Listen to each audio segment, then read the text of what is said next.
What's up? Ghost Fictions is here, and we're back again. This is the second part of a story where Izuku got cheated and was the son of Yujiro Hanma. But before we start, please consider subscribe to the channel and give this video a like. Don't forget to check the description for more informations and support the amazing author Zekket for writing this story. Now, let's get into part 2. B. Because the new student is Himiko Toga. Nezu screamed her name as fast as possible so Izuku wouldn't kill him. It did stop the misunderstanding in a heartbeat, but Izuku had way more questions filling up in his head. What? Izuku replied, slightly annoyed. That name did reminiscent back memories he did not wish to remember. I know you have something to say in this, since it's because of her actions we thought you were the traitor. A small wind of regret came crashing into Nezu. As an animal that has an intelligence quirk, it was quite a pathetic decision on his part. That's why I asked, why is a villain going to UA? Izuku had a lot to say in this. The same individual who almost ruined his entire future is now going to be a fellow classmate of his. I know you see her as a villain, but considering her past, it's no wonder she turned into one. To be fair, Izuku knows everyone has a complex life, even if he's not aware of it. It's called Sonder. You shouldn't be too quick to judge. Nezu exclaimed, hoping Izuku would understand. In some way he did, but what Nezu just quoted was downright anger-inducing. Too quick to judge? Says who? The same person who already had suspicions of me being the traitor just because I was better than everyone. Izuku lashed out. That hypocritical sentence seemed to hit a nerve. You were so fucking sure I was the one that you didn't even let me explain myself. Blackmailed me into giving one for all back and sent me into the slammer, never to step foot here again. Izuku claimed. His angry tone made Nezu gulp down his saliva as he was intimidated. Only now has Nezu realized what kind of a hypocritical sentence he just stammered out, and to Izuku of all people. I'm sorry, my mistake. Nezu tried to compose himself, but due to the pressure Izuku was radiating made it almost impossible. Izuku did the same, what happened already happened. He let his anger disappear as it was unwanted and calmed himself. Whatever. Izuku exclaimed, making Nezu almost sigh of relief that he managed to calm down. And yeah, I promise, I won't do anything to her unless I need to. Izuku finally complied with Nezu's demand. Relieved that Toga is going to be safe, he decided that it's best to leave him alone and that he also wants to desperately leave. Izuku always brings fear into Nezu by just standing in his presence. That's all I needed to hear. I'll be on my way then. He kept it short and professional, while in reality Nezu wanted to get out of here as fast as possible. Leaving Izuku all alone, he pondered on what to as of now. He wanted a break, but thinking about it more clearly, there's no need for one. Izuku was confident in his strength, but meeting two individuals with strength on par with his, and one being in another league, there's no time to rest. Given the fact he heard All For One mentioning that he's going to upgrade Hawk, he probably is way stronger than him now. I need to one-up my training. He came up with the only plausible solution. He looked at clock in the wall. The classes are still going, so he decided there's no harm in meeting her right now. Class 1A. After everything that went down, the entirety of Class 1A seems to be doing just fine. Once the news came that Izawa is going to be okay, the students' fear for his well-being diminished quickly. Also, when it was mentioned Izuku is going to be alright, some of the classmates had a negative reaction. And when Nezu introduced Toga as the new student, all of them had a sudden outburst of straight-up denial. She's the new student, most of the students exclaimed. Words to describe this scenario were stuck in their mouths. But, that can't be. She's a villain. Our favorite character Uraraka stood up from her seat in disbelief and stated her thoughts about Toga. It was a given, Himiko Toga has some bad blood with some, and if not all of the students in the classroom, especially Uraraka. Damn. Toga thought their reactions were expected from her, but it still was a surprise. Who wouldn't get mad that training all your life so you could get enrolled to UA, and some girl with a villain background just straight up got it, no questions asked by the teachers. I know what you're all thinking, but I can assure you that her villain days are over. She turned over a new leaf. Nezu tried to calm the class down, but it was futile. No matter how Nezu tried to analyze the students, most of them still saw Toga as a bloody villain. Well, this was to be expected. Izawa did say they'd disappoint him more and more every day. Nezu wondered. No matter what he did, he didn't see a way to convince them she's a better person. Nezu's raised his eyebrows. There is a way for them to accept her, be it by force or not. Everyone has a second chance. He finally figured out the way to use his words, so they all would calm down. If all of you heroes in training can't seem to understand this simple crucial fact, then can any of you deserve to be in UA? Nezu added, his words laced with some sort of made-up anger to make it more believable. I could expel all of you just because you don't have that sort of mindset. Most of the students in the tightly packed classroom didn't have the mindset of a hero, that's for sure. She's a villain, she doesn't deserve to be here. All she deserves is to be in prison. That's what most of them think. With a frail mindset like this, most never reach the top in the hero world. Well, unless you have a strong quirk. Either way, Nezu's remark seemed to frighten most of the students. They definitely had something to say, but kept their mouths shut tightly. Especially Uraraka and Bakugo, what they did to Izuku was already expulsion worthy in Izawa's eyes. Honestly, it's a miracle why he let them stay. So, any other questions? It seemed no one had any other question except for her being a villain, so the class was overwhelmed by silence for a few seconds, until someone had a decent question. Sir, how would Izuku react to this? Since you know. Kirishima had a good point. As of now, Nezu hadn't thought of this. Izuku and Toga being in the same room every day, there's bound to be a problem. Not as big as the author deleting the coffin comments, right? I'll take care of it. Nezu replied. He did need to talk about it with Izuku. If he meets her without no further notice, her life may be in danger. Just like that, Nezu left without saying another word, leaving Toga standing in front of the entire class. Sup guys. She tried to look friendly, but that clearly didn't work. They all glared at her intensively. Especially Momo. To Nejire, after getting the courage to meet Izuku face to face, thanks to Mirio, she was confident she would meet him on the same day. Clearly, they did, except one of them was unconscious. Seeing Izuku being rolled into the nurse's office on a bed, his body and teared up clothes stained with blood, she couldn't believe it. She had no further knowledge about the new and improved Izuku. And that he's a Hanma and that they heal at an extraordinary rate. So, to the heroes that were guiding Izuku's unconscious and injured body, they all knew he was going to be okay. As for her point of view, it seemed as if Izuku was injured beyond repair. If anything, it looked like he's already dead. Nejire couldn't grasp the fact of Izuku dying, as for some reason. Her tears fell down her face almost instinctively. She did not wait. She rushed to the scene, her fear for Izuku's well-being went through the roof. With a quick peek from up close, it did seem to be far worse than she imagined. Instantly, she pleaded the heroes to take Izuku to a hospital, she demanded him to be taken to a hospital. She had no prior knowledge, completely in the dark of the fact that him being here is the safest route they could take. Obviously, the heroes were also the teachers of UA. And yes, they know Izuku and Nejire date, the gossip spread like wildfire. Well, dated. Calmly, the heroes explained everything there is to know, and that Izuku is in no harm. Even so, it was a lot to take in, or even believe. Izuku's body was a complete wreck, yet it's supposed to heal in a day. An entire day before he wakes up, it didn't matter. She built the courage to meet him, and so she will. So, she waited the entirety of the day, just sitting by his side and waiting for him to wake up. She skipped the remaining classes. Obviously, there would be some punishment, but most of the teachers got the picture and let her do what she wants. As hours passed, she could barely keep her eyes open. The extraordinary healing factor he had wasn't a joke, she saw his body heal itself from up close. That calmed her down, but it wasn't enough. As Nejire was already at her limit, she grabbed his hand, the same way they did before, and elegantly fell asleep. Yet again, many hours have passed, and she was still out, her bed resting on the side of the bed. And finally, something woke her up. She looked up and saw the boy she was waiting for, looking straight at her with a seemingly blank expression. For some reason, it made her reminiscent of the first day they became a couple. And by that, it was the kiss out of nowhere. Knowing Izuku, that was definitely out of character, to kiss a girl out of the blue. Only a few times when they dated has Izuku showed this sort of unusual behavior that was definitely not his character. Although it was a bit strange for her, she didn't pay much attention to it. She passed it as a simple off day for Izuku. But it changed when she was shown the video of Izuku stealing the files. For a hero in training, she's exceptionally smart, always getting a good grade on every test, even without studying. And in a heartbeat, Nejire reminiscent of the unusual behaviors Izuku showed. Nejire thought she made the connection, but it was just simply idiotic.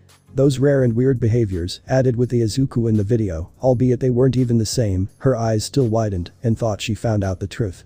Izuku was acting, and those unusual moments is when he slipped out of character. Turns out that wasn't the case, not at all.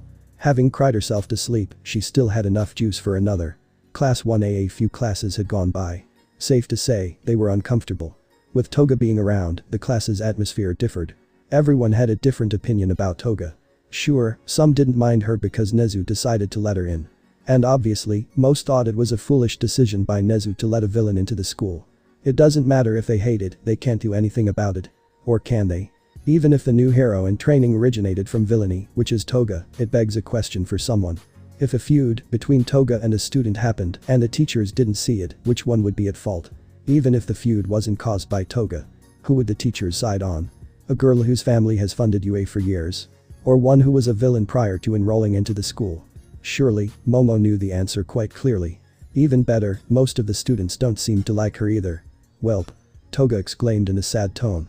She just had to be put in a classroom filled with peeps she has bad blood with. Fate is really wild. As the lunch break came, she decided to skip it and just stay put in the classroom, like most of them did. She was bored and slightly tired. She never knew classes seem to last longer than they appear. Wanting rest, she put her head down on the desk, already wanting to go home. Hey, blood freak. The sentence rang in her ears. Albeit turning a new leaf, she still doesn't like being called names, especially ones related to her quirk. What did you say? She jolted her head up, her expression just seemed to radiate trouble. Who was it? It was Momo, the favorite character just called her a blood freak. You heard me, you fucking freak. Momo didn't seem to stutter, even though they had an encounter months back. Basically, the fight was one-sided. Toga was winning the battle, but she had to retreat due to orders. What the hell did you do to get here? Momo demanded for an answer. Being called a freak ticked Toga off, but she knows how to play a fair game. Oh, wait. I remember you. I beat your ass in the forest a few months back. Toga stated cheerfully, as if it was a joy to remember. It was actually funny enough that they heard Kirishima chuckle behind them. Wah, no you didn't, you ran away in the end. Momo desperately tried to defend herself, but it was a futile attempt. Yeah, I ran away after I beat your ass to a pulp. Toga exclaimed happily, a big fat smile was resting on her face. Momo's plan backfired drastically. Her goal was to trigger Toga enough so she would attack. The testimonies of the students would have been in her favor, as many of them also disliked Toga. And what did I do to get here? Nothing, really, the heroes captured me, and Nezu gave me a second chance. That's the gist of it. That's all. Toga added. It was true, that was all there is to know. But knowing Momo a little better, she wasn't buying it. You honestly expect me to believe that? Momo took the offensive side. Sore losers always tend to think like they know everything. So no, I didn't expect you to believe me. Yet again, Toga replied somewhat cheerfully, her fanged teeth were out for Momo to see. It was definitely Momo's defeat and she did not like it one bit. Her plan was to provoke Toga so she would attack and hopefully this would get her expelled, but now she has a change in plans. Toga triggered her. Being scolded by a villain in front of all of her classmates just does not sit well with her. It doesn't matter. Even if Momo was the first one who attacks, surely the teachers will be on her side and hopefully most of the students. You fucking bitch. Momo snapped, it doesn't matter if the teachers know it was her who initiated it first. Her family funds this school. Surely, they can't do anything to her. Toga was ready right from the get-go. The glare Momo was giving her, she was definitely asking for trouble. And as the innocent girl Toga is, she gave her trouble. Take the eye, Momo plopped down onto the ground, the fight was already over before it even started. Everyone was completely bewildered. She just fell down out of nowhere. What the hell did Toga do? No one asked. It was Izuku. He finally reached his troublesome classmates. He heard everything play out behind the classroom door. Honestly, he would have no problem of knocking Toga out rather than Momo, but her feisty roasts made him rethink. Also, he promised Nezu not to hurt her unless she deserves it. Momo was the one who started it and ended it like a sore loser. Izuku, most of students uttered. They all saw the shape he was in, and barely over a day, he seems to be completely fine. But this didn't matter to him. He came here to meet Toga and no one else. Hey Toga. Izuku uttered her name profoundly. In an instant, she knew who he was. The green hair, the freckles, there's no doubt about it. This was also to be expected.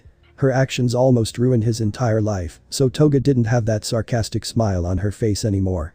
He's Izuku. Toga could only wonder if it's really him. Sure, the hair, freckles, it's definitely him, but everything else is completely of resemblance of a new person. The first time they had an encounter, it was in a way most wouldn't expect to happen. First time laying her eyes on Izuku, she already had figured him out. Albeit he was an innocent and easily flustered person, he would fight if needed to. And now, she has no red on him. He was completely unpredictable. What the hell did you do? A voice laced with anger was heard behind the newly arrived classmate. Its tone made it clear that the person didn't like Izuku's actions. Ended Momo's plan before it even started.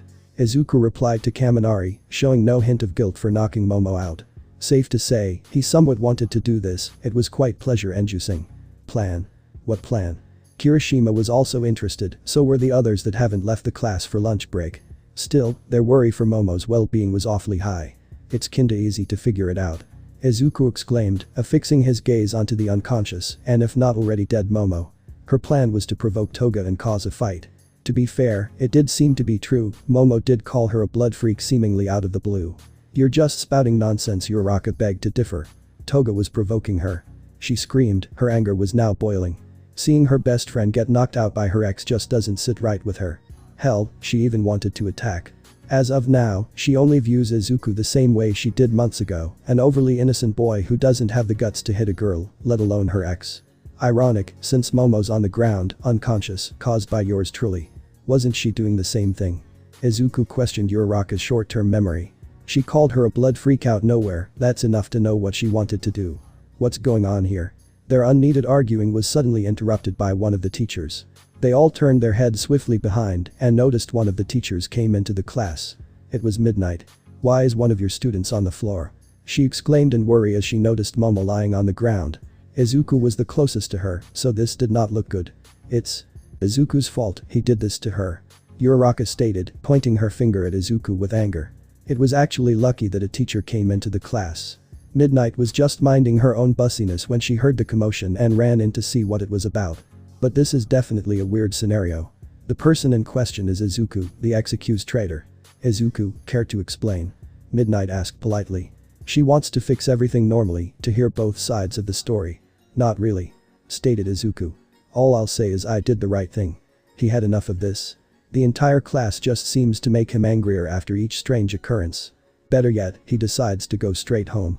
He needs to become stronger and fast. Classes aren't that helping with the road to strength. He left the class, in fact, he left UA. Sure, Izuku's rate of growth is astounding, but he's not certain if it's mesmerizing to Hanma or his brother Baki. Although his strength far exceeds all but one of the top heroes, there are people far stronger than him. Back then, the only person Izuku would think is worthy of the title strongest person would be All Might. But now, it's just straight up funny to hear someone say it. Having placed himself into a new life, he realized that the rankings are entirely different. Yeah, most put All Might at the top, yet in reality, by what Izuku has seen or heard, All Might isn't even in the top 5. That's only based by his knowledge or information from others. Who knows? Maybe All Might isn't even in the top 10. But then at the same time, Izuku is also not in the top 10. But that's nothing to worry about. With time, Izuku knows he's going to surpass All Might. It's meant to happen after all. As he reached his house, or mansion to be exact, he decided to train the majority of the day. Such a headache. Midnight scratched her head. One seems to be the sole cause of the school's problems. "Whatever, I'm willing to overlook this," she stated. Some of students felt a sense of relief, but not all of them. "But I do have questions about what happened in USJ." The moment the heroes arrived to the scene, thanks to Iida for informing them, there was already a bundle of questions. Sure, Iida informed them that dozens of Nomas attacked the place, but they didn't expect to see over 100. And that's just the entrance. Over 100 were present near the exit, all devoid of life, 50 inside, and once again over 100 down below. The absurd amount of them didn't matter to most of the heroes. The real question was, how are they still alive? How did all of you defeat the Nomas? There were over 300 of them. "We actually defeated only like 50 of them," Kirishima answered politely. This did clear something. Midnight clearly understands that these students aren't capable of defeating that many of them. The Nomas that were down the staircase probably got defeated by Aizawa and Izuku. But I'm not sure about the ones behind the entrance. Bait. This raised suspicions of a third party. Midnight had no clue what to make of this. "Hey, it was probably that dude with the red hair," Kaminari stated. All of them remembered that man in a heartbeat. An unknown individual came into USJ. Midnight has knowledge of the accident Baki had caused months ago. For a moment, she believed it was him, but it was quickly brushed off. Baki seemed to visit quite often prior till the incidents, so the students should have recognized if it was him. Nevertheless, all of the students still in the class nodded. Apart from his red hair, how did he look like? They all knew the perfect word to describe that monster, but none of them seemed to have the guts to say it. He looked like the devil. Shoto broke the overwhelming silence. Everyone thanked him in their minds for saying it. "What do you mean he looked like the devil?" "Well, none of us could move a muscle when he was around, even the Nomas couldn't look away from him. The only thing that popped up in Midnight's head was the use of a quirk, and probably the individual's quirk. Still, a quirk that forces everyone to freeze and make them think the user is a monster." Midnight couldn't be more wrong. As hours had gone by, Izuku has not stopped in his training. In fact, he hasn't even taken a single break yet. The training, of course, was not normal.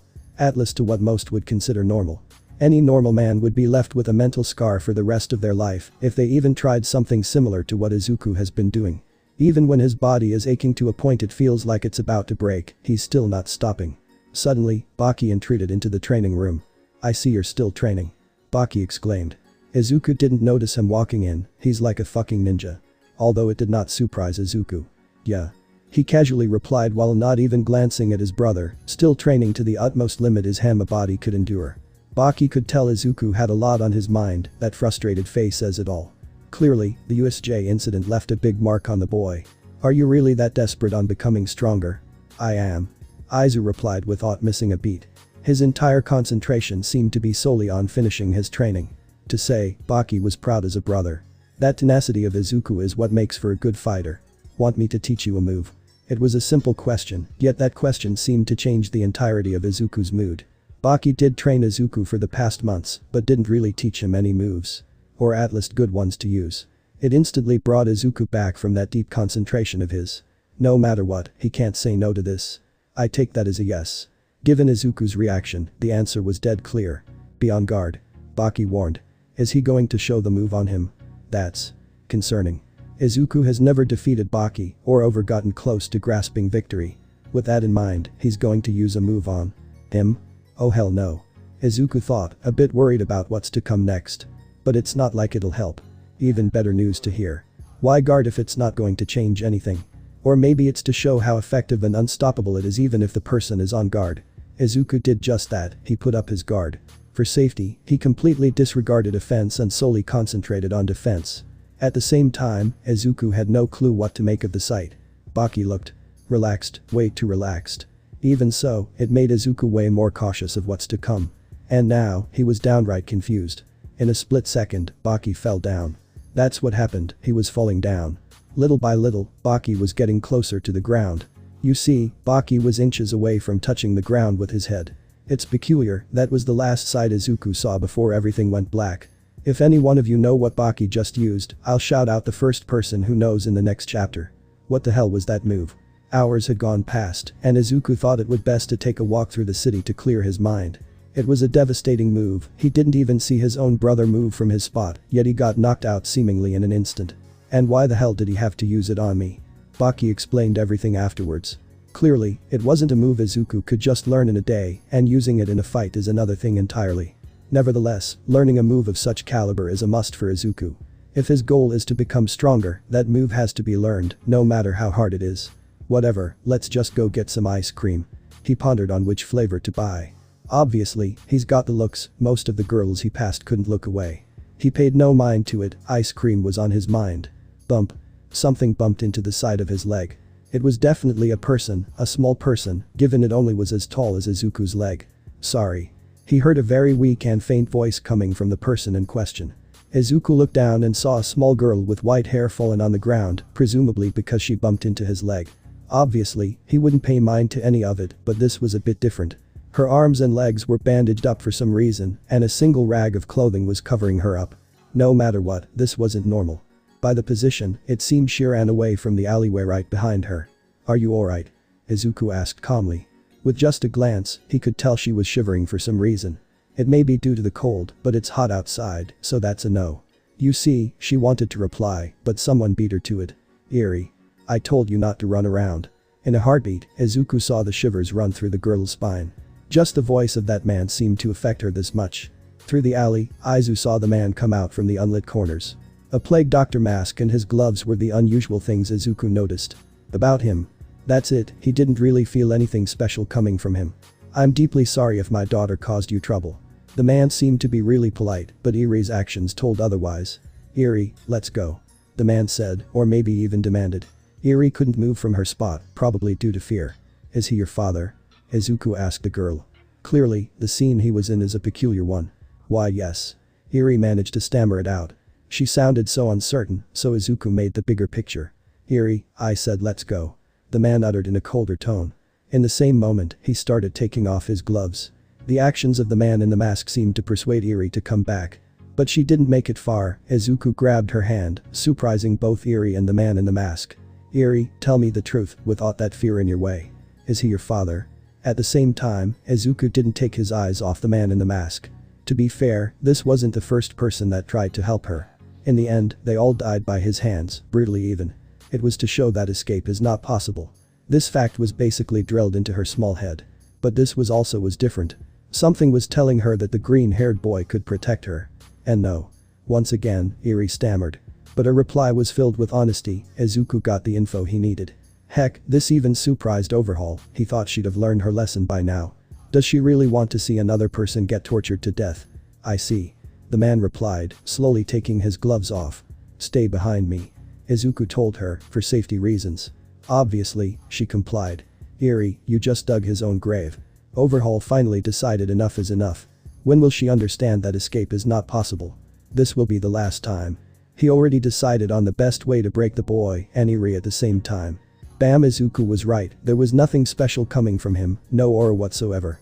Just a simple kick to the face and Overhaul already lost. The kick had beyond normal power behind it, almost caving the mask right into Overhaul's body. Fucking creep. He was no longer responding. The kick was strong enough to send his mask off flying into the distance.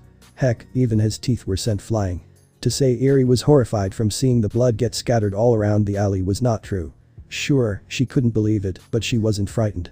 Overhaul, the man that always killed everyone that tried to help her, just lost. She is now free. So, you like ice cream? Izuku hadn't thought this through. He just killed a man in front of a small girl. Let alone, it was gruesome. Overhaul's teeth were scattered all over the alleyway. But she wasn't horrified, just surprised at what just happened. Overhaul, the man that always one-sidedly massacred his enemies, was now defeated. Still, to her eyes, Overhaul deserved it. Ice cream, she had no clue what that is, but it sounded delicious, so she nodded to his question. Alright, let's go get some. They got ice cream. ERI had no clue what it was, so Izuku bought her vanilla-flavored ones. They were walking to the direction of Kukuru Mountain. Honestly, she needs a place to stay, and there's no better place than a mansion. At the same time, other civilians just couldn't look away. A small girl with bandaged arms and legs, not to mention she only had a single layer of clothing, if you could even call that clothing. Next to her was Izuku. Most thought he was her father, or at least they are blood related. How could he treat her like this? I feel bad for her. The rambling of the passerby civilians could be heard. Obviously, Izuku didn't pay mind to it, but it was another story to ERI. She was always secluded from others. The only other people she saw was Overhaul and some of his lackeys. ERI was a bit overwhelmed, and the negative comments just made it worse.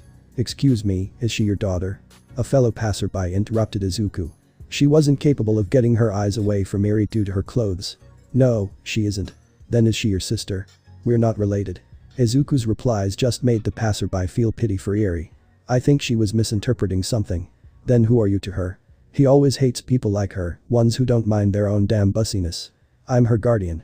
He doesn't have any intention to speak with this woman anymore, as he doubts they would reach a conclusion, so he continued walking. ERI followed ahead. Izuku did notice she was acting a bit different than usual. It's like she was clinging to him, looking for safety. It wasn't a fear of someone taking her back to what hellhole she lived her entire life, but it was the anxiety of being in the presence of so many people. Are you alright? With her anxiety in mind, he tried to make ERI feel at ease. Getting her trail of thought out of the people around to something else usually helps. Why yes, I am fine. She stammered out. You don't have to worry, you know. We'll soon reach a place where there's nobody around. It surprised ERI. Not because of the fact she'll soon be away from all these civilians, but by the fact he knew why she's acting like this. Nevertheless, she was happy about it. They finally arrive at the residence of the mountain. Gently, Izuku placed his hands onto the metal gate. For her age, ERI knew what Izuku was trying to do. And although he was her savior, she had doubts he could. The metal gate looks to weight in the tons, there's no way and he opened it. A bit dumbfounded, she ventured inside. Being locked up in a single room almost all her life, she has never seen the full glory of nature. It was such a beautiful sight, making all of that anxiety seemingly disappear. The mansion is up ahead. Mansion. She had no clue what that is. It's a house, a big house. And now she immediately understood. They followed the path to the mansion, ERI's eyes still glued to the scenery of the forest. Upon reaching it, they went inside, immediately to be greeted by Baki. Izuku, who is behind you? He could see a little girl hiding behind his brother's leg. I can explain. A certain someone opened his eyes, a bit dazed off from what had just occurred. The moment he did, pain seemed to hit his entire head. Overhaul. Please don't move. Overhaul was thrashing intensively. He could feel the absolute pain in his jaw. Heck, his jaw was bent in the opposite direction, not to mention he barely had any teeth left. He quickly touched his face, and in a heartbeat he was now completely fine. Sir? Where's ERI? One of the lackeys asked. He instantly remembered what happened. Damn it, Overhaul screamed at the top of his lungs. That fucking bastard. Although it was instantaneous, he remembered it very clearly. ERI was making yet another mistake, and he wanted to teach her a lesson that escape is not possible. That green-haired boy looked to be young, presumably still going to school. It didn't matter, ERI needed to learn the harsh truth: if she seeks help from anybody, they'll die a painful death. That was the plan. But it backfired and almost cost Overhaul's life. I guess Izuku had the decency not to decimate an already broken corpse on the ground. This might be why he survived. But it seems Overhaul doesn't care how strong his opponent is. After all, he has quirk-destroying bullets. Although some only erase a quirk for a few hours, days, or even weeks, he has a few that completely removes a quirk from someone's body. He just needs to hit Izuku once with one of those bullets, and then Overhaul can do anything he desires to return the favor. The author sighs. Overhaul's top priority is to get ERI back in his hands. With her, he won't be able to produce quirk-destroying bullets any longer. Sir? Where's ERI? The same lackey repeated the question. Someone stole her from me. All the people in the room seemingly gasped in shock. Tell everyone to go out and look for her. If you see anyone with green hair, report it to me. Although Overhaul's pride has taken a beating, he acknowledged Izuku as an individual he cannot beat with his own quirk, so relying with his quirk-destroying bullets is necessary. So that's how it is. Baki seemed to understand the situation. What was that man doing to you? He asked ERI. Seeing the bandages, it doesn't seem like it's going to be a good reply. He was always experimenting on me. She could vividly remember the pain she always felt. Why is that? Because of my quirk. I heard him say that my blood can erase quirks. Baki remembered hearing on the news that a hero was shot by some sort of bullet and seemed to lose his quirk for a while. He's not interested in quirks because it's worldwide knowledge that any could exist. Still, a quirk that can make a user's blood capable of erasing quirks. It's a powerful quirk indeed, and it seemed to fall into the wrong hands. ERI, do you know where your parents are? Right after the question was asked, ERI tilted her head down. Clearly, both of the Hanmas knew as to why. My parents are dead. The vibe in the room changed drastically. That question shouldn't have been asked. I see, sorry I asked. Baki immediately apologized. She has nowhere to go, and what worries Baki is what would happen if the government got a wind of such a quirk. Without a doubt, they would make her elaborate. So, what do you think? Can she stay with us? Baki is the lord of the mansion, so it's his decision. Of course she can. Given on what her quirk can do, this place might be the safest in the world. So it was decided, ERI can stay. At the same time, she was at a loss for words.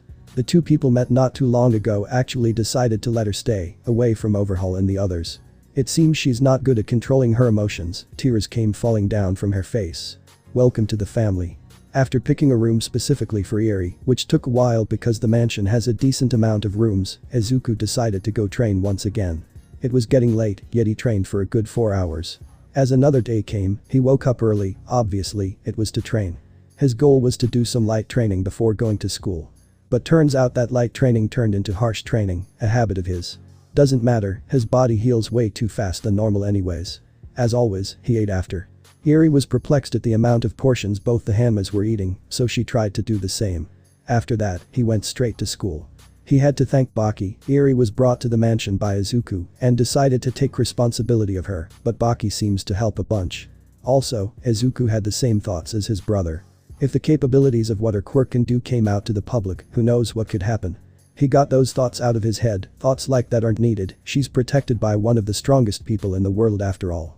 As he was near enough the school where he could see the entrance gate, he saw a familiar face. A face that was anger-inducing. It was All Might, of all people. He was definitely waiting for someone, and that someone was without a doubt Izuku. This fucker. He uttered beneath his breath, now reaching the school gate. Morning. Young Midoriya. Can you please shut the fuck up? To be fair, it feels like his day is already ruined. I don't want your quirk, so politely fuck off. Although the negative comments is something All Might didn't expect, he was ready for them. All he thought was Izuku being stubborn. Maybe he is, that's what he thinks. He's definitely not. Please, young Midoriya, take my quirk. All Might has actually become so desperate that he started taking about his quirk in public, although there is no one around. I said no, and get out of my life. All Might has now started to suspect that he indeed doesn't want his quirk.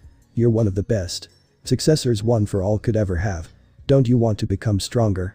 Izuku didn't say anything and just went inside the school building.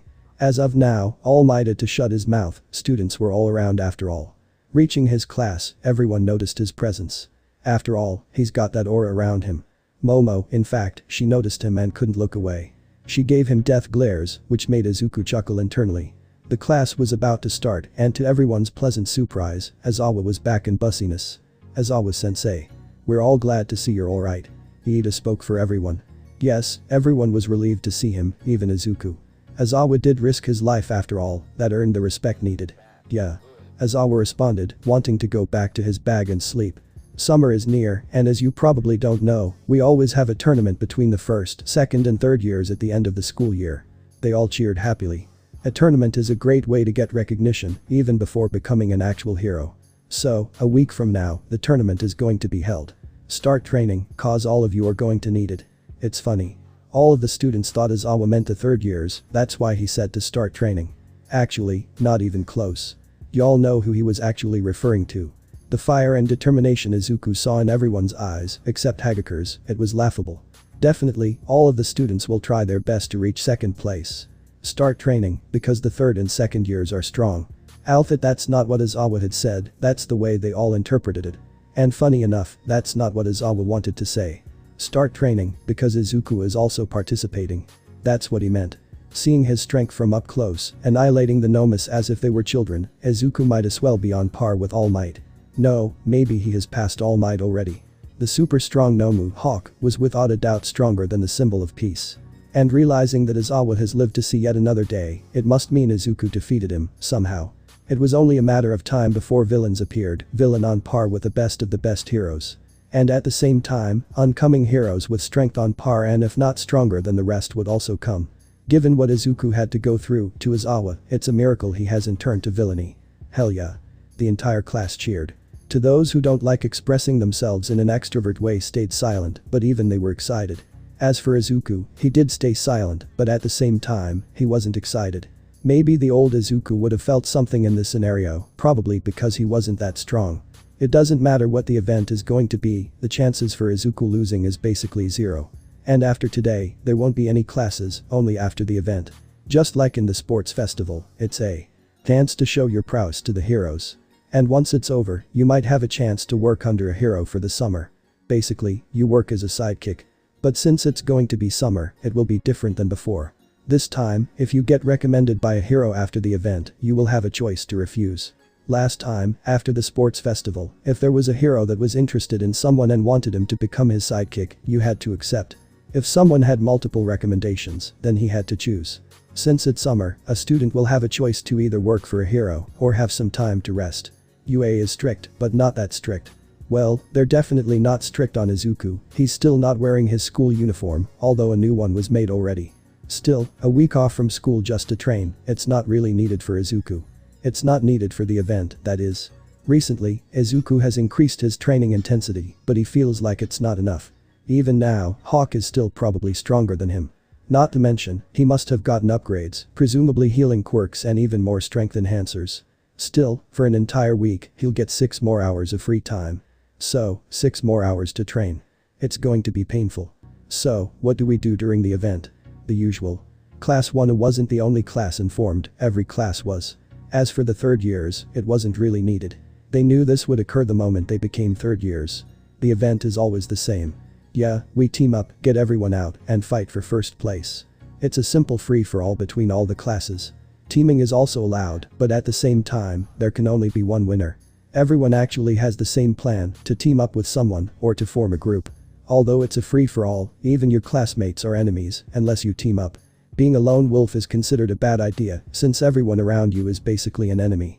And at the same time, everyone views a lone wolf as an easy prey to get rid of, so one less student to worry about. But with a team, you're more likely to make it to the end. At the same time, most don't really care about first place, all they care is about impressions. Making to the top 20, or even 50, heroes will definitely notice, so it gives a higher chance to get recognized. That's usually the purpose of the event. UA has noticed most of the student become sluggish after summer is over, even becoming weaker. In essence, most of them do nothing for 3 months. No problems, right? Mirio asked his 2 friends, Nijira and Tamaki. So do we take the defensive like last year? I'd rather we take the offensive this time around. I doubt the others would attack us. Known as the Big Three, no one would dare to attack them. And as the rumor of Mirio defeating the entire class 1 on his own exists, taking the defensive will make it less fun. If so, who do we attack first? A thought crossed Nijira's. mind. Although it's an event for fun, she doesn't want to attack Class 1A, mainly because of Izuku. But at the same time, having seen the new him and the hard muscles of his body, she started believing Izuku has surpassed Mirio. Oh boy. We attack the other third years. They always attack the weaker ones, the first and probably the second years. They think we'll do the same, so let's surprise them. Although they were discussing their plans in the cafeteria with others near their table, which was a bad idea, no one could hear them due to the others talking as well. At the same time, they felt a sense of regret. If all the shit with Izuku hadn't happened, they would have asked him to team up. Now, if they did, the answer is obvious. Yujiro, have you met Izuku already? Mirio asked, a bit worried if she's trying to prolong the inevitable. Yeah, I have. She replied a bit happily. It went better than I expected, so I'm happy about that. Both Mirio and Tamaki were happy about that as well. They still had one single question lingering in their heads, a question they were a bit afraid to ask. Do you think there's still a chance? It was a bit out of context, but Yujiro knew what Tamaki wanted to say. I hope so. Although an unnerving reply, she was cheerful. Both of the boys hoped for the best. The school day came to an end. With a week off from school, everyone had the same idea, to start training. As for those who have already been training even after school, they decided to increase the intensity. But it's a shame, with their increased efforts to become stronger, their routine is equivalent to Izuku's warm-up routine. No one had a clue about that. I should visit my mother. He'll have no free time to call her or visit her during the week. It went well. He told her everything that she needed to know about ERI, about the event and that. Aizawa also told that because of the event being a way to impress heroes, the only one who can attend and watch are heroes. Or unless you're rich, then you can attend. Yue is a sly bastard. Sure, Baki is rich, but at the same time, Izuku had no clue how wealthy he is. Owning an entire mountain as his property, he's sure Baki's a multi-billionaire. On how he got that money is a mystery. He proposed that Baki could pay the price and Overhaul's planning is also coming into play. Although ERI is out of his grasp, he still had some of her blood saved up. And at the same time, he already has a decent quantity of quirk-destroying bullets. His lackeys are out searching for the green-haired boy and ERI, just as they are told. As for Overhaul, with the amount of blood he had saved up, he started making more bullets. More precisely, the perfect bullets. Not the ones which nullify a quirk for a week or a month or two, but ones which basically destroy said quirks. As a man that he is very dedicated into his work.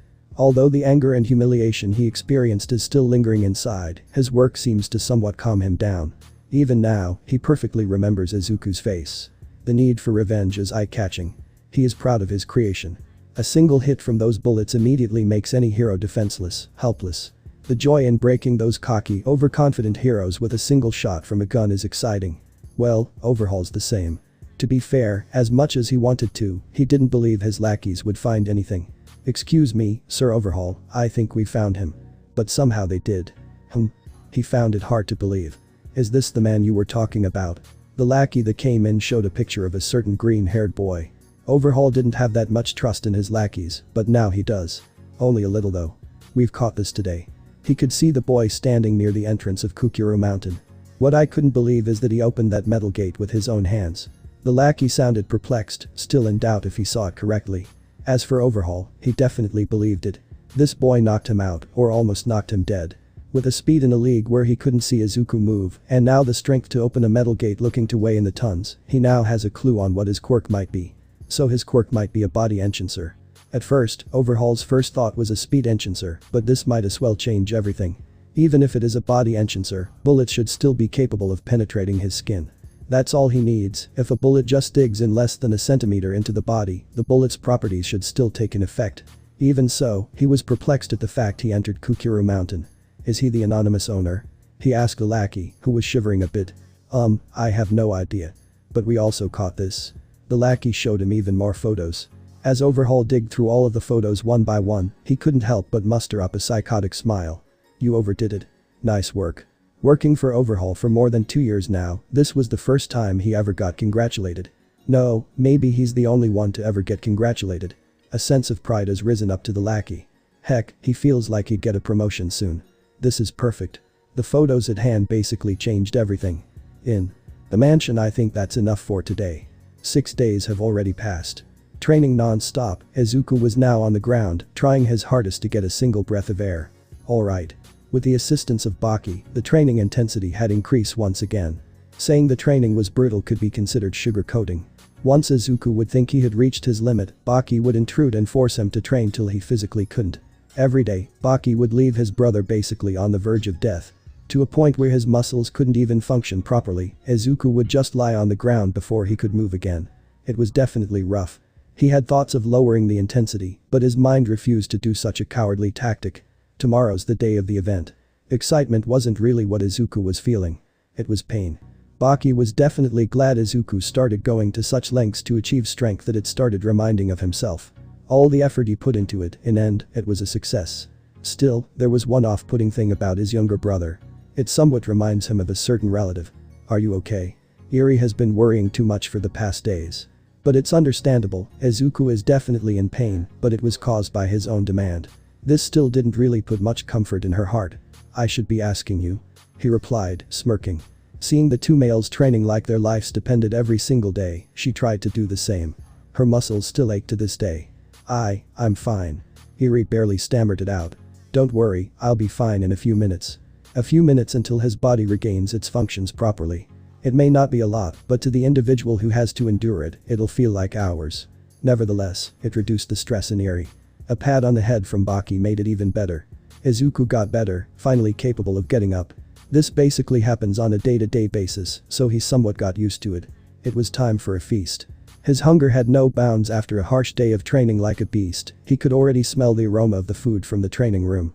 He left the room, only to be greeted by the delicious food already awaiting to be devoured on the table. But it's weird. It hasn't even been 10 minutes yet Baki had time to make this. Well, it's not like he wanted an answer, food is food. Now that he thought about it, Baki was nowhere in sight. ERI, where's Baki? He somewhat shouted so ERI could hear it. He said he had to go somewhere. It was definitely strange. Not once has he seen Baki leave his mansion ever since he was rescued from prison. For a while, Baki gave off an impression that he is a shut-in. Not like it matters if he is one or not, he's still his brother he respects.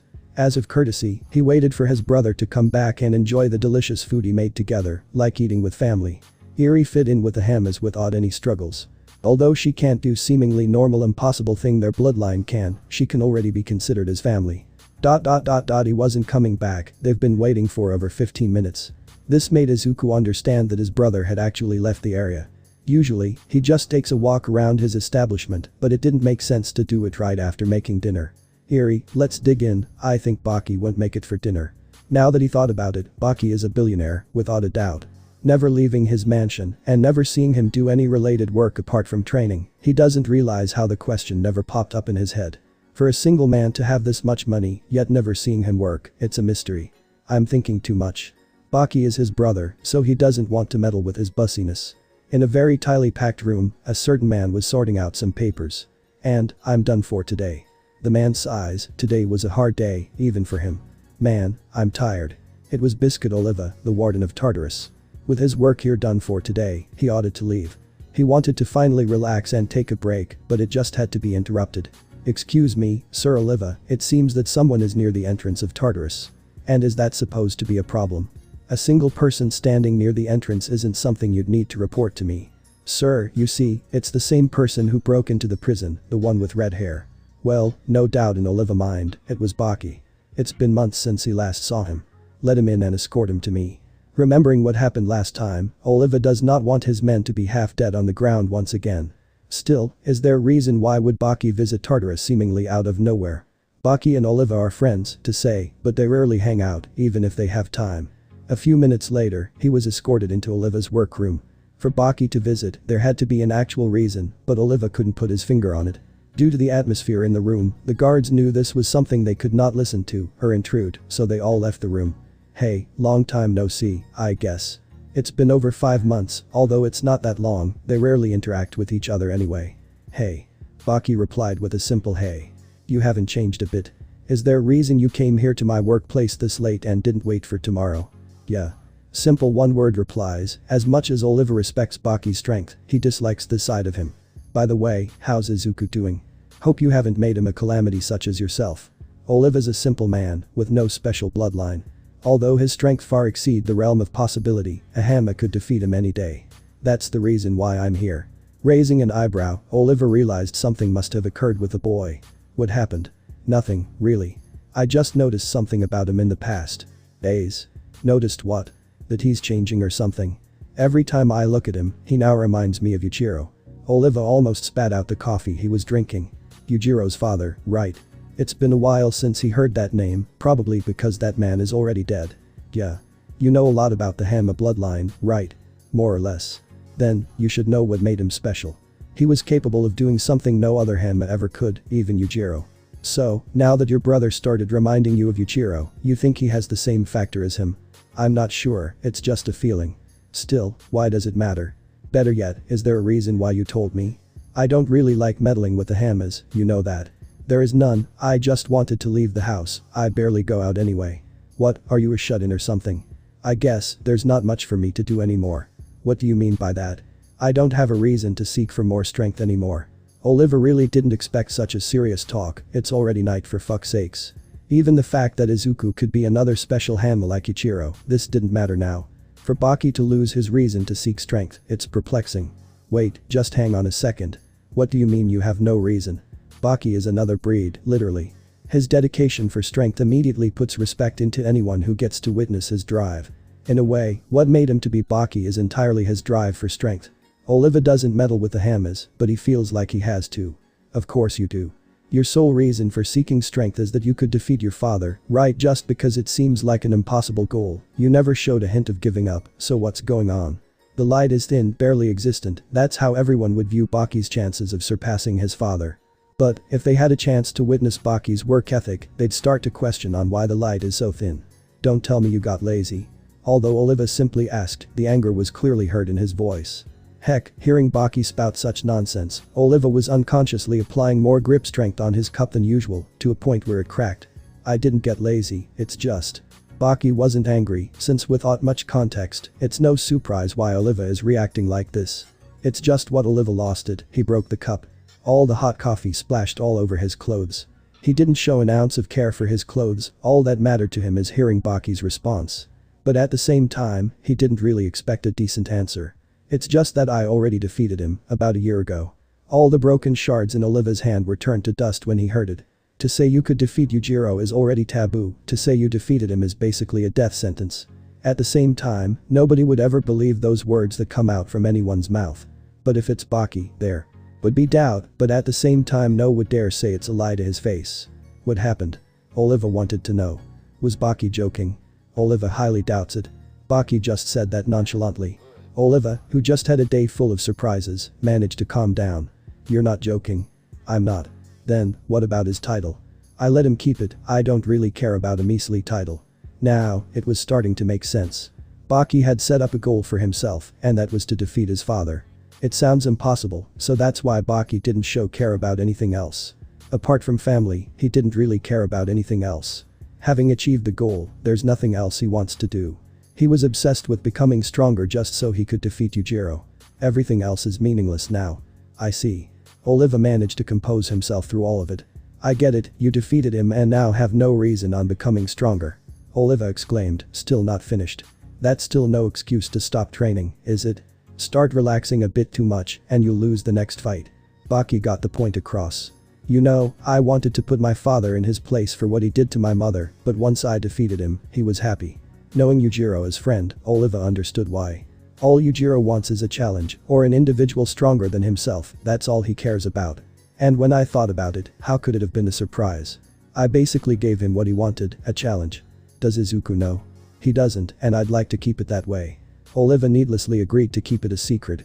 He doubts they would meet again. Alright, thanks to you I have to go take a fucking bath. The coffee was splattered all over his clothes. Sorry. 7 days later finally, the yearly UA school festival was about to take place. With all of the students having already made their plans, they eagerly waited. After all, it's one of the best ways to show your prowess to the world and the heroes. Some of the contenders sometimes tend to take this way too seriously. This event usually grants fame even before becoming an actual hero, making it far easier to become wide known. Let's get this over with. Izuku was one of the few that barely had any joy in the matter. He still wants to become a hero, his way of course, but this is an event that makes a hero. Although if a hero committee saw a glimpse of his strength, they'd straight up make him one. So, with the delicious bacon and eggs that Baki made clouding his mind, he ventured to the school. Loads of buses were waiting near the school gate, it was almost time for the festival. If he's not wrong, there are 5 classes in total.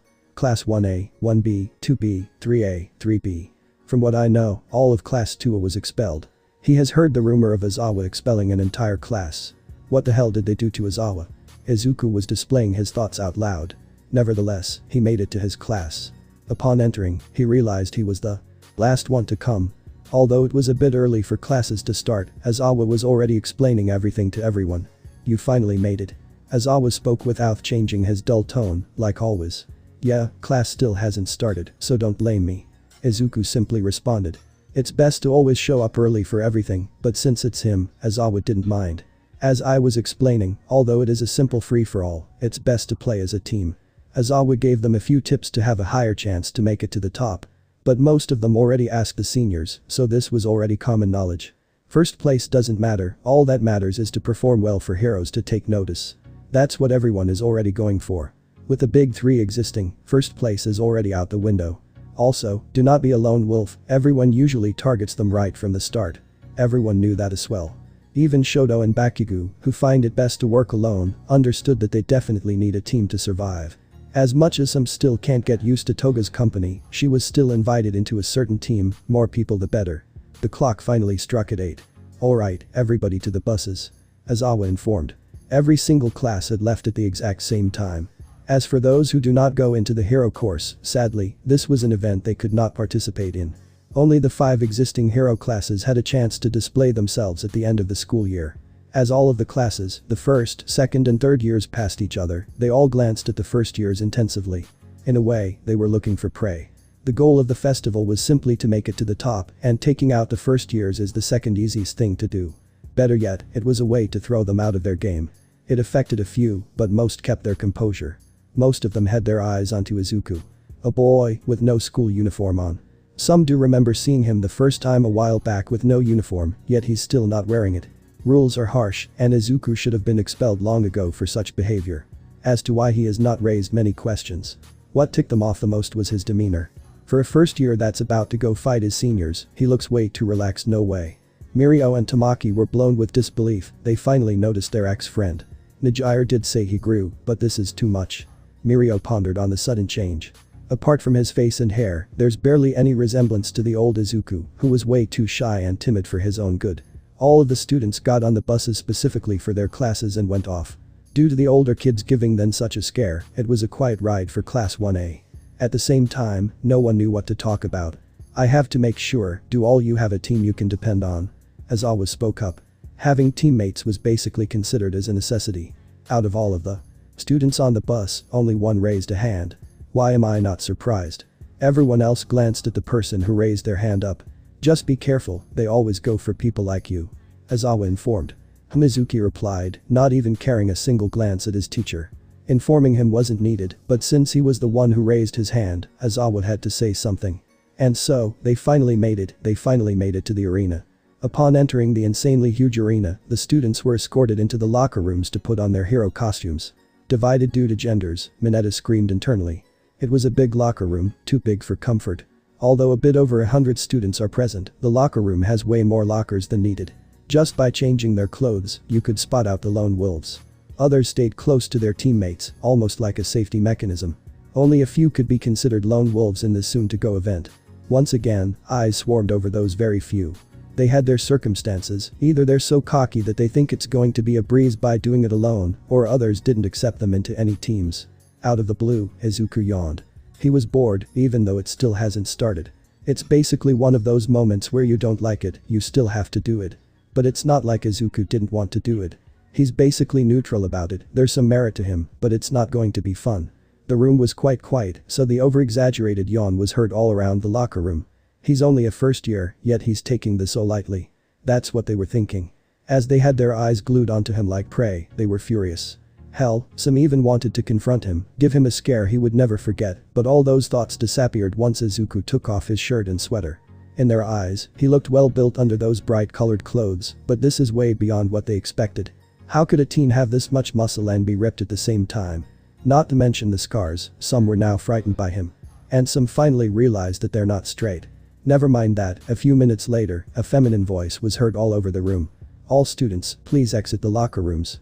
They all obliged with no further questions. Outside of their rooms, 5 heroes were waiting. The homeroom teachers. Students, please follow your homeroom teachers to the stage. And so they did.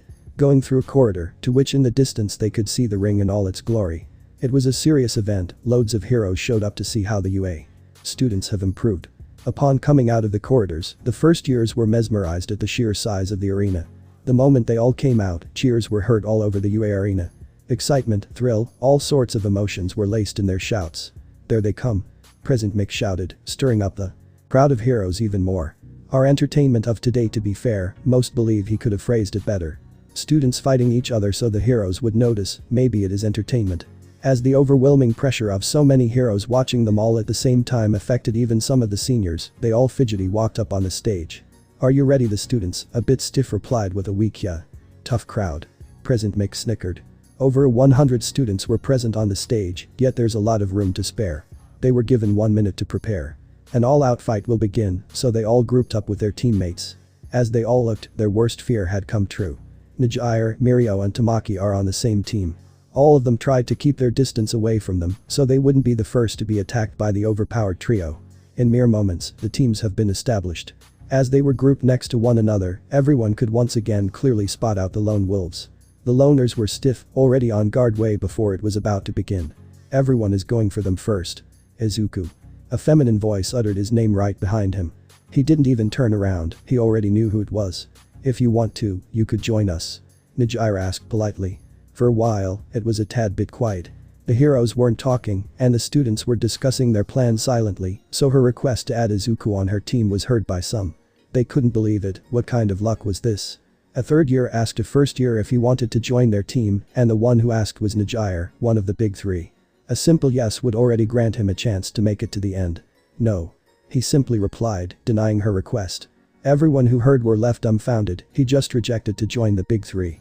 Most would lick a boot to join them, while some would go even further. Albeit Nijire was expecting this, she didn't know what to say next. Ah, alright. Then, good luck. She flashed a somewhat awkward smile. MHH. He murmured. Literally everyone was pissed at his calm demeanor. All around him are enemies, yet that bored look on his face still hadn't left. How dare he not look at her when she was speaking? The simps angrily thought. Truth be told, most still remember that Izuku dated Nijire. This sparked unnecessary hate by the males of the school. After they broke up due to weird circumstances, most tried to shot their shot with her. All were denied without a single thought. Seeing Nijire being friendly with her ex, well, he doesn't even bother to take a glance at her, sparked yet another series of unneeded hatred. Alright, time's up. Fight, fight, fight. And so the free-for-all began. Back at the mansion, Baki was training. The festival is being aired on television. He didn't really find a need to watch it, the winner is way too fucking obvious. After everything, he found no need to train anymore, but he still does it every single day. A big pond of sweat had formed right below Baki. At the same time, his legs felt like they were on fire, yet he wasn't even half done. Later, his concentration was interrupted. ERI bursted into the training room. ERI? What's wrong? Immediately, he saw that ERI was shivering non-stop, fear written all over her face. There's people outside, she barely managed to stammer it out. So someone broke in, huh? Baki talked to himself. They're the same people who tortured me. She began to cry relentlessly. Fear got the better of ERI. For her to realize that they're the same people who did this to her must mean that what they did was basically engraved into her little head. Don't worry, I'll deal with them, just stay in this room. He patted her head as he left the room. A trail of sweat was left in his wake. Baki doesn't like a dirty house, but he hates intruders even more. He could spot a few through the window trying to hide behind the trees nearby. They were amateurs, definitely. They were wearing plague masks, that's how ERI realized it was them. Seeing such a mask definitely brings back painful memories. You fucking dare to break into my property. Baki has decided to finish his training by fighting the intruders. Alright, time's up. Fight, fight, fight. And so the free-for-all began. Having comrades watching each other's backs, surprise attacks aren't an issue. But a few seconds into the match, a shocking event had already occurred. Although to everyone, an enemy was in every direction, they still had to take a glance at the wonder, yet peculiar action of a certain someone. Their minds had to process the fact of what they are seeing is in fact true. Even to their enemies, they turned to one another with confused faces. Is he serious? That's what came up to everyone's mind. Izuku sat down. There was no chair in sight, he sat down on the cold pavement. That's all he did, yet he managed to get everyone's attention in a matter of seconds. Better yet, the heroes had already made their impression of the young green-haired boy. An overly confident fellow, huh? I wouldn't mind putting that ego back in place. That confidence of his is going to plummet once he encounters a real villain on the job. To be fair, he looks hot. That cockiness is going to be his downfall. Obviously, most of their impressions were that of a cocky brat who has a superiority complex. Some heroes wouldn't even mind getting him on their roster for the summer, seeing an ego get put in place is something everyone adores to see. Still, his actions only stopped the fighting for a few seconds, after that it commenced once again. For those teams that had no one to fight, some of them had their eyes glued on the lone wolves, especially Izuku. Let's take that cocky first year out of here. A female student ratted at her teammates. Having a team of 5, they had a solid formation due to their quirks. The teammates agreed, it was easy. Pray as well. I'm not doing it. But one of them didn't. Huh?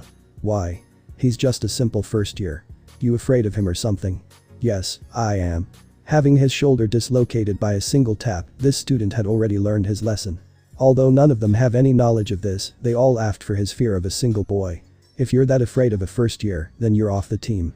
The student said teasingly. Fine by me. To be fair, she was joking, he's one of the strongest third years, getting him off the team would be a big loss. If there's a ranking, he'd be placed below the big 3. Wah, you're kidding right? I'm dead serious, I'm not fighting him. As much as they respect the third year's strength, they just can't accept this. With Autumn, they'd lose 40% of their strength, so deep thinking was in play. He's way stronger than he looks, if all of you only want to make an impression to the heroes, then I suggest you leave him alone. The female student, who was the leader of the team, wanted to say something, but her words got stuck in her mouth as a fellow student flew past her field of view. Huh? The hell just happened? That's what she thought. That's why you should leave him alone. They all turned around to see what was the source of the student flying past their eyes. Lo and behold, there were 2 unconscious students next to Izuku. Having already stood up, he grabbed the bodies and threw them off the ring. Rules state that a student is only considered out of the game when they leave the ring. Since back in the day, the ring was always filled with unconscious bodies at the end of the free-for-all. The ones who saw Izuku drag out of the students out of the ring immediately realized that they are second years. Did he just defeat the second years? Most of them were baffled. Less than 2 minutes have passed since it started, yet he already defeated 3 students older than him. Next. Izuku exclaimed as he threw the students out of the ring. With steady swiftness, the intruders quietly got closer to the mansion. Be careful, we have no idea who is inside. One of them silently stated to his colleagues. Is ERI even in here? If she's not, we'll ask the ones inside. What if they don't comply? Then we'll bring them to overhaul. They all nodded to these course of actions. Steadily, they approached the door of the mansion. Breaking the door down came into all of their minds, but for fun, they tried to open it. Luckily, it was unlocked. This just made it a lot easier for them. They opened the door carefully, so it wouldn't creak. Upon entering, they witnessed the luxury of the mansion. And Baki standing a few meters away. They've been found out. Not expecting it to be so quick, one of them shot out a bullet out of desperation. The bullet connected, relieving all of them. That was a quirk erasing bullet, right? The bullet hit Baki right in the stomach, yet he didn't even flinch. So you know. We thought this was hidden from ordinary folk. Let's just say I'm not ordinary folk. With the frail thought of Baki incapable of unleashing his powers, the intruders relaxed to a point where they could even chit-chat with the lord of the mansion. Weirdly enough, they thought he was some sort of a political figure or a hero. That, at most, will render your quirk useless for a week or 2. And as of now you're helpless, so it's best you comply. If you're here for ERI, then you're not getting her. Straight to the fact, Baki denied their request, to which they didn't even have to ask. Naturally, this didn't sit well for them. Even with your quirk gone, you're still going to act tough. One of them was already on the move. With slow steps, he was getting closer to Baki. What are you going to do without your quirk? Next to Baki, he towered over him, as the intruder stood a bit over 6 foot. Fight with your bare hands. Against us. The man laughed profusely. Even the others joined as well. In a world where quirks are everything, once you lose it, some people lose it. That was the last course of action the tall man had. Baki wasn't playing around. The moment the intruder got close enough, he kicked his jaw. Well, more like cleaved through his jaw, it was sent flying to the side of the wall. Incapable to speak or even stand, the intruder fell down as if a bullet had hit his head. A kick so fast that no one could even see it. They realized something was wrong the moment they heard something make a thud sound by hitting the wall. What the hell? Most of them uttered, no idea of what had just happened. A jaw was sent flying, their member falling down to the ground. They were completely utterly confused. The bullet should have hit him. They all aimed. This was a meaningless action. One of them had wolf-like claws, but that's all. His mind was clouded by fear, so he charged right in. Getting close enough to his range, Baki kicked him back to the intruders. The sound of bones breaking was heard as the person in question hit the wall with extreme force. If he's somehow alive, then it's not for long. You're here to kidnap ERI, and worst of all, you broke into my property. Baki emphasized on the word my a bit too much. Some time had passed, and only a bit over half of the contestants remain. Although this really shouldn't be entertainment, the heroes have been enjoying this a little bit too much. Everyone was doing everything their own way.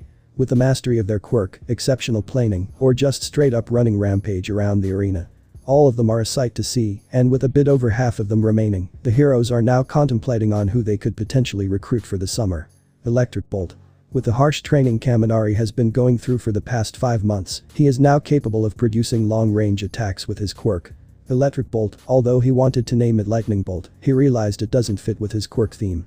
A single, yet extremely fast bolt of lightning was shot from the tip of his fingers, colliding with one of the students. It was done. Kaminari, Bakugo, Uraraka and Iida had defeated 4 Class 1B students. With the ongoing talk of how they are way better than Class 1A, the fight was a little too easy, a bit underwhelming even. The heroes on top have definitely taken interest in this team. They're only first years and yet they're strong. All the remaining teams had interested the heroes, some more and some less than others. And there's a certain lone wolf that has taken interest from all the heroes. This is actually a first time has a single person made it this far into the tournament. Naturally, all teams usually go out of their way and take them out right from the start, but this didn't work. Apart from the 3 second years that tried and failed miserably, there was another team that tried to take their shot. Obviously, they failed. A decently strong team, comprised of 3 third years couldn't take out a single student. After that, Izuku got the attention of everyone in the stands. Sure, the cockiness he displayed at first by sitting down made the heroes not that interested, but after seeing him single-handedly defeat 7 students who are older, changed their thoughts about him. After that, no one actually dared to confront him. Even the big 3, who were on a rampage, kept their distance. Not because that they're scared, but because Nijire told Mirio and Tamaki she doesn't want to fight him, so they respected her wish and kept the distance apart. Oddly enough, Bakugo's group was quite close to Izuku. He never really moved, he just stood still, not far away from the edge of the arena. Apart from sitting on the cold pavement at first, he was now standing, his arms crossed, awaiting for a next challenge. Even Izuku had to admit, the disrespect he showed by sitting down was too real. By the positions, even with peripheral vision, Izuku couldn't see Bakugo's team unless he turned his head. Although the distance between them exceeded 50 feet, it was still very short compared to the size of the arena. Actually, Izuku was one of the closest ones to them. Apart from the teams, he does seem to be the easiest prey around, but the students that saw him defeat his seniors already solidified the fact he should not be messed with. But at the same time, a sneak attack could defeat anybody, right? That's what Kaminari is thinking about. His electrification quirk is shockingly strong, capable of immobilizing everyone with a single touch. Not to mention, he added a ranged move into his arsenal. Watch this.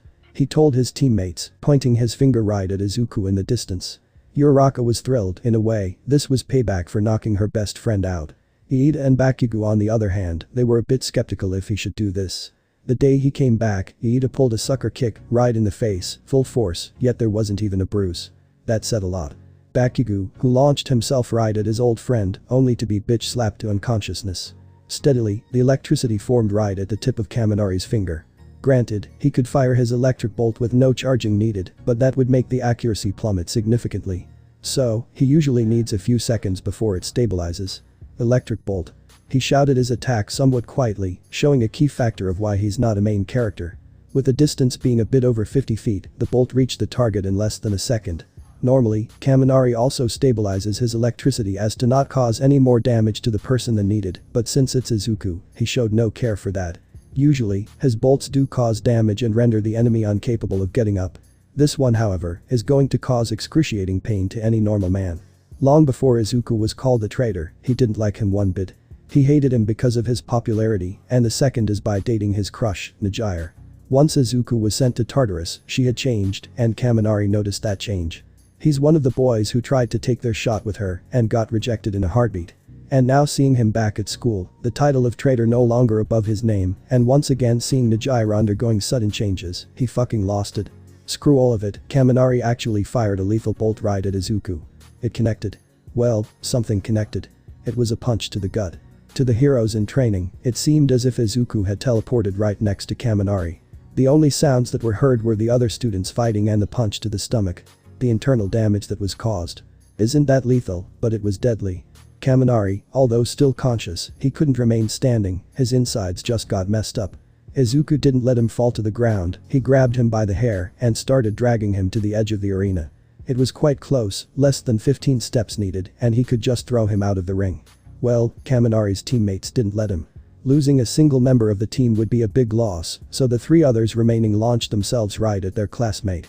Not letting his hand go of Kaminari, he decided to fight them with only his left.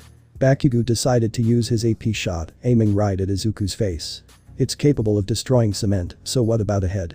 He didn't care about that, he just fired it to protect his teammate. No surprise, it missed the target. Izuku decided to let go of Kaminari and finish them off. Trying to perform another AP shot, Bakugo didn't have any time for that, as he was already falling down to the ground from a slap to the jaw. He slapped him like before, just for fun. Iida, who now had an advantage because he was right behind Izuku, performed a kick. Unlike their first encounter after 5 months, this was a vastly superior kick from before. It still didn't do anything, Izuku grabbed his leg and threw him off the ring. With Uraraka the only one remaining, it was basically game over for them. Apart from being a bitch and having barely average grades, she's a quick thinker at least. Seeing Iida get yeeted into the distance, she tried to do the same to him. With a quick tap on his neck from behind, she had made Izuku weightless. This didn't matter, Izuku turned around and decked her right in the face, knocking her out. With that, her quirk's effect disappeared. The heroes had a sight to enjoy, the lone wolf defeated yet another team, and his classmates nevertheless. With 11 students defeated under his name, Izuku was second in the ranking. Mirio was on a rampage attacking anyone getting remotely close to him and his friends, having already defeated 13 students. This didn't matter in the slightest. He threw his classmates off of the arena and did his usual thing, stand and wait. This is boring. In less than a minute, a massacre had happened. Please. Don't kill me. The person coughed up a large amount of blood, spilling it all over.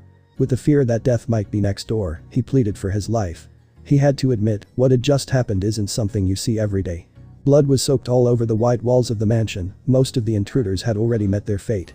6 out of the 8 intruders have died, their bodies were scattered all over the room. With him and his colleague alive, they already realized that there's no chance of escape. Weirdly enough, the colleague was taken care of, although he was not dead. Both of his legs had been broken. As to why Baki didn't finish him off, he does not know. His colleague was definitely lucky, he wasn't. Being held up in the air with Baki's arm embedded deep into his chest, the intruder could feel excruciating pain coursing through his entire body as Baki was grasping his heart ever so gently. With the little strength the intruder had left, he tried to force Baki's arm out of his chest, but it was a meaningless effort. He is the world's strongest after all. Is there a reason I shouldn't? Baki spoke in a dull monotone voice. He was a bit too calm for someone who killed 6 people in cold blood. I'm pretty sure this would have happened to me if your plan worked. By Overhaul's orders, if the inhabitants refused to answer any questions, they should be brought to him. What would happen to them in the end is obvious. I'll tell you anything you need to know about our G group. The intruder stammered, fear and pain being the cause. That's a tempting offer, I do need more information about that. The intruder could feel a small sense of relief wash over his body. But I was already thinking of asking your comrade over there, so. With these words of comfort, Baki squished his heart, ending his life. The body plopped to the ground as Baki removed his hand from his chest. Now, he had his eye on the last intruder left. Now, you. Baki locked eyes with him, emanating fear right into his soul. Tell me everything. This is boring. Izuku faintly sighs, not a single person here could give him any sort of satisfaction. He already knows this boring fact. For the few contestants that saw him defeat a group of 4 like it was a walk at the park, didn't want to embark a single step closer to him. The fact that nobody wants to challenge him made it even more boring. Sure, he could sit down on the pavement like before, but the disrespect would be too big. For the boredom not to overtake his mind, he decided to watch the others fight. Crossing his arms in a gently manner, he paid attention to everyone he could see. Surprisingly, 11 first years are still in the game, including himself. 3 from Class 1B, who are a team comprised of students that Izuku forgot their names of. The fact they made it this far means they are decently strong. From his class, only 2 teams remain, and it was weird. Todoroki, Momo and Ijiro are on the same team. What the fuck? The only boys that have the likes for her are on the same team. No matter how Izuku looked at it, it was peculiar. Momo may have good looks, but personality-wise, it's a different story. The other one was comprised of Kirishima, Tokoyami, Mina and Toga. Usually, most form a team 2 or 3 other people, so this wasn't a surprise. At the other end of the ring, he could see the big 3. Just like them, Izuku was in the same situation. Everyone tried to keep their distance away from him. This didn't matter to them because it seems the trio was on the offensive most of the time. All three of them combined already defeated 20 contestants. It was a decent feat in Izuku's eyes, but nothing out of the ordinary. Why are they keeping their distance away from me? Izuku wondered. They were literally on the other side of the ring, the furthest away from him. Looking up, he could Yujiro hovering in the air with a smile on her face. She was clearly enjoying this. When you're stronger than others, it's definitely fun. When you're stronger than everyone by an incomprehensible margin, where's the fun in that? He sighs once again from the sudden thought. Izuku really wants to fight someone as strong as him. There's Hawk, but has no clue when he would meet him again. Deep in thoughts of his desires, Yujiro suddenly looked straight at him. They locked eyes, but only for a few moments. Yujiro didn't quite expect this, so she turned away, a bit surprised that Izuku had noticed her. So that's why. He figured it out instantly. Shit. He's too hard. A second-year student ratted intensively, not capable of getting through Kirishima's defense. Heh. He snickered quietly. Only on Mondays. Kirishima's teammates facepalmed. This wasn't easy. A group comprised of 3 second-years suddenly started attacking them, thinking the first-years are easy prey. They had to find out the hard way that Kirishima's defense is not something they can easily break. Apart from that, he could also take the offensive while having a defensive body. Attacking them was definitely a mistake, but the pride of being their seniors had taken over. Still, they were decently strong. Kirishima, although not in his strongest hardening form so he could save up his energy, they were dealing a decent amount of damage to him. The red-haired boy wasn't alone though. With the help of Tokoyami's Dark Shadow and Mina's Acid, they were putting up a decent fight against their seniors. The 3 older boys were in a pickle. Knowing their quirks are only usable from up close, they tried to think of a plan. Losing to some lousy first-years isn't something they want to bug them in their sleep. As they were thinking, Toga suddenly appeared from thin air. In a mere moment, she got on one of the seniors' backs and wrapped her legs around his arms, immobilizing him. A younger girl against an older boy in a fight of physical strength, it's definitely a bad matchup. But legs beat arms in physical strength any day. Placing the poor boy in a chokehold and the fact he couldn't use his arms, it was only a matter of time before he lost consciousness. Sleep tight. She whispered to his ear gently, arousing the poor boy. You bitch. The suffering boy's teammates obviously wouldn't let a single girl take one of them out, so the other 2 retaliated. Take the eye, as he approached closer to Toga, he was met with a punch to the face. Although from a villain background, Toga is being treated as a normal student by her teammates. That's good.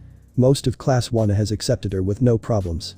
If the teachers are telling them she's turned over a new leaf, then it has to be true. Well, at least they hope it is. With the help from Kirishima, he punched the boy away from her. As the senior fell down, he didn't get back up. Huh. He's out. Hitting him straight to the jaw, Kirishima forgot his hardening quirk packs a punch equivalent to a rock being thrown at your face. Only one is left, as Toga's victim already collapsed due to lack of oxygen to the brain. Standing side by side, the last senior was now in a pickle.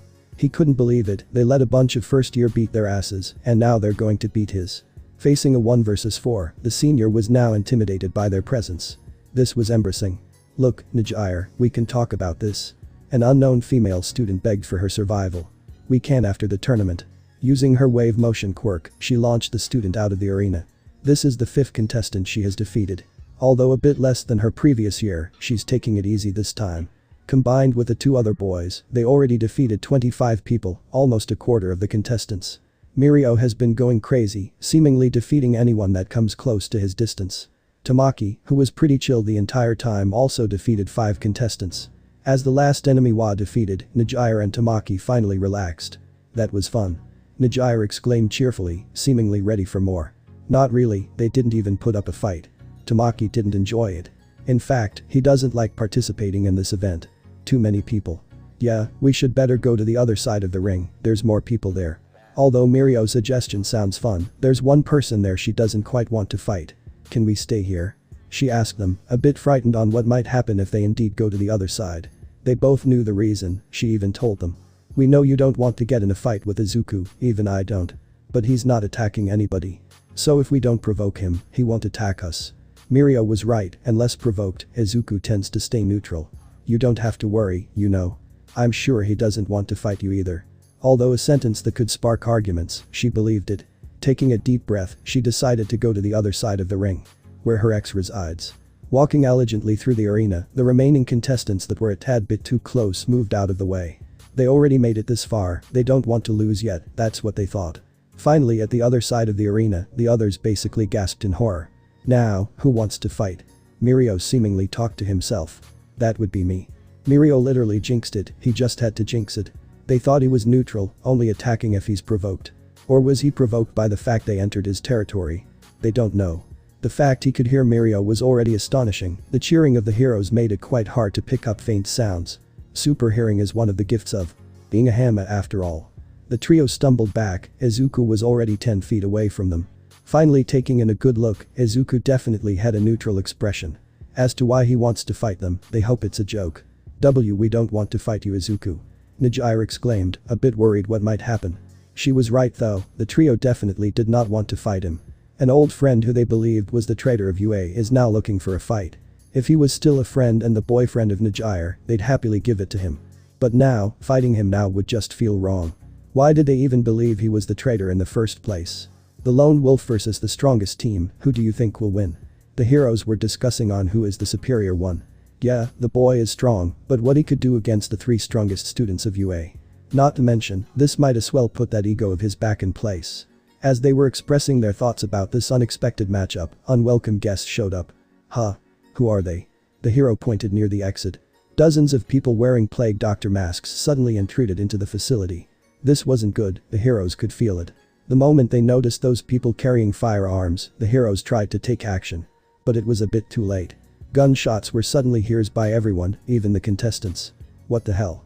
I can't use my quirk. The heroes in the stands that got shot were left dumbfounded. Taking in a closer look, the students noticed there were intruders in the stands. What's going on? Even with the sound of guns being fired all around, they still had no clue what's going on. At least Izuku did. Are they idiots? No deep thinking was needed, the sudden intruders are just plain idiots. And that's all I know, I swear. The last remaining intruder stammered, finally telling Baki everything he needed to know.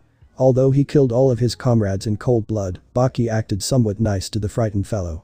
Still, that did not bring any relief whatsoever. Seeing the massacre with his own eyes, the possibility of getting brutally killed after spilling everything did not leave the intruder's trail of thought. Baki wasn't fazed at all, a calm and an uninterested look resided on his face even after hearing everything. In all fairness, that's just his normal face. What the intruder told him is definitely appealing. I see. Baki replied. The intruder definitely told him everything he could remember. He wanted to express his feeling, but all Baki could do was sigh. The fact that Overhaul already has such a huge quantity of quirk erasing bullets, not to mention ones that shut down a quirk off completely, was unexpected. It's too soon. Baki seemingly spoke to himself. When is Overhaul going to ambush the stadium? He listened to everything, focused as he could be, but he never heard the time of when they are going to attack. It should be in play by now. It's been quite some time, the pain in his legs has been steadily increasing as minutes pass on. To think that it was so fast that the intruder only noticed something was wrong when he fell down on his ass. Looking at his legs, they were bent in a peculiar position. Weirdly enough, the pain wasn't coming. Baki's strike was so fast that it left the body in shock, or maybe it didn't even notice something was wrong. Only a few moments later had the pain kicked in. And as of now, it has reached a point where it's barely bearable. Grunts were now being forced out of his mouth. Baki, who heard it, decided to help. The intruder interpreted it the wrong way. As Baki walked closer, he closed his eyes.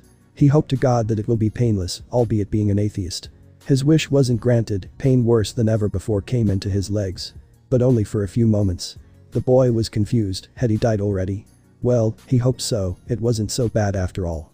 Opening his eyes, he realized he's still here, in the mansion filled with 7 dead people. This should do it. Baki exclaimed, leaving the intruder a bit dumbfounded. Do what? You should be capable of standing up, just don't run and you should be fine. Taking a look at his legs, they seemed to be fine. I only dislocated them, so don't be surprised. Although the pain was still there, it was now bearable. You can go now. Baki was a mysterious person, Atlas to the intruder's eyes. To his surprise, he actually managed to get up. Although it hurts, he can still stand and walk without any significant problems. Why didn't you kill me? Weirdly enough, he blurted something odd out of his mouth. He was curious as to why though. Was it because Baki saw good in his heart? Or does he know the intruder will do great things in life if he tried? Because you're underage. Huh? Is that the reason? Just because I'm underage. That's the only reason. A bit anticlimactic for the intruder, but it's better than anything. I see. Thank you, I guess. He was grateful that Baki spared his life, even though he was actually ready to kill him with his comrades. Also, if you really don't want to die, then you need to lose all of your connections to Shai Hasekai that had already crossed his mind. If he comes back to Overhaul empty-handed, then the pain train's coming. Are they idiots? No deep thinking was needed, the sudden intruders are just plain idiots. This whole arena is filled with heroes for Christ's sake. In what right mind would they think suddenly attacking this place is a good idea? Out of the 4 exits present for the spectators, out of all of them the villains bombarded inside and started blasting whoever they see. Their numbers are quite large, but it's still a dumb plan. Izuku had already realized who they were by the masks. Shai Hasekai must be really mad. ERI told the 2 brothers everything, how ERI is basically the sole reason as to why Shai Hasekai rose into power. Wait, there. Members from the Shai Hasekai, Mirio exclaimed, surprised by Izuku's remark. You know them? Not much, but I've heard a lot about them from Sir Night-Eye. Apparently, he's been after them for quite some time. For Mirio, Shai Hasekai's actions are really out of character. For Yakuza gang, Sir Night-Eye never found any illegal activity, which he found it strange. For a group that rose in power exceptionally fast, it didn't make any sense for Sir Night-Eye. Sir Night-Eye this, Sir Night-Eye that, Mirio had been uttering his name as if Izuku had a clue on who he is. Maybe he did, but that hero fanboy character of his had already disappeared. The group always stayed in the low, so why would they show their true colors now? Oh, that's probably because of me. Izuku stated like it's not a problem. Now it was starting to make sense. They lost ERI, the sole reason they could create those bullets was because of her blood. Overhaul might have a blood supply from the constant torture he made ERI endure, but it's not going to last forever. He's mad, in fact, Izuku thinks Overhaul is fuming with rage. Nijire and Tamaki were left with a confused stare at Izuku, who they instantly looked away when Izuku gazed back. What did he do to make a group this mad? In fact, this desperate that they would even attack a place that's crawling with heroes. Mirio was the only one who could actually feel the weight of Izuku's words. There's no way Shai Hasekai would do something this stupid and finally give heroes a reason to arrest them. Izuku, what did you do? Although they were not friends, or even on good sides, it's not the time to act like a bitch. Both Nijire and Tamaki were also a bit curious on what he had done, but at the same time they hope it wasn't something bad. Let's just say I stole their most valuable asset. Unsure on how valuable their asset is, Mirio still had a feeling it was worth a lot to them, considering such a desperate attack was made. If they really are here for me, then shouldn't they be going after me and not the heroes? Izuku turned back, and his hunch was correct. Only inches away could he see a bullet right near his head. He really had let his guard down for a few moments. It wasn't a problem, he managed to dodge it. I guess Overhaul really is fuming. The spectators aren't the only ones who are under attack. It seems Shai Hasekai also want to hurt the future heroes. Don't get hit by the bullets, Izuku warned the others still in the ring. There were a bit over 40 left, so this was a problem. The only exit for the contestants is now seemingly blocked by a dozen of those weird mask-wearing fuckers. It was bad, a few of the students were hit, some managed to dodge, but not all of them. In fact, one of the bullets almost hit Nijire. Luckily, Izuku managed to catch it. Just one look at the intruders, and Izuku immediately realized that they are in fact here for him. Given that they were all staring at him like there's no tomorrow, most of the intruders tried shooting mainly at Izuku. This wasn't a problem for him, but it definitely was for the other students. Sure, some of student may have the right quirk for this situation and defend themselves from the coming bullets, but not all of them. Luckily, most of them were mainly trying to hit Izuku. Damn it, we can't hit him. One of the members of the group exclaimed in a worried tone. They tried to hit Atlas a single bullet, but they just couldn't. Just keep firing. One of them surely has to hit. They sounded desperate for some reason. It wasn't much of a giveaway, but Izuku caught on. Not only Overhaul is fuming with rage, but he's also desperate to get payback. He must have told his lackeys how strong I am. Is this the reason on why they are so afraid? That seemed to be the only explanation in his mind. The fact that a young boy could defeat Overhaul in a single hit, it's no wonder they're afraid. To be fair, Izuku was playing around, he could charge right at them with no problems. It must be his Hanma side talking. Let's try it. The new special move Baki had taught him, he decided to try it on them. Now although Izuku still hasn't come even close to mastering it, let alone capable of using it effectively, he still tried it, this is a chance after all. Relax. He told his body. Suddenly landing on his feet from the constant dodging, he entered a state of relaxation. The Yakuza members had no idea what to say, all they could see is the Targe finally standing still. Aiming right at Izuku, a few of them fired. At the same moment, the ground beneath Izuku cracked. He had disappeared from their view. Left dumbfounded, the lackeys started spouting nonsense. What the hell? Does he have multiple quirks? Hurry. We have to find him or we're done for. Right behind you. Hearing an unfamiliar voice from behind, they quickly spun around and tried to aim their guns. The difference in speed being basically incomprehensible, they had no time to react. Kicks and punches were being thrown at an incredible speed, so fast that the proclaimed members of the Yakuza group fell down before they could do anything. Not to lie, Izuku found some satisfaction in fighting them. Sadly they're weak, but at the same time, they're fun-giving punching bags. Suddenly, he felt a sting on his back. Something had hit him. "Gee guys. I hit him."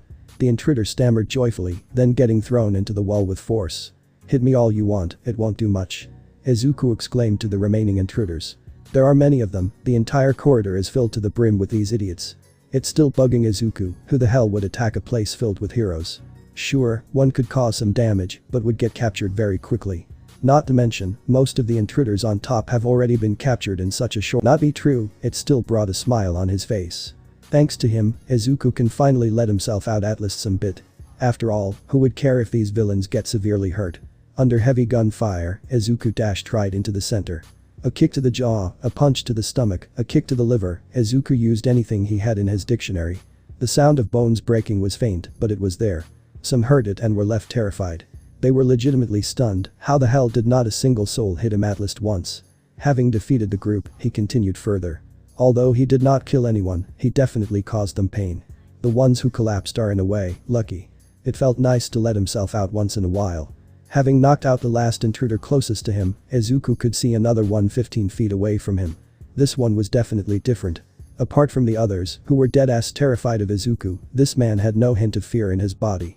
Having a whole team right behind him, they had their guns aimed at Izuku, but they didn't fire for some reason. So you can even dodge bullets. That's impressive. With the complete silence that filled this corridor due to Izuku frightening literally everyone, a lot of the lackeys could feel some of the tension let loose. "You their leader?" Izuku asked, not giving a damn about his compliment. "Guess you could say I am. Then are you an idiot?" A bit intrigued as to why he was called an idiot, he raised his eyebrow for Izuku to see. "Pardon? You literally attacked a stadium filled with heroes. That's just a dumb plan, no matter how you look at it. How the hell did you even convince them to attack this place?" Surprisingly, Izuku was having a conversation with these evildoers. As to why? Because the author had no idea what to write. Also, most of them are already captured, so sucks to be you. Izuku added a little bit more info. Those lackeys of ours don't even matter to us. They're just desperate enough to climb up the ranks that they would even agree to do this. Guess that made sense. It seems the Shai Hassaikai has a ranking system, the higher the better. Like in real life, most would do desperate things to climb up the ranks.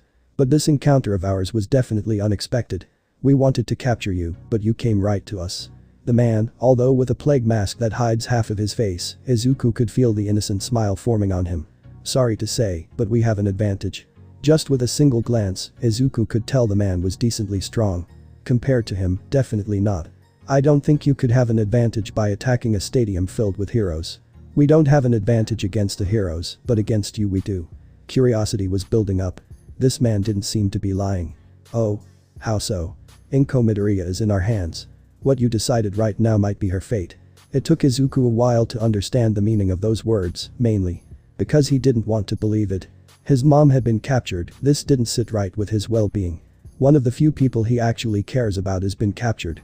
Like a slave to his master, he wanted to obey any command uttered by this man, just so he could save her. But this didn't happen. He never wished anyone death, apart from Hawk. Now, even this was different. It's been a while since Izuku felt this much fear. And at the same time, rage. Something was not right, he could feel it. If he had more experience with this, then he could be more certain. If he's not wrong about this, it seems his demon back activated. It didn't take long for the Shai Hassaikai members to be captured. They didn't even put up a fight, to which was a delight. Still, the damage they've done is astronomical. In the span of a measly 5 minutes, over 80 heroes were hit by the quirk bullets. All of them realized that something was wrong. Why would they use guns? No to mention ones that don't inflict any sort of physical damage. Trying to use their quirks is when they realized what was wrong with the picture. A life of a quirkless person isn't a gentle one. These sort of people basically lose any chance of having a decent life, or let alone a normal life. Realizing they can't activate their quirks due to these strange bullets, the psychological fear of becoming an outcast of society was a bit too much to handle. "You bastards, what the hell did you do to me?" Having the intruders restrained to a nearby wall, a hero grabbed one of them forcibly by the hair. "Why can't I use my quirk?" There was a lot to see in that hero's eyes. In a way, he was desperate for answers. "Don't sweat it, hero. Your quirk should return in a month or two." Out of all people, Sir Night-Eye seemed to be compassed. He has heard the news of a hero losing his quirk for some time due to being hit by a strange bullet. This was only ever recorded once. Naturally, the authenticity of that story was questioned by many, while it also never made the headlines. Sir Night-Eye knew it had to be true. With these words of comfort, the enraged hero finally relaxed. Although 2 months seems a lot, it's manageable. Hate to break it to ya, but your quirk's gone. The intruder responded aggressively, seemingly holding in a chuckle. All of you fuckers that got hit, say hello to a new quirkless life. The hero lost it. Still holding the intruder's head up by the hair, he punched him straight to the face, knocking him out. Now this was behavior a hero shouldn't have. But in a way, many understood his actions. Losing your quirk can change a person drastically, even Night-Eye understood the internal struggle of hearing this heartbreaking news. Many of the heroes that got hit by the bullet seemingly despaired. Damn it. Why? The hero fell on his ass, the stress he now feels was enough to break him to a point where he can't stand. There's a way to reverse the effects. One of the intruders spoke up. An influx of emotions came swirling into everyone who heard it. Really, it was a bit difficult to believe in that claim. After all, it's the enemy speaking. But at the same time, why would he lie now? Surely, he wouldn't dare to spout such a bold lie in front of so many people. Why yeah, I overheard my leader saying he can reverse the effects. And who is your leader? Overhaul. Overhaul. For some reason, the name didn't really ring any bells. Only for a few did the name sound familiar. Given the numbers, is he here? This is a perfect chance, so Night-Eye had to ask. To think that Overhaul is the leader of Shai Hasekai, it was surprising. Nothing more, nothing less. Why yes he is. One kid angered him to a point that he even decided to attack this place. You attack this place simply because a kid angered your leader. Who is this kid anyway? For a Yakuza group that always seemed to hide something, but was seen as a neutral organization by everyone, this was a little excessive. Shai Hasekai was definitely suspicious, Night-Eye knew. But for them pull something like this off simply because their leader was angered by a measly kid, it did bring up more questions than answers. All I know is that he has green hair. Hearing the hair color, Night-Eye immediately realized it was Izuku, the ex-holder of One for All. Well, most of them who heard it actually had a feeling that it's the lone wolf. What did Izuku do for Overhaul to make such an irrational move? While Night-Eye and the others were interrogating the trespassers, many forgot that the students were in trouble. For heroes to forget what their job is, to protect others, it is embarrassing. But at least some cared, and those would be the teachers. Vlad King, Ectoplasm, Azawa and Midnight joined into the scene. Jumping down from the crowd of heroes and into the arena, they were ready to protect their students, no matter the cost. Overhaul, their leader, he must be captured. It's also a top priority, the intruders did say he's the only one who can reverse the effects. Their problem is that there is only one way out for the participants, and that's where the intruders also came from and started blasting the students like no tomorrow. Another problem was that no intruders were coming out from the tunnel as of now. It was strange indeed. Seeing a few of the intruders passed out outside the entrance, the thought of a student entering the corridor popped up. Vlad King came to check who is inside the tunnel, having used his quirk to create a shield to block himself if they fire any quirk-harassing bullets. But nothing was coming. In fact, it was dead silent. With a bit of confidence, he peeped through his shield to see the horrifying sight. Everyone. It's safe. For some reason, Vlad King sounded disturbed. They all took a look, and it was horrifying indeed. What the? The intruders were out cold. Taking a closer look, some of them might even have broken bones. In the far distance, they had no words to describe it. It's hard to comprehend of what the hell they are seeing. Perfect eyesight wasn't needed, they can see it clearly, but they can't accept it. Should we go closer? We have to, but be careful. They all nodded in approval, finally entering the exit corridor. Bodies were scattered all over the corridor. Even for heroes, seeing this brought chills down their spines. Who could have done this? The intruders near the entrance seemed to only be unconscious, but seeing what's further down the corridor, the heroes wanted to throw up. Seemingly disturbed of the sight in the distance, they were brought back to reality as they heard someone coming towards them from behind. Najire, why did you come here? I've come to help. Not like any help is needed since everyone has already been defeated, she actually lied. Najire's here because she saw Izuku enter. In a way, she doesn't doubt his strength, but her worries for him have heightened. One hit from those bullets and he could be killed easily, right? Oh god. At the same time, the heroes aren't doubting her strength as well, but is she mentally strong enough to see what's ahead of them? They gave her the benefit of the doubt and decided to let her tag along. You can help, but are you certain? I doubt you'd want to see what's ahead. I'm certain. Najire was stubborn about this, so there's nothing the heroes could do. Alright, just don't freak out. Ectoplasm exclaimed, genuinely concerned. His words of concern hit Najire quite differently than one would imagine. She's barely concerned about anything. As a teacher who has been teaching her for 3 years already, ectoplasm already has to know this. There's only one thing that she's concerned about. No, please no.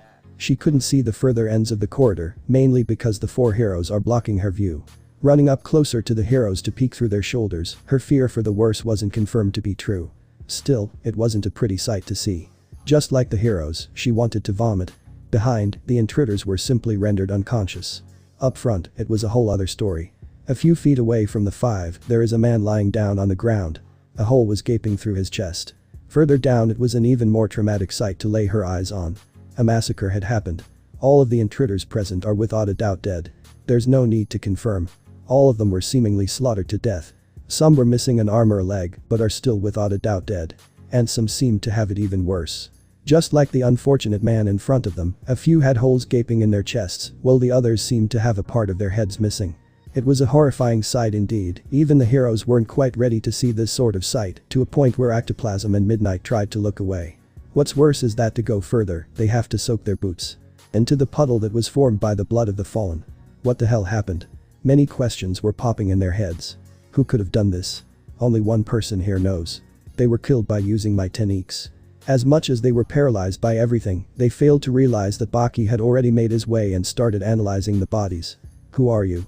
Vlad King shouted, immediately activating his quirk. Stop. He's not an enemy. Aizawa was the one to realize that it was no enemy. Or maybe how they treated his brother, Baki sees them as enemies. So in fact he is an enemy. Don't worry, hero, I'm not here to fight. Then, what are you here for? My house was attacked by similar people like them. One of them told me they were going to raid this place, so I hurried to come here. Now that they think about it, Baki does look familiar. Red hair and a feminine face, it's Izuku's handsome brother. They attacked your house. Why? Because Izuku angered Overhaul, probably. One of the Shy Heiseikai members did say a student with green hair angered their boss. Izuku being the only male in school with that hair color, it was no surprise to hear it was in fact him. What did he do? That doesn't matter one bit. Baki ignored his question. Or in fact doesn't want to give an answer. Without a doubt, if the heroes get a wind of ERI, given the circumstances, her life as a lab rat might return. Well, she is protected by the world's strongest, so it doesn't matter one bit. Aizawa took the clue and decided to ask about something else. You said they were killed by your techniques, does that mean the one who did this is Izuku? The truth is basically a given if you give Atlas a hint of effort into it, but Aizawa doesn't want to know one of his students is a cold-blooded murdered. This can't be Izuku's doing. The heroes weren't denying the fact that this might as well have been done by Izuku, except for his ex. There's no way Izuku could have done this. He's too nice for this. Going back to once they had dated, the undeniable fact she found out about her boyfriend is that he couldn't even hurt a fly. Even if it's fighting against villains. At most, he would always try to knock them out or inflict some sort of pain, that's all. She understands he had changed, but this is just too much for her heart. A boyfriend way too nice for his own good, to a point where Nijira always had to take the lead. Nijira, put yourself in his shoes. Do you honestly think he'd be the same innocent boy as before? After what he had to endure? For the teachers present, this hit too close to home, mainly because it hit their home. Being sent to prison and losing everyone's trust in mere moments, the fact Izuku's still sane is astounding. Nijira wanted a say in this, she just can't accept the fact that the ever so cheerful Izuku would change to this degree.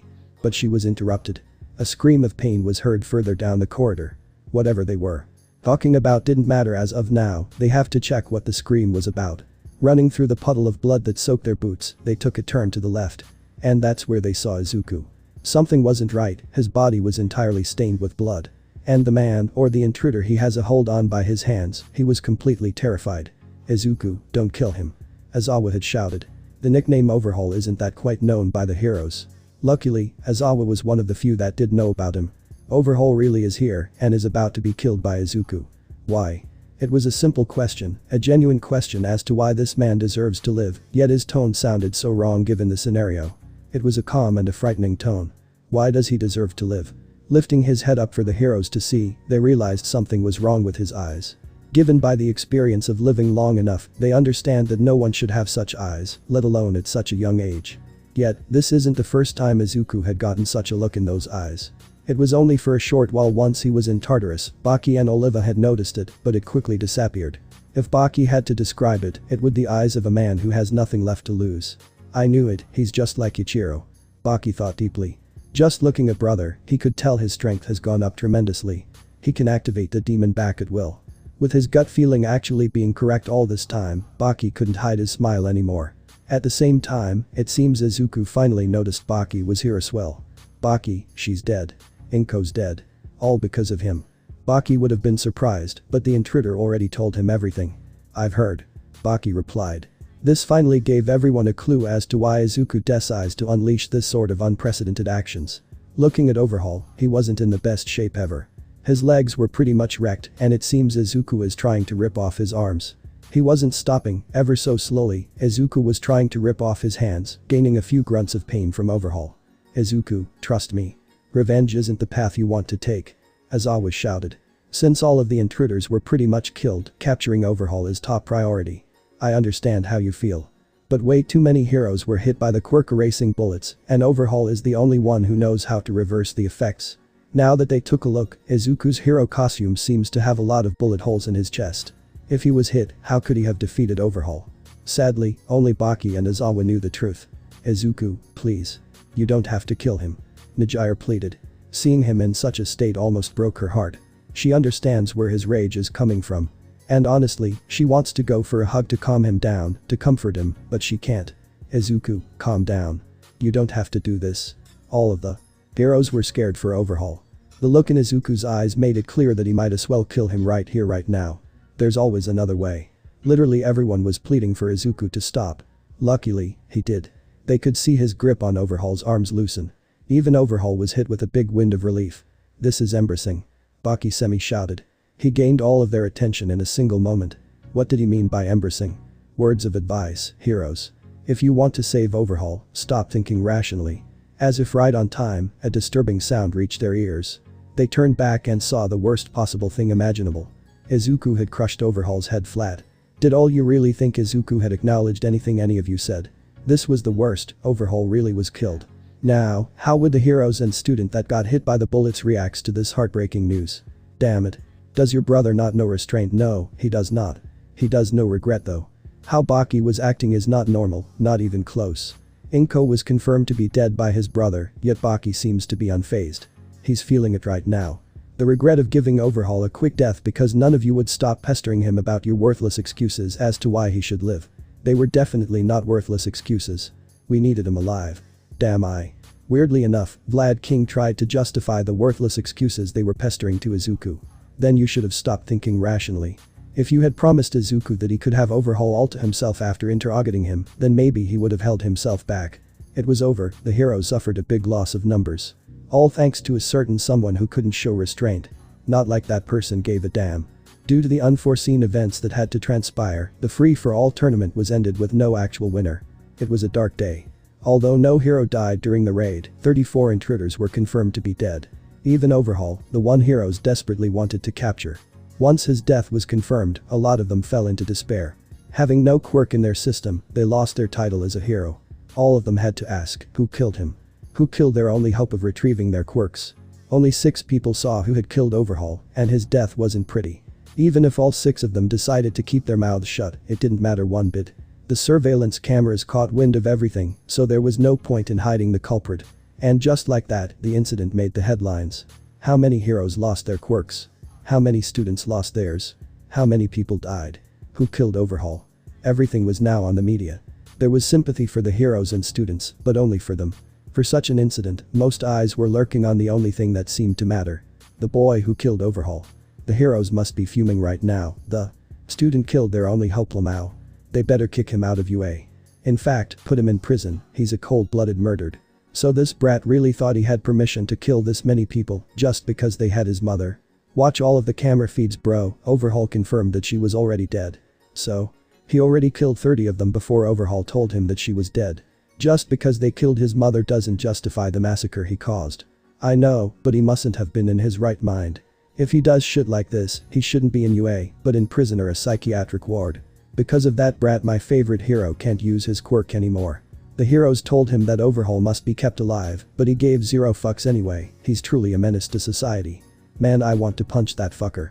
Dude, the kid tore through their flesh like butter. Do you honestly think you'd stand a chance? Bet I could beat him. If you really are going to try, then it was nice knowing you. Honestly, the kid needs to have a public appearance, otherwise the hate won't stop. If no cure is ever going to be found, then the hate won't stop. Overhaul did hit him a few times with those weird bullets, so why could he still use his strength quirk? He just built different. Understandable. Izuku is probably the strongest student in UA. I watched a tournament and he was literally obliterating his seniors like it's nothing and was about to fight the big three alone. He's got potential, but I'm pretty sure he ended his own career. A massive influx of haters had sparked the community. Although there are those who don't blame the boy for his actions, it's a minuscule amount compared to the critics. Luckily, Izuku doesn't use Twitter. With the tournament being aired on Friday and the weekend finally coming to an end, the last week of school started. Azawa, where's Izuku? Is he absent today? Kirishima had asked. The boy is absent for an unexplained reason. Although he had read the articles and the hate he received online, the sudden thought of him being arrested due to his actions had popped up. His mother's funeral is today, so he won't be coming. Truth be told, no matter how strong Izuku seems to be, Azawa already has a feeling that he won't show up to school for the remainder of the week. Please help him any way you can. It was a meaningless request. Not a single soul in this room has any good relationships left with Izuku. Like hell we will. Biting her fingers due to stress, Momo was the only one who spoke up. The moment she entered the class, not to mention a bit later than usual, many instantly noticed something off about her. Her messy hair, the tired look in her eyes, many questioned as to why.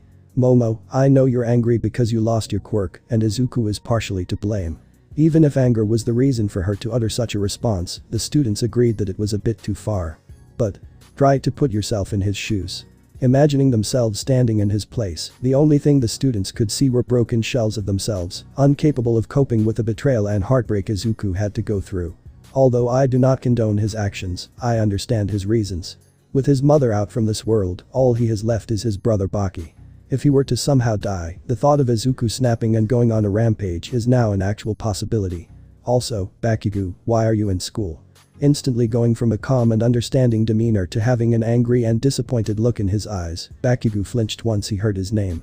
You were invited to the funeral, were you not? So why are you at school? Bakugo didn't have the guts to answer. A decently large crowd of people had gathered for the unfortunate occasion. Izuku is happy to know that Inko has this many friends who care for her, he even remembered a few of their faces. That couldn't be said for the others. Having met Izuku for themselves when he was a child, or seeing him in a picture, they were astounded to see he grew up to become such a fine man. But this wasn't the time to be astounded. I am so sorry for your loss. She's in a better place now. Although we hardly know each other, just know I care for you. All those words of sympathy that came from everyone present, it was to be expected. Why even bother, this doesn't change the fact that she's dead. Even the daughters of the parents that came said a few words to Izuku, but most of them were a bit shy. It didn't take long for the coffin to be put under the ground.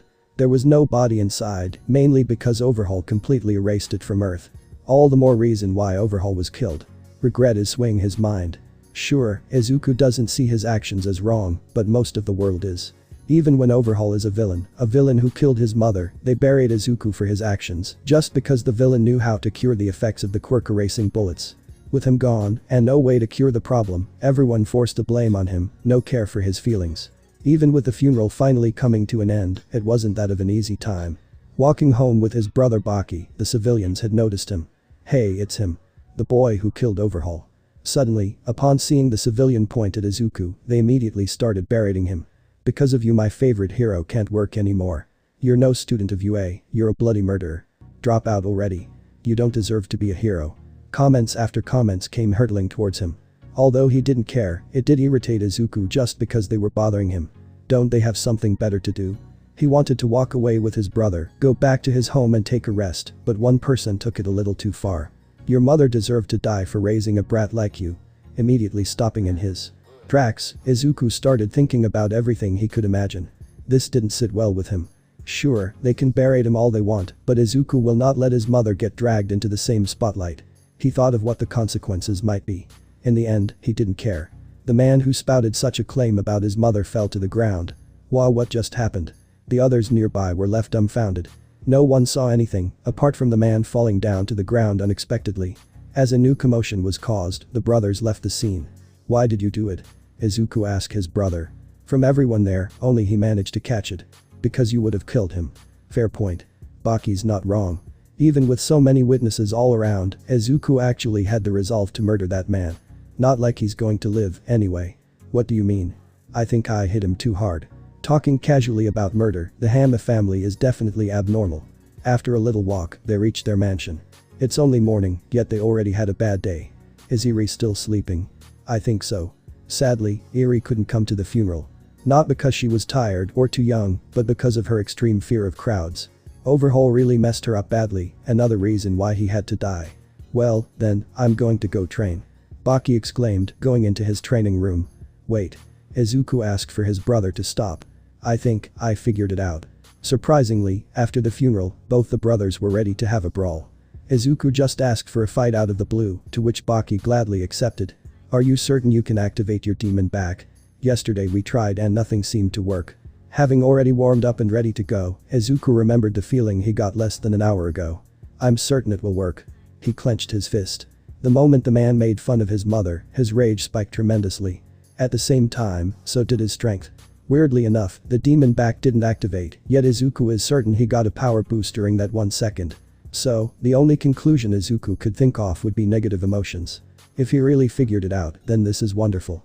Izuku, who stood steadily in place, decided to give it a try. If negative emotions are really his way of activating the demon back, then he'll have to go back. Oh, is that what chronostasis made up? Sorry to break it to ya, but the bitch is dead. Overhaul broke into a frenzied laughter. This was payback for taking ERI away.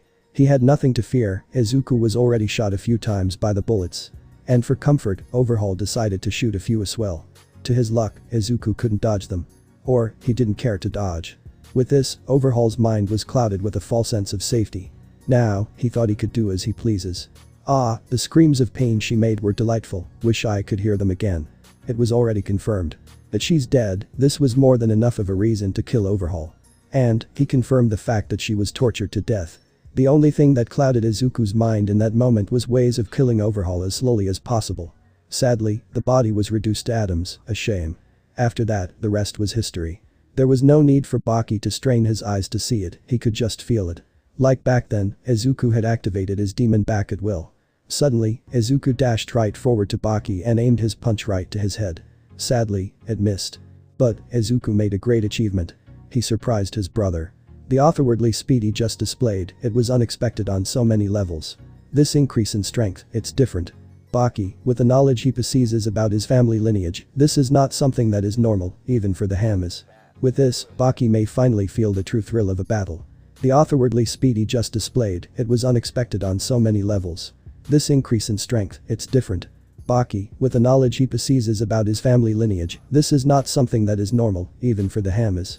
With this, Baki may finally feel the true thrill of a battle. Izuku did not stop the fight with just a single punch. Seeing his brother being taken off guard, he continued with a full-on barrage. Much to his disappointment, Baki was still capable of easily dodging all of them.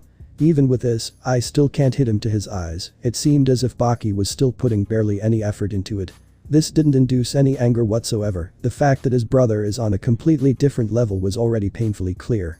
Still, after pulling over 50 punches in such a short time span, not a single one could hit him. Let alone graze him. It was definitely a bit irritating. This is definitely surprising. Dodging every single punch and kick Izuku was throwing full force, Baki finally felt a small hint of joy. Even with the demon back, he shouldn't be at this level. Granted, although nothing is landing, this is way above his expectations.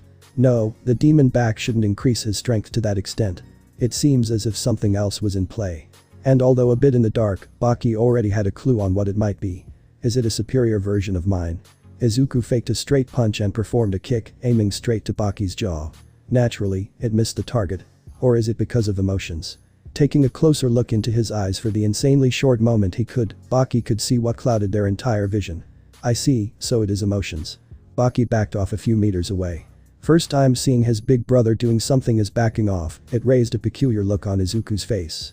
Let's see how much better he is in that state.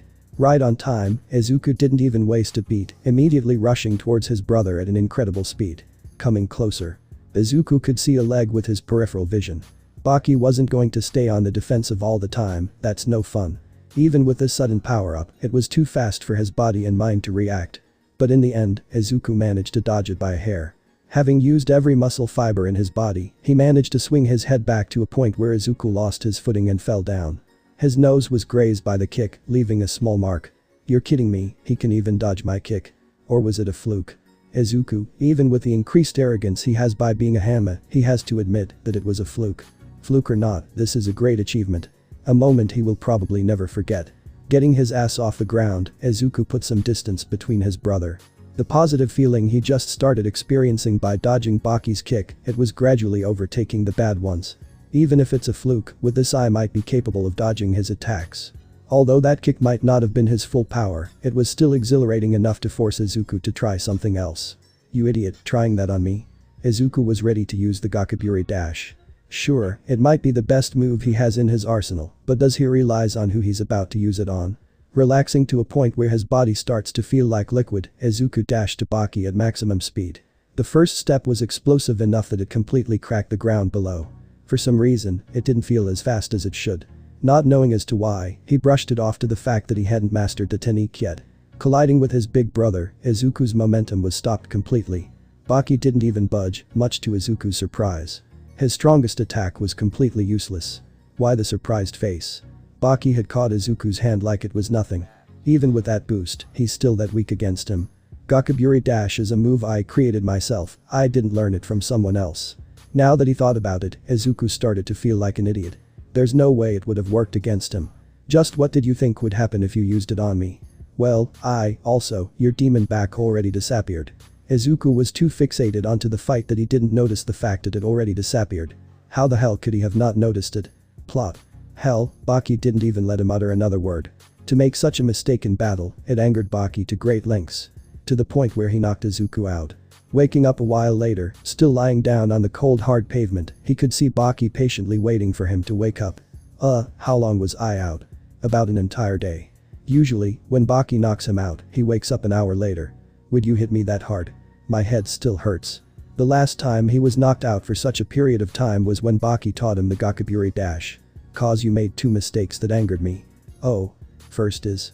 But you thought the Gakaburi dash would work on me. Now that was a given, Izuku had to admit. He was a bit zoned out into the moment that he wanted to check his newfound strength. Second is how the hell did you not notice that your demon back disappeared? To be fair, he has an answer to that, but he's afraid to spit it out. I don't know. Angering Baki even more, Izuku was ready to get knocked out once again. God was by his side this time, Baki didn't lay another finger on him. Well, whatever. Baki seemed to drop that topic, he wanted to talk about something else. How did it feel to have that much strength? Actually, I felt like I was at the top of the world. That must be the Hanma talking. If it's Izuku, Baki might beat his ass once again. It felt like a cheat code, I wasn't that strong even when I fought Hawk a while back. It is a cheat code if you know how to use it correctly. What do you mean? You said you figured it out, and my guess it's your emotions, specifically negative ones. Baki was right on the dot. Remembering Overhaul and what he had said made Izuku's anger skyrocket. Sadly, to keep your demon back active, you must be constantly filled with negative emotions. Now that doesn't sound fun at all. Your demon back disappeared right after you dodged my kick. Let me guess, you were happy that you dodged it, right? Yeah. Even if it was a fluke, it was an achievement in my eyes. Still, even with my cheat code on I still couldn't hit you once. That was very irritating to say the least. With the newfound power, he was still hiding air all the time. What did you expect? You've been training like this for only 6 months. I've been doing this for over 15 years already. Taking this into consideration, the fact that he did manage to dodge it, fluke or not, made it sound even better. Anyways, school starts in about an hour. Are you going or not? Considering Inko died not too long ago, most wouldn't be at their right mind and have the willpower to go to school. But Izuku's strong. Even if everyone at school is basically an enemy to him, it doesn't matter the slightest. Not to mention, the news of his actions are pretty much common knowledge at school by now. It won't be a surprise if anyone looks at him with ill intent. Yeah, I'm going. He already decided to go. Baki had already prepared food in advance. So, doing the same morning routine, he left for school with a lot of time to spare. Without a doubt, a crowd would form if anyone saw him walking past the city. Considering Izuku is quite tall, has green hair and freckles, it's quite hard to miss him. With that in mind, he decided to rush to school, fast enough that no one could even see a glimpse of him. Making it to the school gate in less than 5 minutes, he still had a lot of time to spare. I doubt anyone in my class would want to see me this early, but I got nothing to do. Going right inside the UA building, he immediately got attention from everyone. Hey, it's him, he's still here. How the hell is he not expelled? He's not wearing a uniform, so maybe he was expelled. He never wears his uniform. I heard some of the villains he killed were underage. I mean, they were still villains. The moment he entered, gossip filled the entire corridor. This was to be expected. Him killing Overhaul made the headlines. Hell, it even made him look like he's the villain. He even saw some of the students get hit by the bullets. They definitely hate him to the brim. Walking to his class, most of the students kept their distance away from him. He did kill 34 people in cold blood. They don't want to accidentally bump into him and get their organs ripped out. They shouldn't worry, there's not a single person here he would wish death to. As expected, the moment he entered his class, everyone present seemed to give him a disturbed look. How the hell are you still not expelled? Momo is always capable of ruining the day. Taking a closer look at her, Izuku noticed she didn't have the best hygiene. Heh, it didn't take long for him to realize as to why. Why would I be? Because of you I can't use my quirk anymore. Biting her fingers due to stress, Izuku almost pitied Momo. That's Overhaul's fault, not mine. Why did you kill Overhaul then? Just because he killed your mother doesn't mean you had the right to kill him. I maybe didn't have the right, but so what? He's already dead, saying stuff like that won't bring Overhaul back. He hit Momo with cold hard facts. She obviously didn't take it that well. Don't you have any restraint? It seems Uraraka joined the battle. I lost all my restraint after being sent to prison. So theoretically, the reason Momo lost her quirk was because of you guys. Although he does not wish any of them death, it's a damn joy to mess with them. Guess this is a little payback for what he had to endure. A moment later, Aizawa had entered class. As strict as he is, everyone shut their mouths in a second. Izuku, please go to the principal's office. Aizawa just entered class, yet he already knew Izuku was here. The gossip in the school gave it away. Why? The thought of actually getting expelled had come up not only to Izuku, but to everyone else in class. Naturally, Momo had smiled intensively. Doesn't matter, this won't bring her quirk back. Some thought it would actually be unfair. Who would be in their right mind if they heard their mother had been killed? Not to mention the killer was right in front of you. Most of them think they'd do the same. It seems the government officials would like to have a talk with you. If his day wasn't already ruined due to Momo's constant rambling, looks like the government wants to join into the mix. Is there a reason why they want to talk with me? For them take part definitely didn't mean something good. They want to know why you're the only person that wasn't affected by those bullets. That made sense. After going haywire on the intruders, some managed to hit him a few times, yet Izuku did not slow down with his massacre. Even Overhaul, after dropping the news of his mother, he managed to hit Izuku after he was taking everything in. All of it was caught on the surveillance cameras. It brought many unanswered questions. I already told them it might be because you're quirkless, but they didn't believe it one bit. Of course they wouldn't. Who would believe that a 16-year-old boy is physically strong enough to rip out flesh like it's butter? Wait, what? Izuku's quirkless at the same time? Aizawa didn't think this through. Everyone present in class just heard their teacher really say that. Yeah. Izuku uttered it nonchalantly. He expected that they would react like this, mouths agape and in disbelief. You said it, Aizawa, now please take care of it. He left the class in a heartbeat, not wanting to deal with the drama that is about to occur in there. Aizawa really had to spill the beans like that, huh? Walking to Nezu's office, he got a few stares from the students in the corridors. The government officials are waiting for him, so they didn't matter. Opening the door, Izuku's hunch was correct, there are two people finely dressed for the occasion. Considering they want answers as to why he was immune to the bullets, it is not an occasion to be looking forward to. Gentlemen, meet Izuku Midoriya. Nezu, sitting in his chair while the two others stood right beside him, greeted Izuku in a weird manner. They do not look happy whatsoever, probably because for government officials, they're a bit old. Just seeing their faces once, Izuku could tell the conversations aren't going to be pretty. It's as if any slight annoyance would probably trigger them.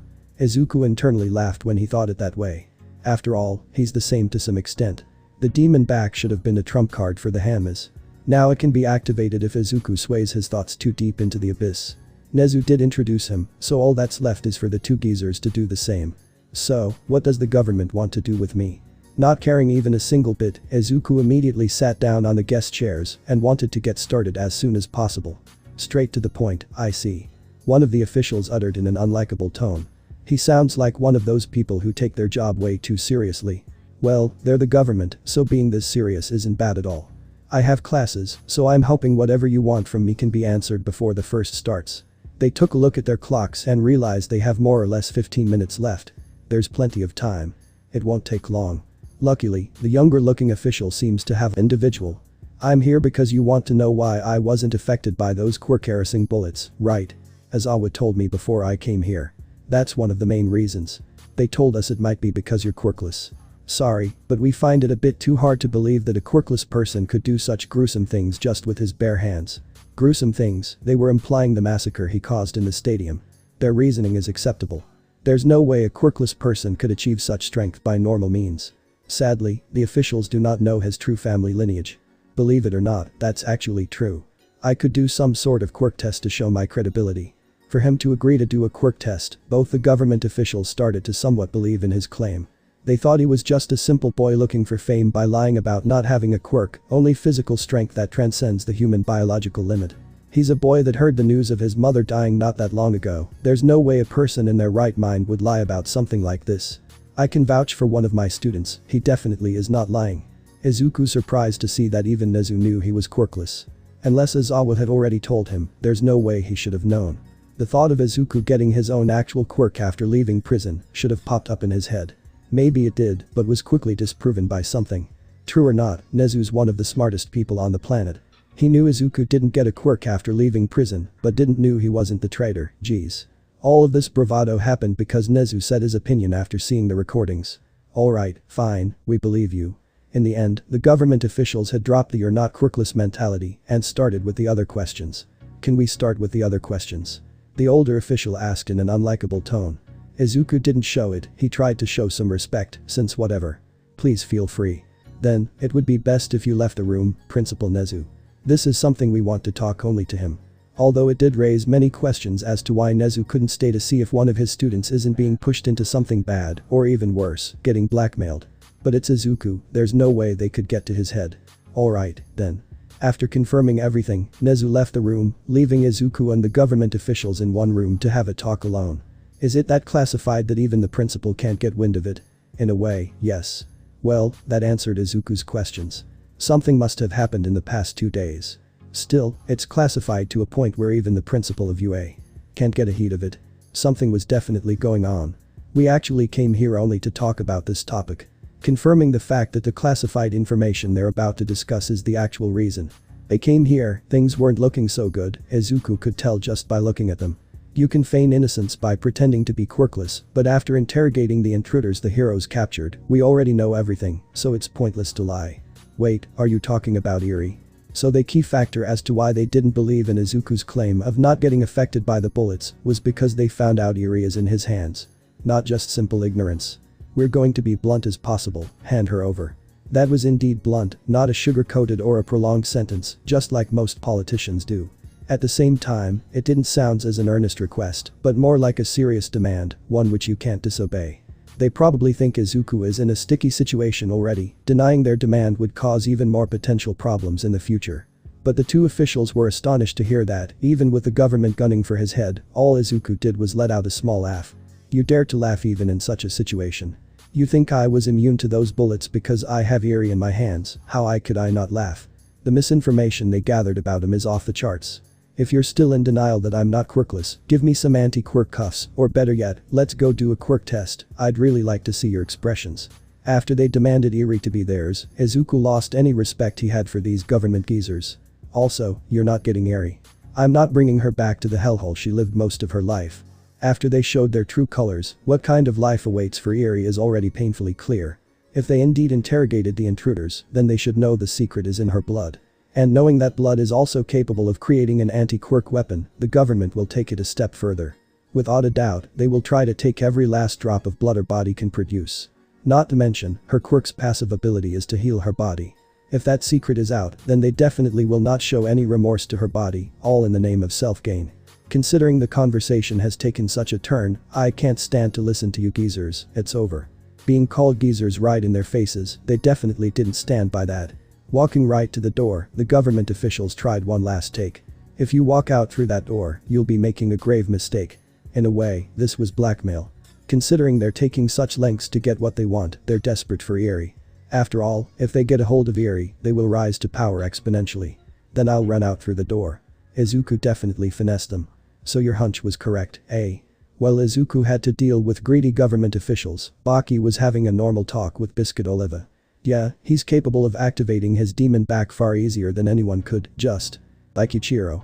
Having no one to talk to, he visited Oliva simply because of boredom. Now to say that he hates company is an understatement. Oliva mostly hates uninvited guests. Baki always comes to his place unannounced, so he's used to it already. What's the catch? Surely, Baki said it's far easier to activate, but there has to be a condition. Getting super strength isn't an easy task, Oliva already knows that, painfully training his muscles every single day to a point they beg for mercy. He must constantly be filled with negative emotions to activate it. Yikes, doesn't sound fun at all.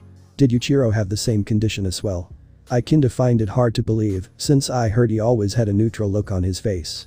I'm unsure about that as well. Thinking about it logically, it sounds horrible.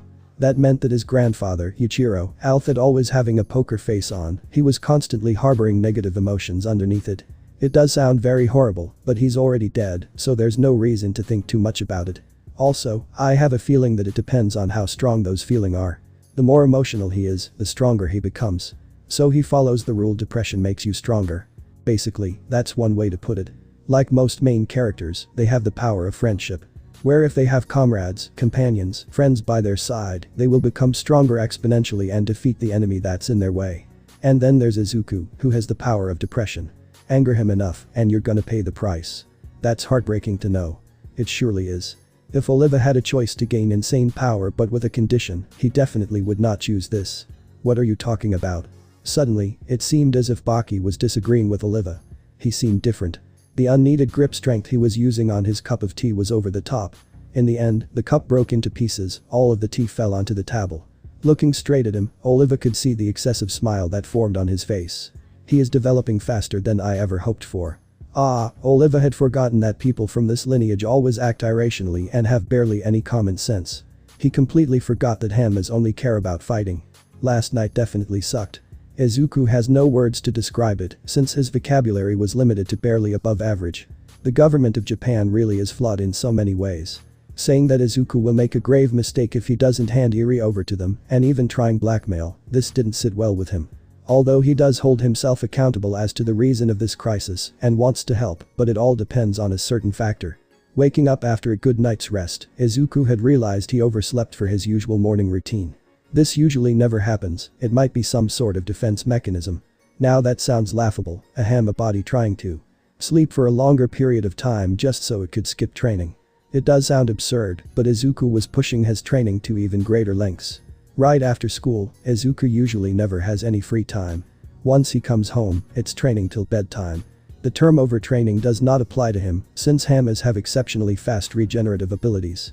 Injuries that might take months to recover will heal overnight, that's how broken they are. But since Baki had openly admitted that Izuku trains even harder him, it might be a possibility. I guess even Hanmas need a day off. It was decided, he'll take the day off.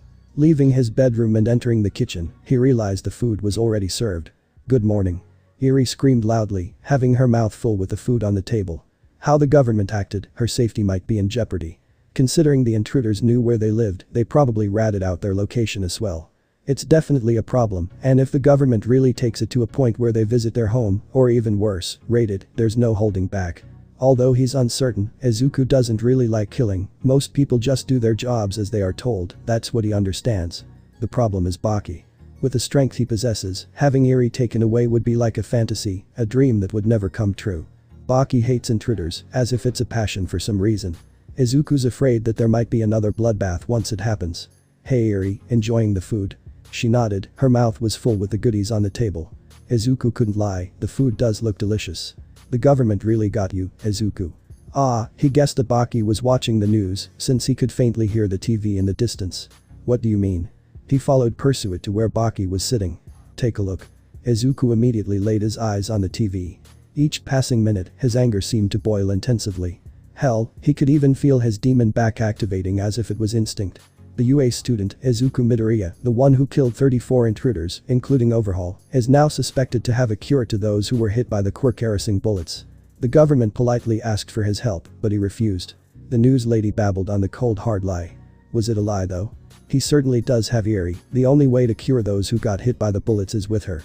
It is said that Overhaul only attacked the stadium because Izuku Midoriya had stolen his property. They definitely know that that property they're speaking of is a child, which pissed off Izuku even more. If this is true, then is this boy a hero or a villain in disguise? Izuku had heard enough. The government really took it a step too far. They really want ERI, no matter the cost. Surprised, right? It's gonna be quite hard for you to have a normal life now. That was definitely true. With this, the world will be in uproar. Is it that bad? And imagine. You killed Overhaul, the only person who could have saved those poor heroes, and now the world knows you have an antidote and refuse to give it away. If you sum it like that, then it's definitely suspicious. And if they find out you were sent to prison because of being suspected as a traitor, then those idiots will try to add everything up. As in idiots, baki means those self-proclaimed woke people who think they have made the connection. Now that Baki had mentioned it, Izuku is still a bit curious about something. How in the fucking hell did not a single student or teacher believe he was innocent?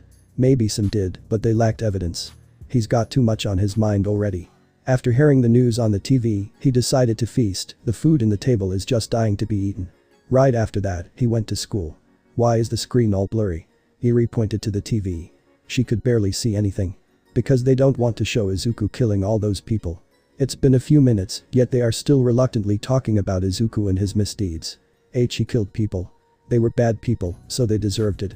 Hearing that made ERI relax, only a bit. She's still a bit terrified hearing that her savior would kill.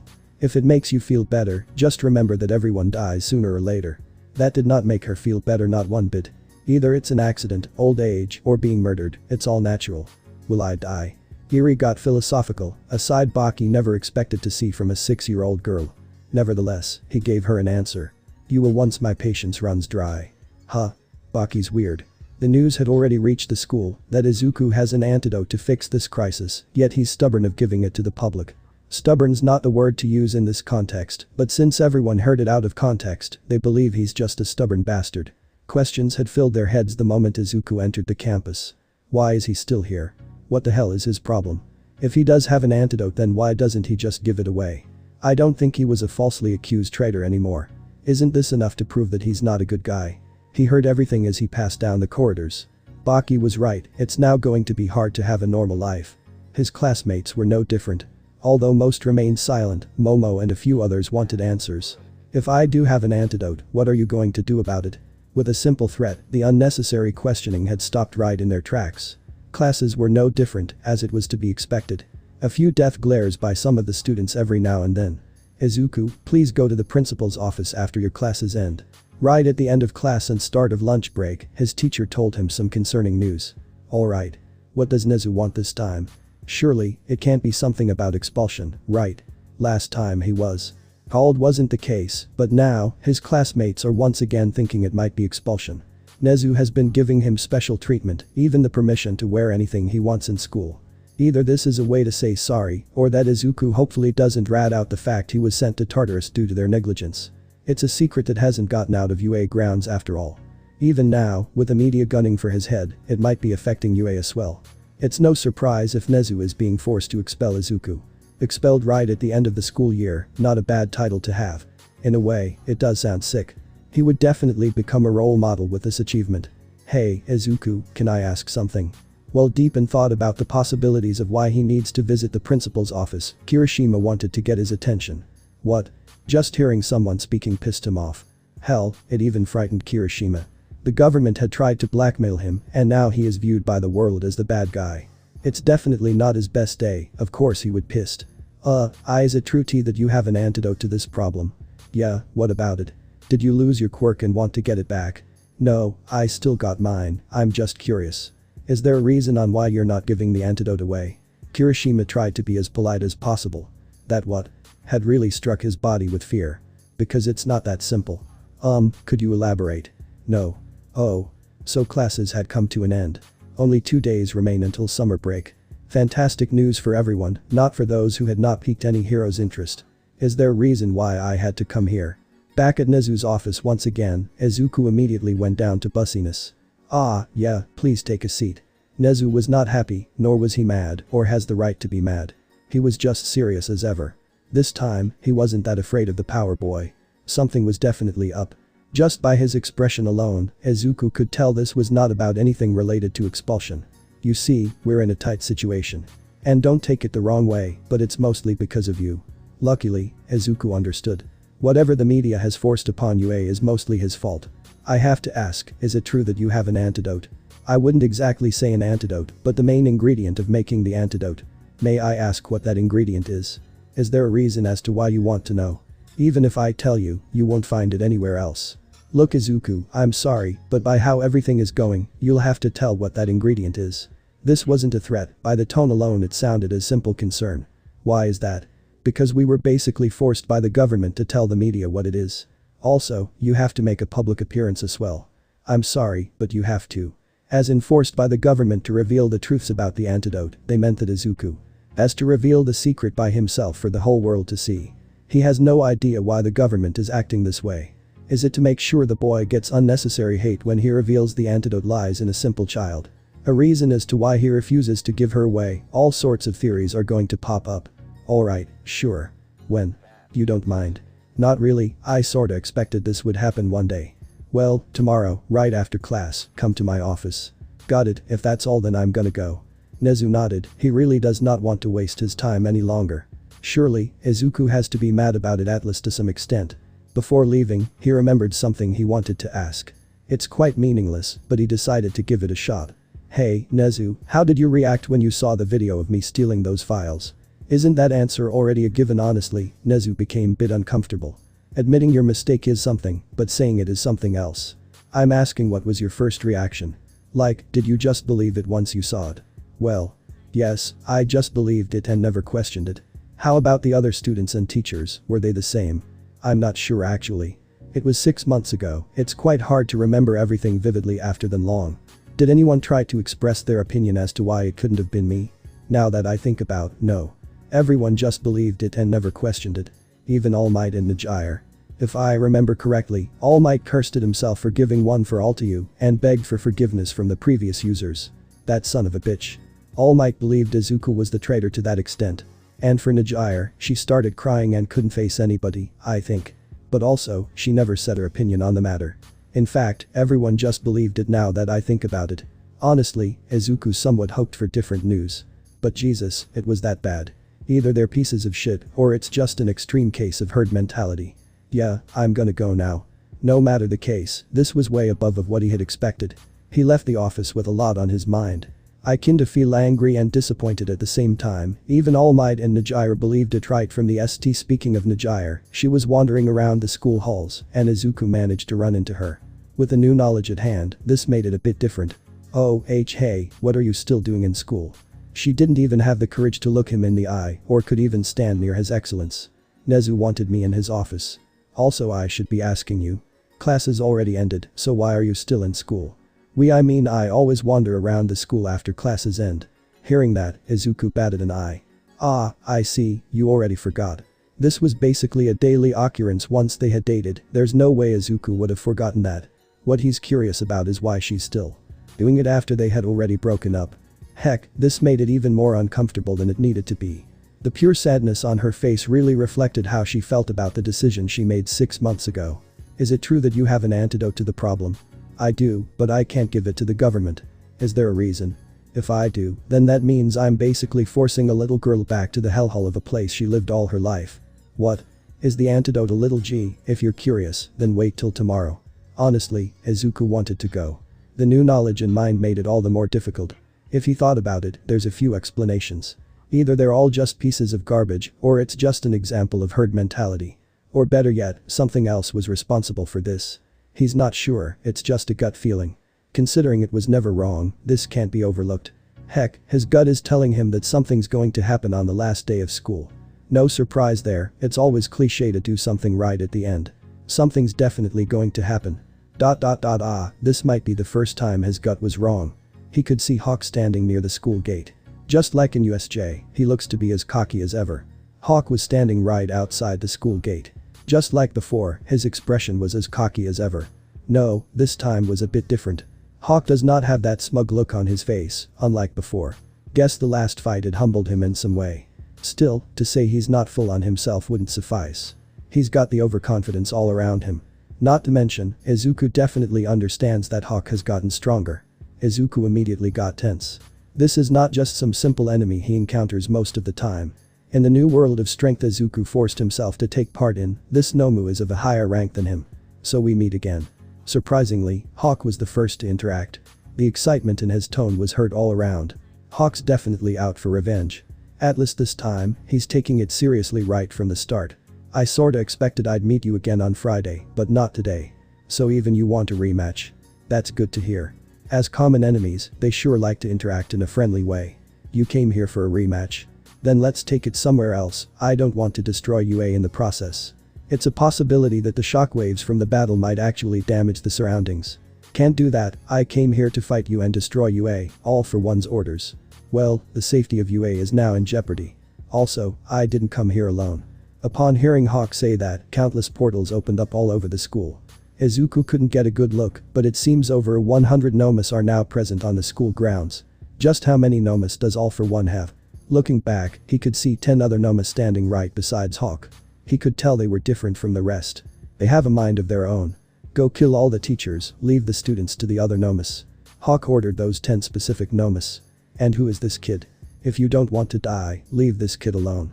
They were different from the rest of the other Nomus, but compared to Izuku, they're nothing. The only visible threat to him was Hawk. Hawk, you're telling me this kid is a threat? One of them didn't obey Hawk's orders, even approaching the young boy with no care for everything. Can this boy even do anything to us? Albeit Izuku had already reached the 6-foot club, he looked like a midget compared to the Nomu, who was now right in front of him. This boy made me feel the taste of defeat. That was surprising to hear. The 10 Nomus never expected their leader to ever utter such a sentence. Heck, even Izuku was surprised by how much Hawk had actually changed. Still, such minuscule appraisal by Hawks didn't matter. Compared to the mindless Nomus, these 10 guys are strong enough to actually pose a problem to the teachers. Izuku didn't waste a beat. The Nomus who was underestimating him was now right in front of him. With a simple jump and a kick right to the face, the Nomu couldn't get back up again. See? What did I tell you? One punch or kick is enough to end all of you. Hawk was referring to the 9 Nomus remaining. Go kill the teachers, he's mine. They understood Izuku is out of their league, so they followed the order by Hawk. The boy wants to take care of the mindless Nomus first, but he doubts Hawk would let him. That's why he decided to use his trump card right from the start. Relaxing his body to a point where he started to feel like liquid, Izuku dashed right to Hawk, instantly reaching his maximum speed. He was caught off guard. To reach their maximum possible speed in an instant was something Hawk never expected to see. However, Izuku wasn't really doing this to cause damage. Rather, it was to gain distance. He kicked Hawk straight to the stomach. With a momentum attack to the kick, it launched Hawk a fair distance away from the school. Did Izuku bother to check? Not really. He instantly turned back and decided to kill any Nomu that gets caught in his eyesight. All of them basically went right to the school. This plan wasn't really planned out. Classes had already ended, so almost all of the students are right at their dorms. And luckily, only a few Nomus bothered to actually go to those dorms. Still, there are students wandering around the corridors. That's the main problem. Another problem are those 9 Nomus. They might be trouble for the teachers, but All Might should be capable of defeating them. The thought of his ex-mentor left a sour taste in his mouth for some reason. Nevertheless, although he hates a lot of people in this school, he does not wish them death. He ran inside the school, incapacitating any Nomu that he could see. The best plan he could think of was to reduce their numbers. Hawk won't stay idle once he realizes what I plan to do. After defeating 5 Nomus with ease in a few seconds, he could see more coming straight at him. Just like in USJ, the urge to kill them had surfaced within. Sadly, Izuku knew he had to control this sudden urge. He has to keep his head straight. One by one, the other Nomus were defeated. One single strike is enough to end their careers. Looking far back, he caught a glimpse of Izawa. And also, 2 of the 9 Nomus had surrounded him. It hasn't even been a single minute, yet Izawa was already hurt. They're as strong or even stronger than the teachers, so ganging up was a bit overkill. Really? Someone like you is a hero. If there's 2 villains, what could you even do? They really like making fun of their opponents. You're really useless against people with multiple quirks, you know that. You consider yourselves people. Of course we can't. The Nomu had no time to finish his sentence, he was sent flying into the distance. What the hell? Before the other one could comprehend what just happened, Izuku ended his life with a punch to the gut. Izuku Izawa seemingly stammered. The Nomus already had given him a beating in such a short time span, yet Izuku defeated both of them with a single attack. You alright? I'm fine, what's going on? Izawa was caught off guard. Who in their right mind would decide to attack UA? It's the same as in USJ, a Nomu attack. That one is here as well. That one, Izawa immediately remembered the chaos that Nomu had caused. So do we need to do that plan again? The only way Izuku managed to stack the odds in his favor last time was due to Hawk's negligence. Hawk entirely depended on his quirks, to a point that just losing one already caused him problems. I doubt it's gonna work like last time, there's no way he's attacking UA without having learned a thing or two about our last encounter. It's been mere moments, yet Izawa heard the worst possible news. The only plan they had against Hawk, it might be useless as of now. That's why I'm gonna fight him alone. You need to take care of the Nomus inside the school, they're weak enough that even students could beat them. The only ones you should be wary of are these Nomus, but there's only 7 of them left. A 100 Noma strong or even weaker than the students, 7 Noma strong or even stronger than the teachers, and an Alpha Nomu stronger than anyone in this school. UA has them beat in quantity, but the Nomus beat them in quality. Izawa and Izuku parted ways. If Hawk catched on what Izuku is trying to do, then it might be even worse. Once again, Izuku massacred any Nomu that got in his way, saving a few students in the process. Mere moments later, Izuku realized his hunch was correct, Hawk had caught on with the plan. Hawk was holding 2 students by their necks. Don't think you can break my master's toys without going through me first. A lot was swaying both of their minds. The difference in strength comparing Hawk to the other Nomus was absurd. At most, those mindless Nomus have 2 quirks up their sleeves. The special Nomus Hawk sent out have at least 5 of them in their system. But then there's Hawk, who probably has over 100 quirks in his body. The mindless Nomus are weak enough that most of the students are capable of defeating 1 or 2 of them, so what gives? Why would All For One create this many Nomus that not even full-fledged heroes are capable of incapacitating them? Izuku's smart, he already had figured it out. He already knows the fact that Nomus are made from humans. He learned that after the first attack in USJ. Hawk, what the hell are you? Izuku's confident that not all Nomus are capable of holding a large amount of quirks. Force upon more than what they can handle, and they probably cease to function. The 10 special Nomus are probably just some talented humans capable of harboring more quirks than the average norm. Then again, who is Hawk? How could he be capable of holding this many quirks? Well, the others can't even come close to double digits. There can't be another explanation to it. If All For One wants to rule, there's no way he would make just a single overpowered royal guard. Alright, I get it, let those students go. Izuku lifted his arms as if a police officer had pointed his gun at him. Let the others deal with this, and you deal with me. Pull another stunt like this again, and I'll start doing what you're doing. True to his word, Hawk let the students go. He sure has changed after being humbled. Once the 2 students ran off, they didn't waste any time. As if in sync, they dashed right at the same time. Without the Gakaburi dash, Izuku is a level below when it comes to speed. Hawk caught him by the hand and threw him into the wall. The wall collapsed immediately, and Izuku was once again outside of the school. Hawk wasn't wasting time either, he's not letting Izuku rest even a tiny bit. Once again, Hawk landed yet another hit to the stomach. Surprisingly, Izuku tanked it and performed his own combo on his stomach. Don't think you can defeat me without using the same thing like before. Hawk was referring to the demon back. To most Hanmas, it usually activates right at death's door. To Izuku, it's once his emotions heighten. But sadly, Izuku has been trying to activate it all this time. Even imagining overhaul, the demon back wasn't even budging. It's not that simple. A bit irritated, Izuku kicked Hawk right at his knee, breaking it. Going by his expression, the pain was definitely there. Well, Hawk rarely ever got hurt, so anything might as well hurt. But All For One wasn't lying when he said Hawk is going to get upgrades, his knee immediately popped itself back in place. Even if you do manage to hurt me, I can just heal myself with no problems. Izuku's not an idiot, no matter how many healing quirks Hawk has, they all have a limit. Use it or else. Hawk performed a powerful punch, straight to his gut. Yet again, Izuku. The sent flying right into the school, breaking through the windows and plopping down right on the floor. That punch definitely did some damage, but not enough to incapacitate Izuku. Or was it? He's not sure, but there is blood. Actually, there's a lot of blood, and it's all over him. It's not mine. There's no way Izuku would have bled this much by just a simple punch. Looking to his right, anger spiked. It hasn't been that long, but 2 students had already met their fates. Their deaths seemed to be gruesome as well, it's like they bled out to death. Although this is a disaster, it might as well be a blessing in disguise. Because of you, they died. Looking through the broken window, he could see Hawk patiently, yet confidently waiting for Izuku to come out guns blazing. If that's what you want, then you're gonna get it. With his demon back activated, it was time for round 2. Seeing the dead bodies of his fellow students, Izuku manifested enough emotions to activate the demon back. It was time for round 2. So you're actually taking this seriously now. Even from outside, Hawk could feel the sudden increase in power emanating from his enemy. That's what you needed to do from the start. Hawk was taunting his enemy. Granted, he was also holding back, not even having used any of his new quirks except for the healing. Mere moments later, Izuku attacked. Surprisingly, he looked like a flash to Hawk. He never expected to see such a display of speed. Izuku used the Gakaburi dash once again.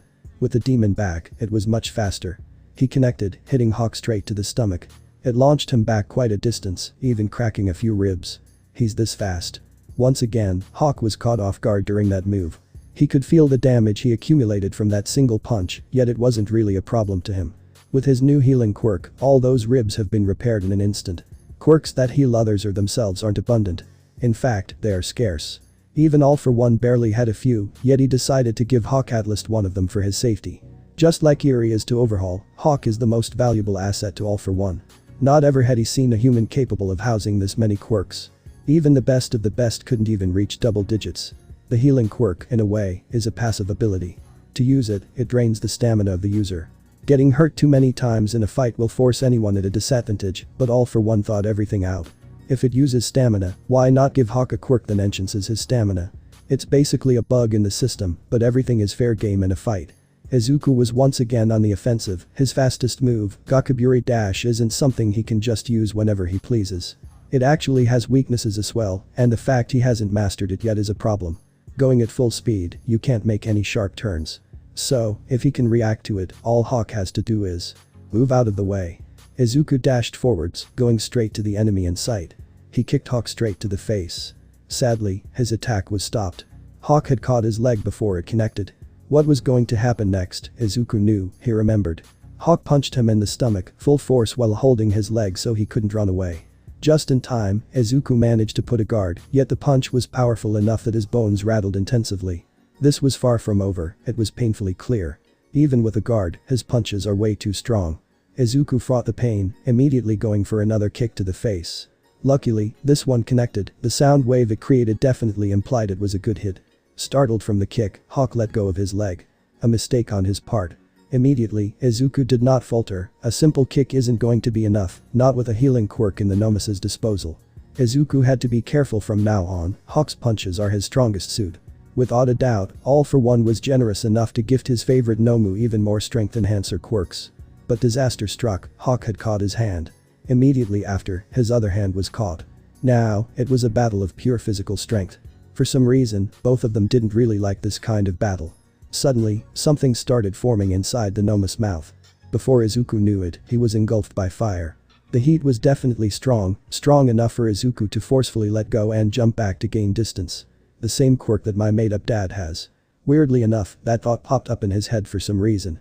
So now you got quirks like that up your sleeve. A few, most of them are just enhancers.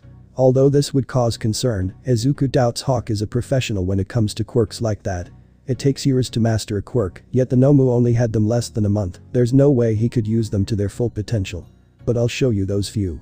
Right after finishing his sentence, Hawk came dashing forwards.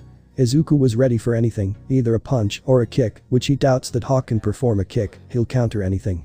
But to his surprise, his feet suddenly embedded into the ground. Motherfuckers and Earthbender escape was possible, but not in the short time span Izuku has.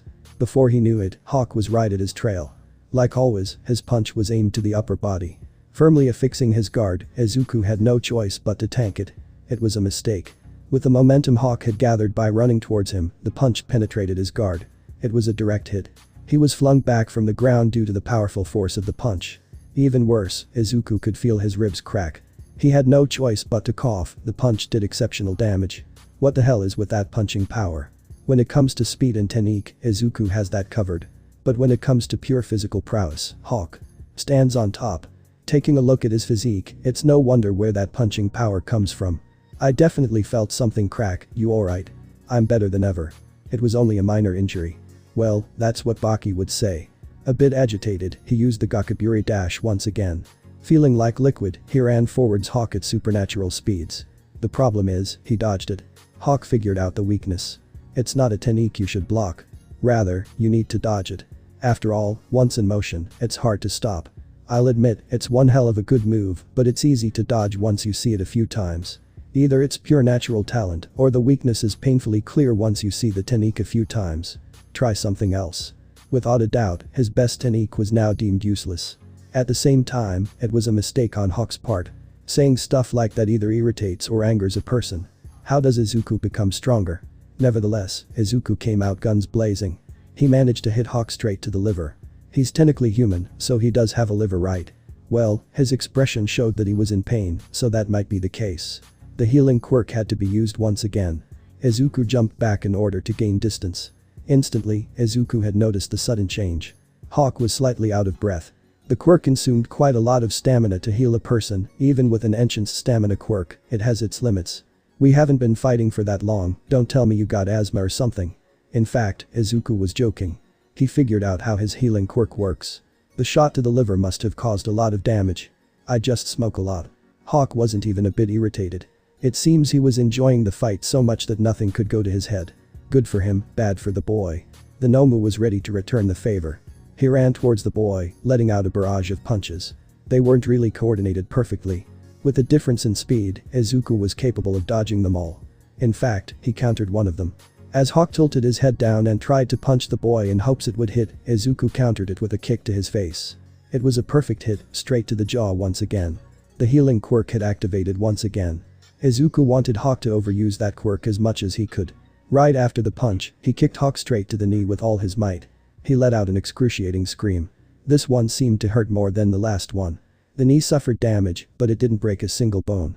Still, he needed to activate his quirk once again. But there was an opening, and Hawk fully took advantage of it. He punched Izuku right to the face. It flung him back quite a distance. Even worse, it rattled his brain. Blood was gushing from his nose. He doesn't know if it's broken or not, but it hurts like hell. It's funny. Both of their bodies are weak compared to their punches. Damn. I can't concentrate. Next thing he felt was a painful sensation in his stomach. Hawk knew that must have rattled his brain. Ain't no way that punch didn't do anything. It was the worst case scenario. Some of his ribs broke. The pain was bad, but Izuku did not falter. That one definitely broke something. Hawk wasn't in his greatest either. You could clearly tell he was out of breath. Oh, shut up and just fight. Izuku's will to fight was the same as ever. A bit dizzy, he could still do what he knows best. In the span of a few seconds, they exchanged over 100 blows. Naturally, most of them were blocked by both parties. However, Izuku managed to get a few in. Deliberately, Izuku was aiming for his weak spots, and it did what it needed to do. Sadly, Hawk is a being with a bit of plot armor. They damaged him intensively, yet his healing quirk still had the juice to heal him. With his damaged body, Izuku couldn't function at his best. Ah, how he wishes to have a healing quirk. Never seen before, Hawk let out a kick, straight to the side. Given the circumstances, it connected. He's not an expert when it comes to kicking, but it had enough power behind it to mess up Izuku's insides.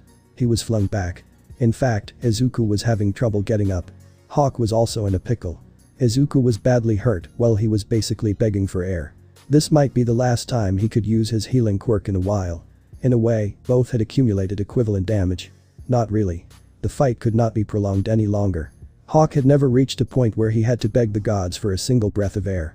Same could be said for the rival. If Hawk lands another hit, it's definitely over. He observed Hawk intensively. By how he's breathing, has realized his healing quirk had reached a limit. Also, both had realized this fight needs to end as soon as possible. With a damaged body like that, I doubt he could do anything that would hurt me.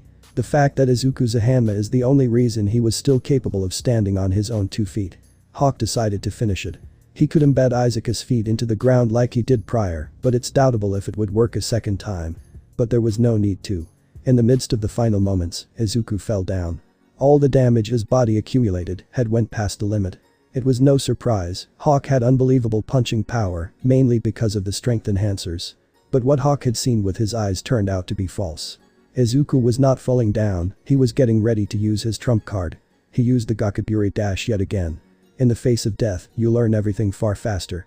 Baki was right, in the state Izuku is in, he realized everything becomes far easier. It took some time, but he finally mastered the Gakaburi dash. Adding up with the fact Hawk was caught off guard, it made it all the more worse. As if flying through the air, Izuku managed to kick Hawk straight to his neck.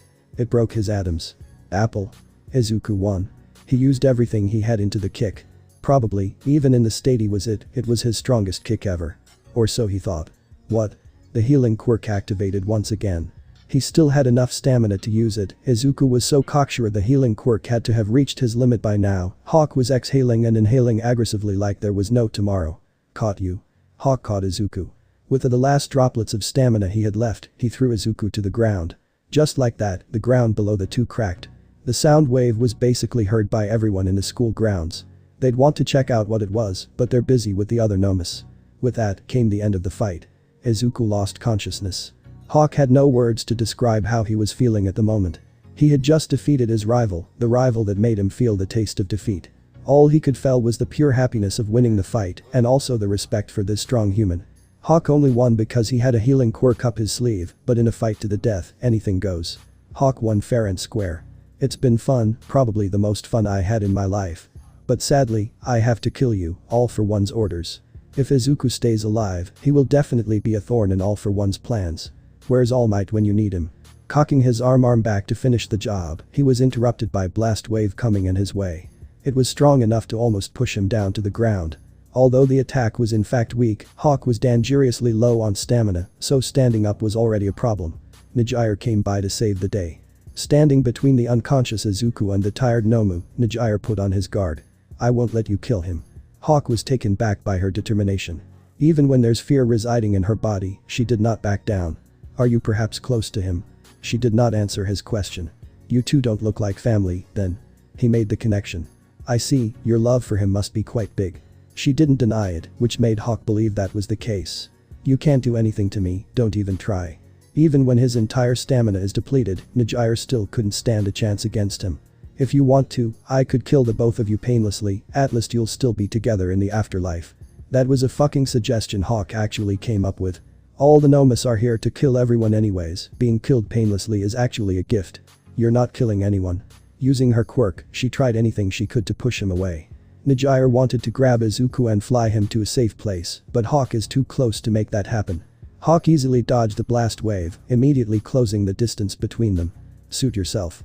He punched her to the gut. I think that's his signature move. Only one punch was needed to put her out of commission. She was flung into the school building, breaking through the window and hitting the next wall with force. Don't worry. Hawk affixed his gaze onto the unconscious boy. She shouldn't have felt much pain. Izuku couldn't hear a single thing, yet that didn't stop Hawk from babbling him mouth in front of him. He grabbed Izuku by the neck. Having exceptionally big arms, Hawk had a firm grab that was hard to break. At least you'll die with her, that should be good enough for you. I don't think he will.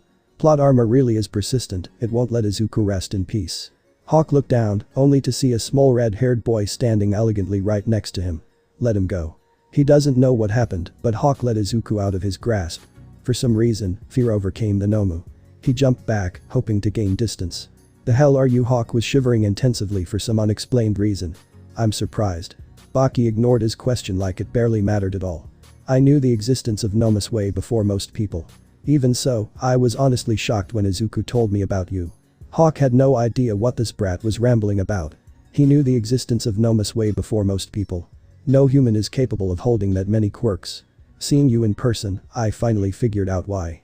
In all fairness, after All for One decided it was best to transfer even more quirks to him, Hawk started asking himself that question. Tell me something. Hawk had something to ask, but he had doubts if this red-haired boy would give him an answer. Why the hell am I so afraid of you? Hawk was shivering to the core, his legs were shaking intensively. Added with his dangerously low stamina, he was using everything he had to stand up. All for One probably erased your memories, but your body definitely hasn't forgotten about the man that almost killed you. What? Hawk couldn't come up with any response to that. It's true, he's certain his memories got erased once he was a human, but to think this frail-looking boy had actually almost killed him. Kinda hard to believe, but by how his body was reacting to his presence, that had to be the case. It's been a while, Jack. Falling deep into the void, his fate was destined to be sealed. With him out of the picture, he doubts anyone could stop Hawk. After all, their fight proved the fact that Hawk is the strongest one here. Izuku was so sure his death was right next door, yet he was surprised to see the familiar ceiling he had seen too many times to count. He jolted himself out of the bed in surprise. Apart from his sore muscles, there's nothing life-threatening. I'm alive. Did All Might defeat him after? Or? Immediately after waking up, all sorts of possibilities flashed through his mind. It was the same as before. After the doctors examined his exceptional regenerative abilities, they took him back to UA, medical care wasn't really needed. This is my second time seeing your body heal this fast, that newfound quirk of yours sure is something else. And he hopes this would be the last time he gets beat up to this extent, it's not fun at all. Recovery girl was in the room with him. She seems to not know the truth and thought it was his quirk doing its best to heal the body. Yeah. He got himself out of the bed. It's been a while since he got out of bed with soreness all over his body. You alright? Apart from sore muscles, I'm basically fine. You don't want it healed? No, it will heal soon, just let me feel this way, it's been a while. In all fairness, the soreness of his muscles actually feels great, getting beat up to death does not. His clothes got trashed because of the intensive battle. Hey, how come I'm still alive? Who saved me? Your brother managed to save you. After that, all the Nomus left the area. It's been a while since his brother saved him out of a pickle, he has to show his gratitude. After all of his near-death experiences, his ass was saved by his family members. If this continues, he might become dependent on that to happen. Did he kill their leader? Is that why they left? We checked the cameras, your brother had a chat and let him go for some reason. The fact Baki let Hawk go like that might seem too suspicious. If another misunderstanding occurs, Izuku's going to lose his mind. Literally everyone in the school believed he was the traitor, so this is actually a possibility. So now, is my brother a suspect to your eyes? He struggled to say it softly. His anger, although not near enough to activate the demon back, was still strong enough for Recovery Girl to notice. We don't think so, he punched the Nomu straight to the stomach and he collapsed. After that, he let him go. Baki may know Hawk is his rival, is that why he let him go? And it's best not to pry into this, considering what you had to go through, we don't want another misunderstanding to happen. Izuku relaxed upon hearing, if they really start suspecting Baki, everyone might be in grave danger. Anyways, how long was I out? For a whole day, it's Thursday already. And about the public appearance. Was it rescheduled? It's going to happen in a few hours, you woke up at the best time. None of you thought about rescheduling it. Your brother informed us there's no need to, he said you should wake up right on time. How the hell would Baki know that? Unless he's speaking from personal experience, Izuku would believe that. Baki is on another level, he definitely had a few near-death experiences himself. Fine, just tell me when it's going to happen. He decided to go home, he had enough for today. Considering Hawk is a level above him, Izuku needs more training if he wants to stand a chance against him. Or better yet, he needs more rage in his system to stop Hawk. He wanted to leave the nurse room, go home and train, but when he opened the door, he was greeted by a familiar face. Young Midoriya. You're finally awake. His loss against Hawk should have been the worst thing to happen, but All Might took that spot in a heartbeat. I actually thought you were goner. Even if All Might shows concern to his ex-one for all holder, all Izuku feels is a sour taste in his mouth. All Might went in for a hug to express his happiness, only to feel air. Izuku backed away. Don't fucking try that again. Normally, most people would happily take a hug from the number one hero. Heck, some might collapse from the sudden happiness, but not Izuku. Just being in the same room with him brings disgust. What? I'm just worried for you. Although that might be true, Izuku has a hard time believing it. The fact that his father figure gave up on his so fast because of a simple video, he has a hard time believing anything that comes out from his mouth. Whatever, just let me leave. With the big stature All Might has, he was blocking the exit, intentionally or unintentionally. Can we please talk? It won't take long. Izuku's certain All Might is going to be persistent about it, so he has no choice. Say it right here, right now. He wasn't going to play those games, have a seat at some room, and then talk for a while, Izuku just wants to go home. All Might coughs, as if ready to finally speak. I think it's time for you to take one for all back. It took a while for the boy in question to process his statement. All Might's in the dark about the fact Izuku is no longer capable of holding one for all in his body. Probably because he's biologically different from a normal human, he doesn't know, Baki just told him it's impossible now. Even when All Might knows nothing, Izuku could not hold his anger of his ex-mentor's meaningless persistence. You already know the answer, don't you?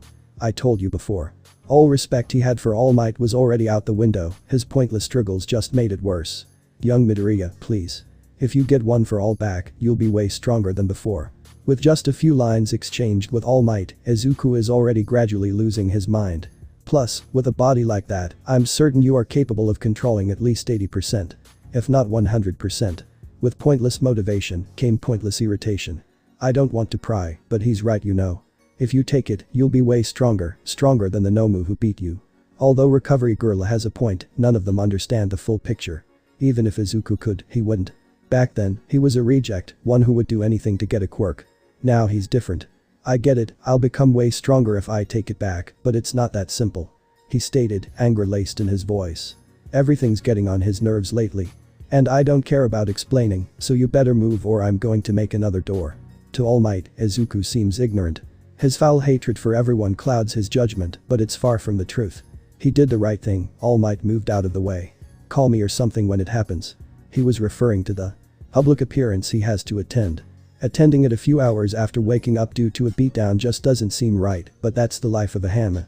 Izuku was already planning to go train once he woke up, that's commitment right there. Nevertheless, he blitzed through school and the streets. With torn up clothes like his, he's gonna get even more attention than he already gets from the civilians. All Might was at a loss, a big loss. The one person he was a father figure to can't even stand in the same room with him without getting disgusted. Believing he was the traitor was the biggest mistake of my life. All Might saddened. Even if he believes Izuku to be ignorant, he understands where it's coming from. We all did, All Might. You don't need to be so depressed about it, that's the thing. Everyone who was informed about it believed it. He's the most talented one for all Holder, yet I lost him just like that. A lot of teachers now curse themselves after they found out the truth. The fact they believed that a student who risked his life on countless occasions to save someone to be a traitor, it just doesn't feel like it was their mindset. If I just believed he was innocent and not shattered his dreams, then maybe none of this would have happened. The regret that was swaying All Might's mind for losing his trust was big enough for him to plop down to his true skeleton form. Then again, Recovery Girl also had a lot on her mind. But don't you think it's fishy? What is? All Might was a bit sweaty, he had a tuna sandwich 30 minutes ago. From what I know, not a single teacher or student believed he was innocent. Not me, you, Nezu and even Najire.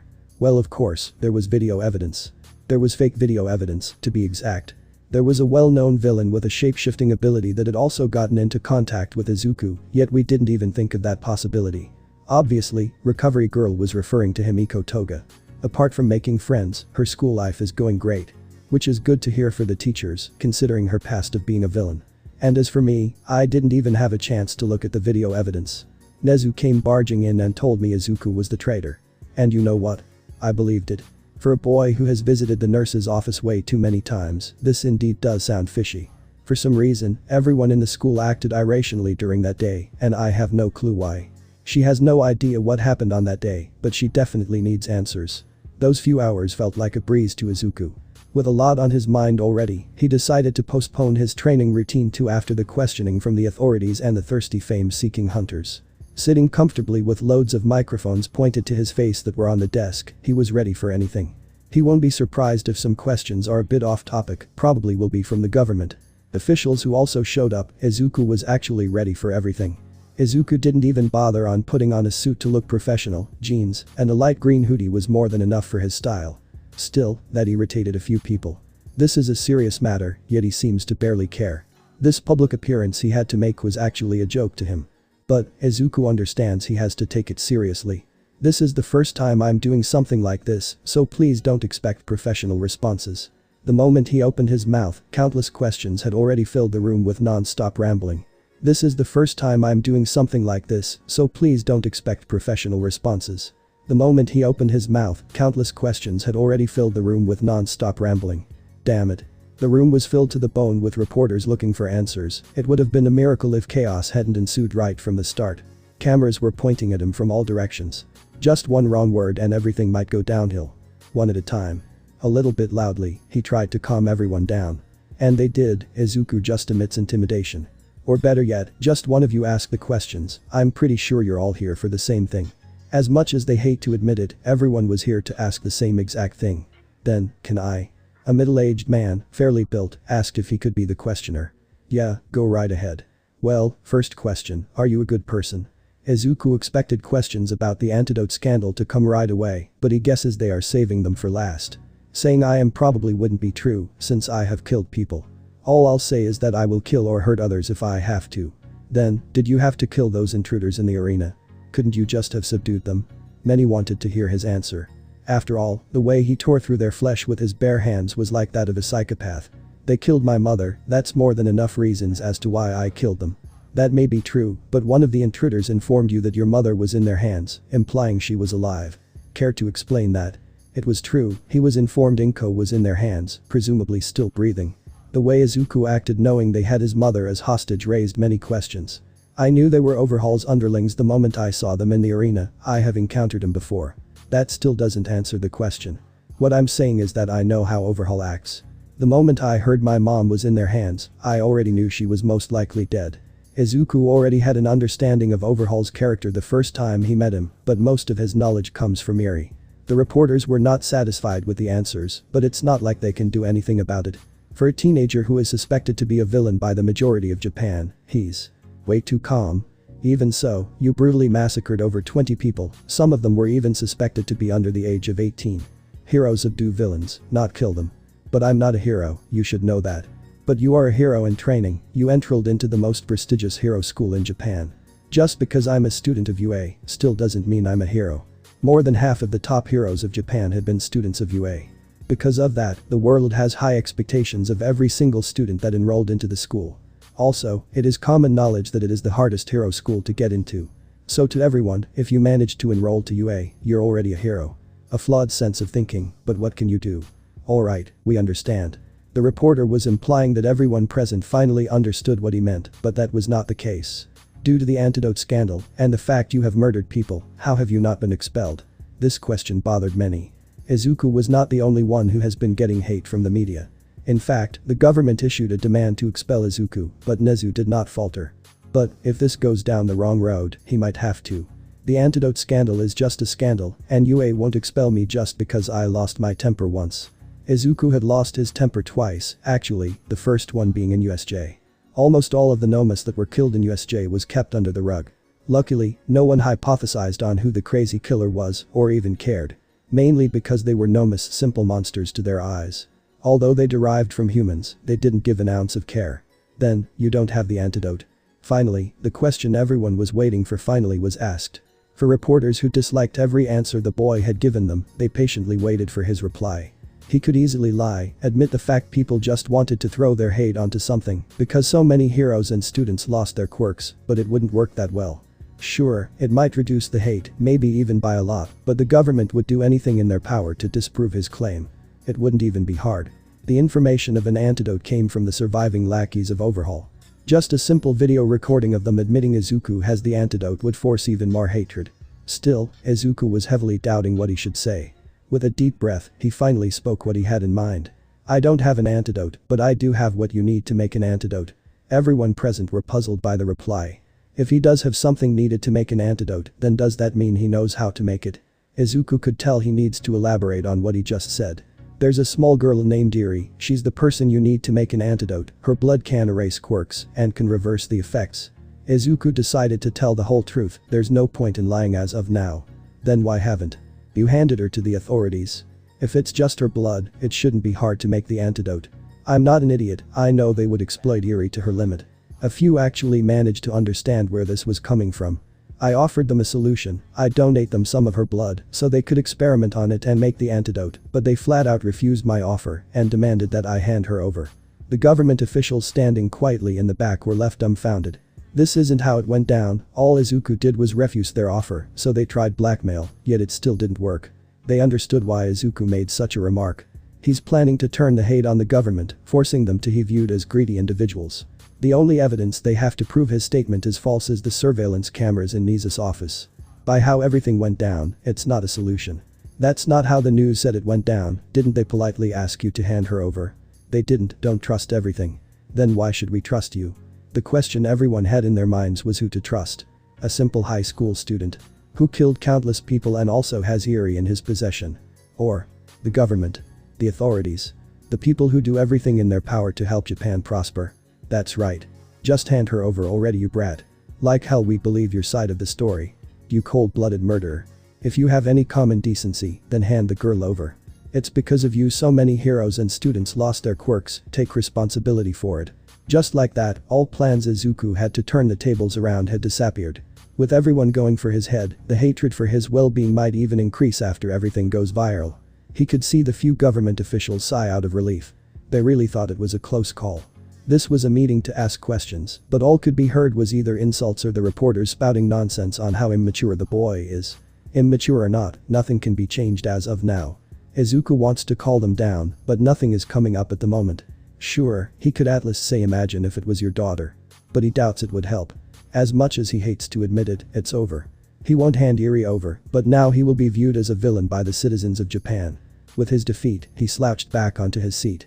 There is an actual way to turn the tables. In fact, he thought about it before the meeting started, but he never wanted to say anything about it. You know what? Fuck it. His lips were very close to the microphones, so even with the constant babbling going non-stop, everyone heard his remark.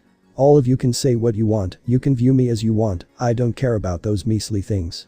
Not a single person knew what he was going on about. I'm just curious about the government officials over there.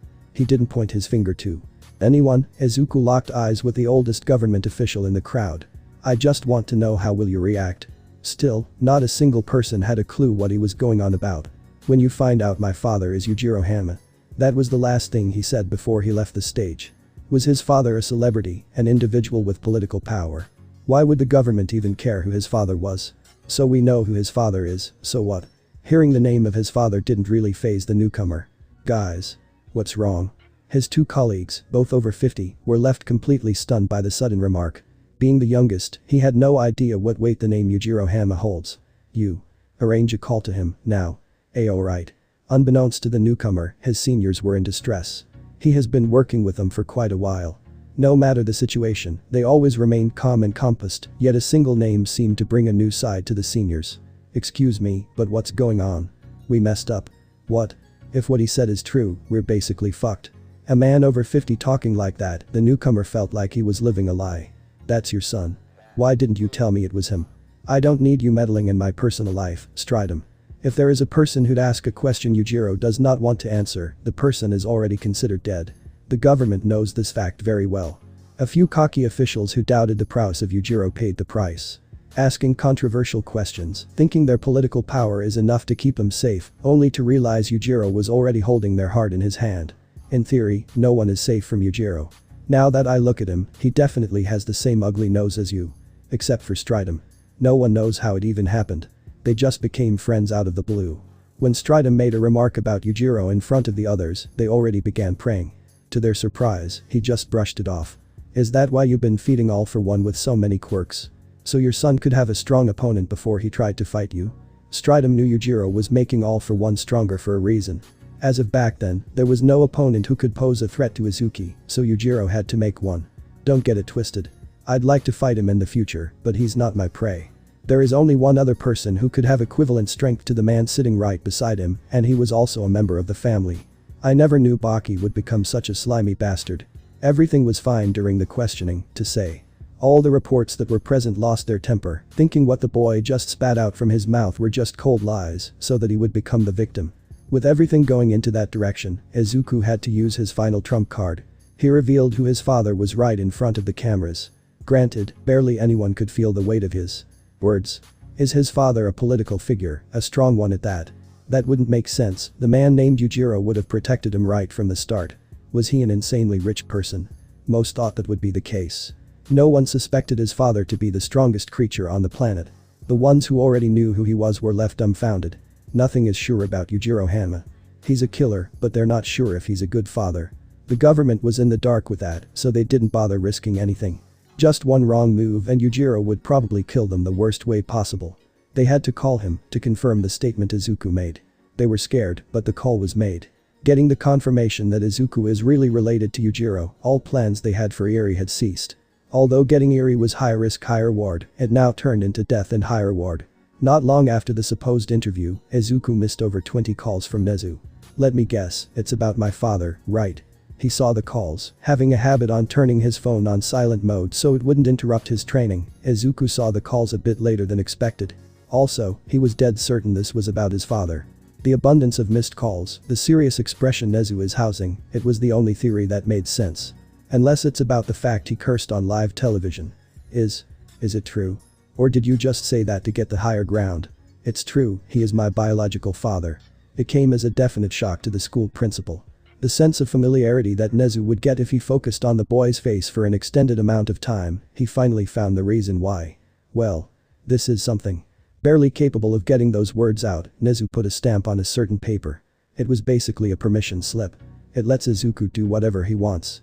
If for whatever reason he decided to kill everyone in his class, and teachers as well, the permission slip means he's not accountable for those actions, he could still stay in school after. That was simply his imagination, Nezu would never let something like that happen. Had to put this here for a certain reason. If someone makes I have the higher ground meme on what Nezu said on top, I'll officially hate you and despise you. I figure you know him. Baki did mention the government officials know who Yujiro is, but only the higher ones. Considering Nezu is the principal of the best hero school in the world, I'll think that's up for consideration. It's no surprise he has information on who that monster is. I met him actually. Considering the grotesque nonsense of Yujiro, it's a surprise Nezu is still alive. In fact, he saved me. If meeting him in person wasn't enough to call the bluffs, this was definitely it. A man who kills anyone for his own self-pleasure saved someone. And the one being Nezu. Sorry, but that's hard to believe. I heard what kind of a person he is, so you should why? Well, it was an accident. I know Yujiro is not a good man, but at least he's not crazy enough to kill a struggling animal chained to a table. A bit curious about that remark, Izuku readjusted his seat and listened to the story. A war was brewing between Iraq and Japan.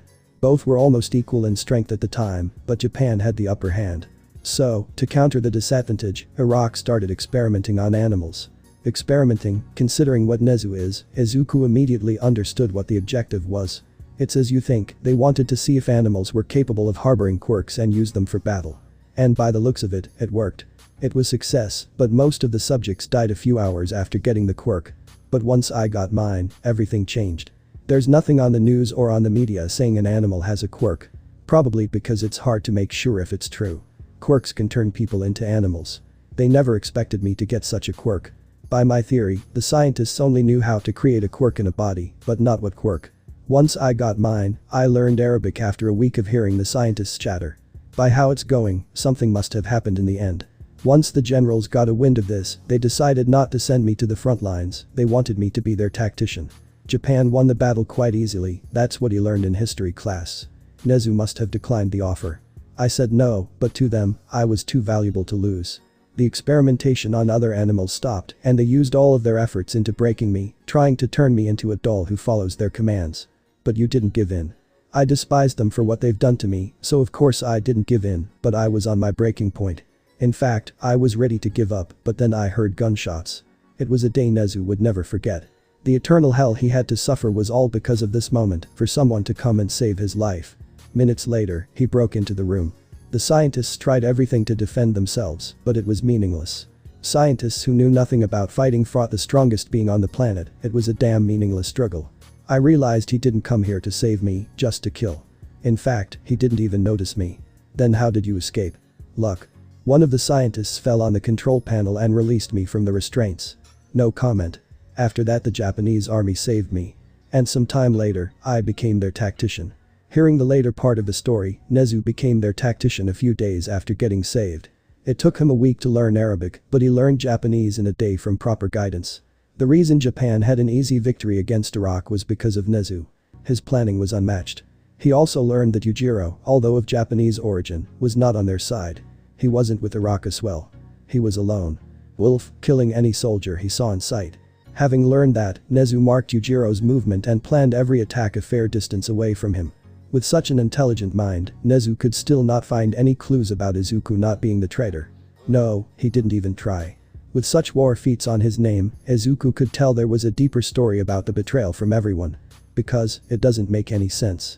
In the end, Iraq got desperate, their forces were decreasing at an astonishing rate thanks to me. You're boasting. My bad. It's an interesting story to hear, although Izuku didn't expect it, he quietly listened till the end. I knew for a fact Iraq was using hackers to hack into our software and obtain information about our whereabouts. I used that to my advantage. What did you do? We weakened the defensive walls and let them hack us. But with proper planning, we deceived them with false information. Iraq thought they found the whereabouts of our main base, but that information was something else. What was it? It was the whereabouts of Yujiro. Izuku knew where this was going. We kept track of Yujiro just in case, and we got lucky. Iraq launched a desperate attack on that said area, almost all of their remaining forces gathered to that place, only to meet their worst nightmare. No wonder this was the easiest war the Japanese ever had. Having one of the greatest minds as their tactician, and the strongest being on the planet as an unstable weapon, it was an easy win. After that, Iraq surrendered. The story came to a close. A bit unexpected, but enjoyable, Izuku decided to leave. A few minutes later, he got a call from Baki. Why are we visiting the hospital? His day was already extremely busy, all Izuku wanted was to finally go home and train his ass off, but Baki had other plans. For some odd reason, they were visiting the hospital. That's right. Because of what happened last night, many students were injured, and some didn't make it. It was a gruesome incident, gruesome enough that UA lost a bit of its credibility. But what doesn't make sense is why they are visiting the hospital. Recovery girl should have healed everyone by now. Unless some of them are unconscious, her quirk only works if the patient is conscious. We're here to visit Yujiro. She's one of those few who still haven't woken up. Hawk must have caused quite the damage with that one punch. After all, his punches are strong enough that even Izuku could not walk away unscathed after getting hit by one. Why? He's been getting mixed opinions as of lately. But nevertheless, Izuku could not find a reason on why Baki seemingly forced him to come visit her. Because she saved you. What? Didn't you save me? I did. But if it wasn't for her, I wouldn't have made it in time. Taking a step into the room she's hospitalized, he saw the state she was in. He would feel bad, but the news Baki dropped, he now feels horrible. All the safety precautions. To ensure the safety of her life, it was filling half of the room. Her life was hanging on by a thread, maybe even less. He immediately knew the one who did this to her was Hawk, who else could cause such mayhem. It's honestly a miracle that her heart is still beating. The only thing the doctors can do is to prolong her life. What about some sort of operation to save her? They can't, it's too risky. Not a single doctor here could help her. No doctor present was qualified for the operation. Their skill is great, even above average, but this is way above their level. They've never seen anybody in such a disaster state. Almost all parts of her body suffered damage. Damn it. Izuku saddened. If Baki's telling the truth, then he's alive thanks to her. He wants to say thanks, but she's unconscious. Also, he never thought the day would come, or at least so soon. If it's impossible to save her, he might as well forgive her already. She deserves it. You know. Everyone wholeheartedly believed I was the traitor. Nezu told me not a single person had a doubt about that. They all picked black over white, well they should have picked gray and asked me on why would I steal in the first place. He finally told Baki what has been going on inside his head for the past few days. As of now, it feels like somebody manipulated their decisions. Yeah. I had thought about that, but I thought it was just absurd. Baki said his own opinion about the matter. Anyways, you don't have to worry anymore. Why's that? Knowing this might be one of the last moments of her life, it was hard not to worry. A special doctor is going to come here in a few hours. He's more than qualified for the operation. Seeing the state Yujiro was in, it was hard to believe. But at the same time, the one who said it was Baki. Izuku knew it had to be true, Baki never lies. That's good to hear. I was definitely great news to hear. Also, it seems you need to let your anger out. Izuku hadn't noticed it, but he had activated his demon back a few minutes ago. With this much anger, you should be capable of defeating Hawk, even all for one. As of now, Izuku was at his strongest. The anger of knowing Hawk killed so many students, not to mention putting Yujiro in such a state, Izuku wanted him dead more than anything. I do feel a lot stronger than before, but this anger is basically wasted. Considering Hawk is already long gone, this anger was indeed wasted. After all, he noticed that having the same negative thoughts won't bring the same results. It will weaken in the end, so this newfound rage is wasted potential. Actually, I put a tracking device on Hawk. This piqued his interest. The fight between Izuku and Hawk had come to an end. In the end, one was unconscious and the other was struggling to get a single breath of air. It was an exciting fight for both sides. Although a few died, Izuku found it thrilling to fight Hawk once again. Back in the day, Izuku never found pleasure in fighting villains, but becoming a Hanma changed his mentality. It was a given. Hanmas hate the entire world. The only thing they find pleasure in is fighting. That's their sole reason of existence. Even if they are born to fight, countless foes exist all around the world. Izuku managed to find one. Still, he lost the battle. He laid unconscious on the ground, while Hawk was still standing. As much as Hawk doesn't want to admit it, he respects the boy for his struggles. He doesn't mind leaving him alive to fight another day, but all for one's orders are absolute. He was ready to kill him and move on and killing the others, but a strange man suddenly appeared and managed to overpower his grip with ease. No matter how much he looked at the strange red-haired boy, all he could feel was fear. Hawk couldn't sense his fighting power, nor did Baki look intimidating. There was no murderous intent, but Hawk was still scared. It's like his body reacted, remembering a past experience. This thought never came up to his head. The small man uttered a name Jack. Hawk did not know what that name was, but he understood it was intended to him. Seems you found a way to get more powerful. I would applaud you, but I'm more shocked that you managed to survive. Baki didn't seem to lie. He was looking at Hawk as if a miracle was standing right in front of him. You were so desperate. Missions. The others are put to sleep and ready to be used for missions to come. Even the other intelligent Nomas don't have the luxury. It seems the only Nomu all for one can trust is Hawk. Hawk took pride on that. He viewed himself special because of that. As of now, he's starting to suspect he's not special at all. He didn't have any time to think about anything as of now. A loud crash was heard in the distance. Using his super speed to run to the direction of the crash, he immediately put up his guard. How the hell? How the hell did you find this place? He demanded an answer from his rival. Although he didn't really expect to hear an answer from him, it was worth a try. It doesn't matter how I found it. Given their scenarios, there is no time for chit-chat or small talk. Both of them already have a lot on their minds from last night. All that matters is that you're going to pay for everything. No matter how long he gazes into his rival, there's not a single change on his body. Yet, he could feel the difference in strength from last night. Hesitation clouded his mind. Should he attack or not? Every single move he makes feels risky. Slowly, Hawk was stepping back, trying to gain as much distance as possible. Seeing the demonic face, Hawk lost most of his confidence. Baki was right. What Baki told him prior turned out to be true. Izuku had doubts, so he had to see it to believe it. As I am right now, the only threat is all for one. Dr. Kiriha. You're finally here. It didn't take long for Kiriha to be noticed by the other doctors. Although a bit over 30 years old, he has more experience and skill compared to the veteran doctors that are over age 50. For men who take their job very seriously, they were ecstatic in seeing a doctor of his level. It was a rough trip, but what can you do about it? He laughed it off. Please get everything ready for the operation, I'll be there in a minute. All the doctors scattered shortly after, leaving Kiriha standing near the entrance of the hospital all alone. He had no mind in conversing with the other doctors. Hearing their stories is always delightful. But seeing a certain man at the corner of his eye, he realized there is no time to squabble with the other doctors. I never expected you to come so soon. Of course, the person he noticed is his friend Baki. I never expected you to call me for my medical help. Last time you called, you needed my quirk to do the job. It got the job done with no problems. This time I need you to save someone. Is it that bad that you need my help? From what they told me, the operation is too risky, no matter how experienced the doctor is. It's true, the doctors hypothesized that the survival rate of the operation is less than 5%. Except for you. Baki knows him quite well. If there's a challenge, the more committed Kiriha is to it. The moment Baki requested his help, her life was already safe. Then I'll finish it as quickly as I can. A man of his level, the operation should take 2 hours, or even less. Granted, Kiriha hasn't seen the patient, so he has no read on how severe her injuries are. Still, if it's surgery, he's confident about it. Most doctors strive to have the confidence of this man. Just a single mistake could cost one's life, yet Kiriha is taking it like a breeze. Sorry, you're going to have to stay a little longer. Kiriha exhaled air from his lungs dramatically. If there's anything he hates, it's working overtime. His schedule is already packed for day, and Baki decided to make it even harder. You're going to add something extra in the operation. Hearing what he had in store, Kiriha was left dumbfounded. He understood Baki as a devious person, but never expected him to be at that level. Every time Hawk decided to step back, Izuku took a step forward. There's nowhere left to hide, let alone run. This is their secret headquarters for Christ's sake. Both of them are completely healed after the last fight, back at their full fighting potential, yet one seems to have become stronger. Hawk could feel the newfound power surging within his rival. It's scary. Where's your boss? Izuku kept walking forward, even though Hawk was already backed up to a wall. Why would I even tell you? Once his rival was in his range, he pulled out a sucker punch.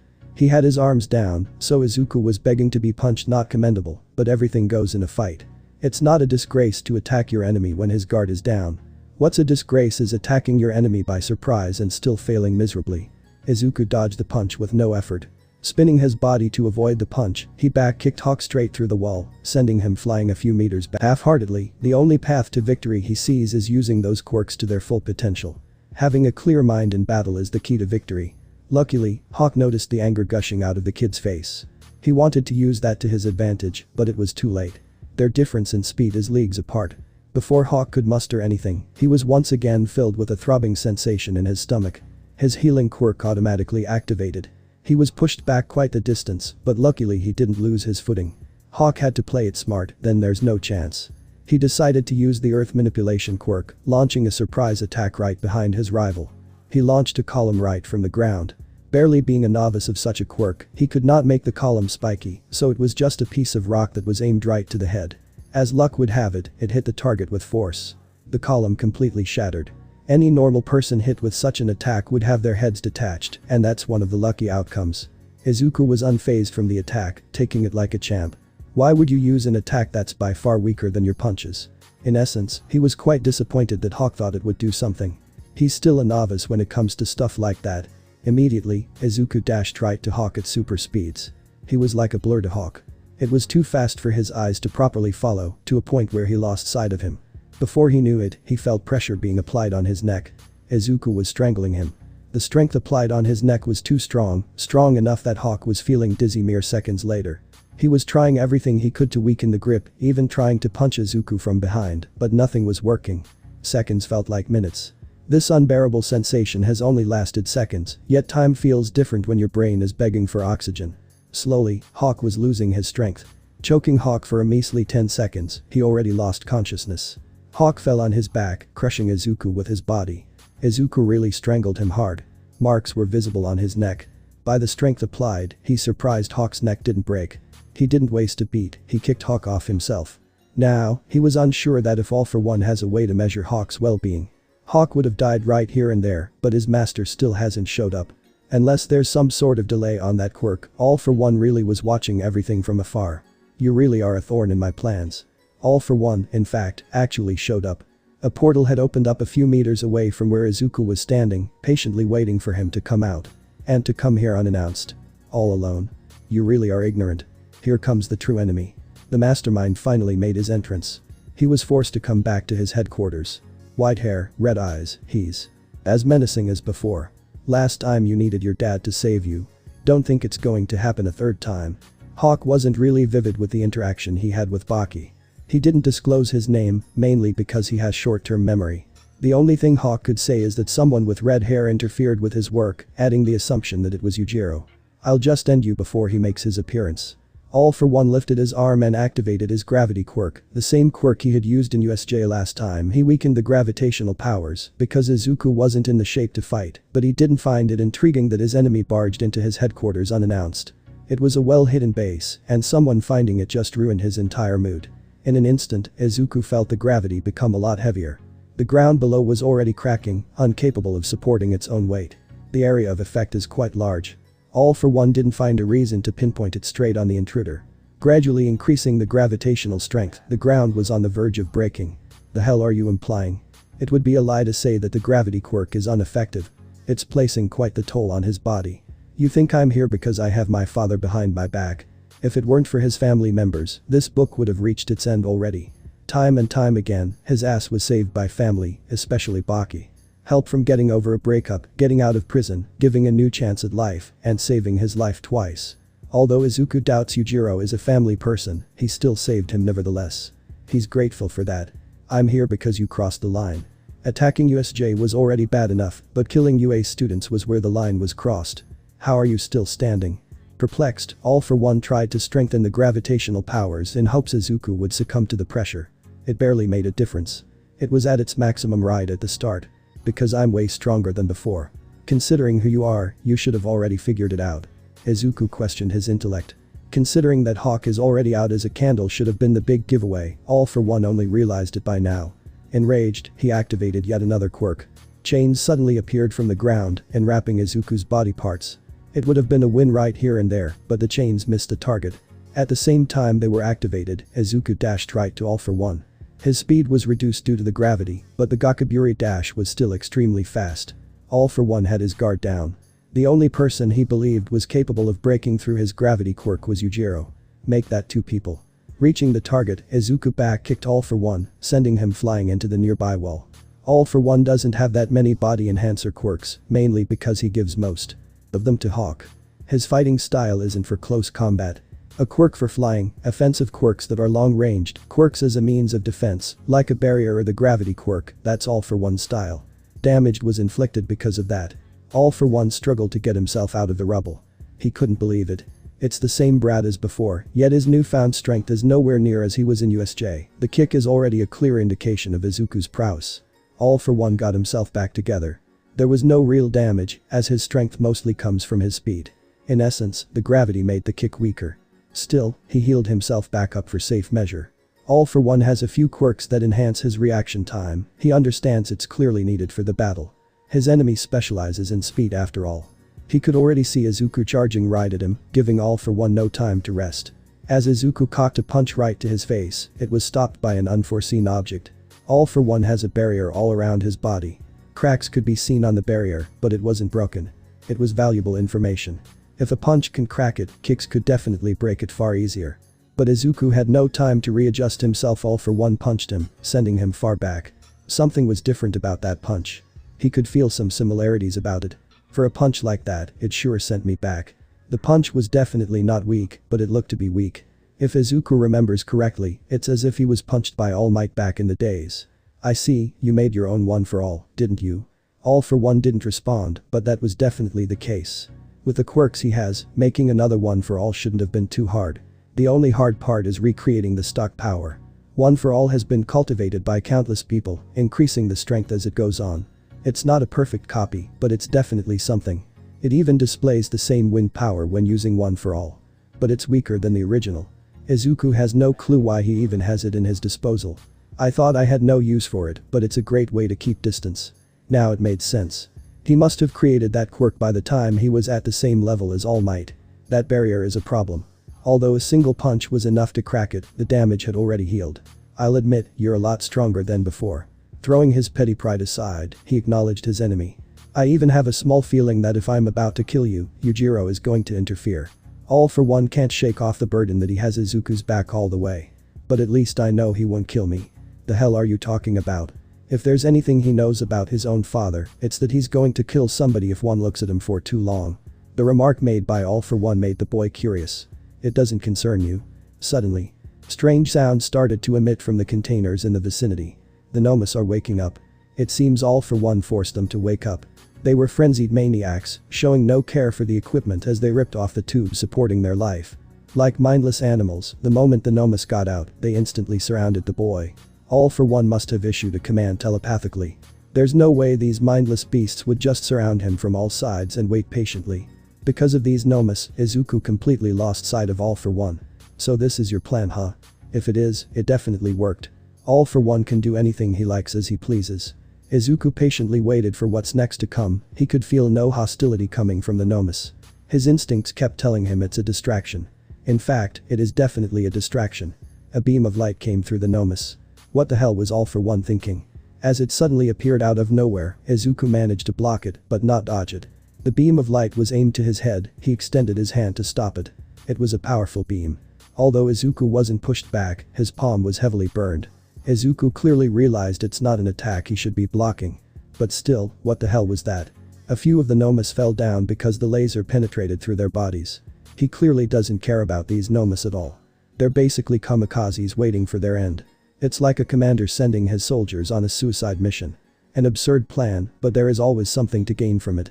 Considering the lasers aren't capable of penetrating his body, only burning it, it's best to think All for One is trying to weaken him at the cost of his soldiers.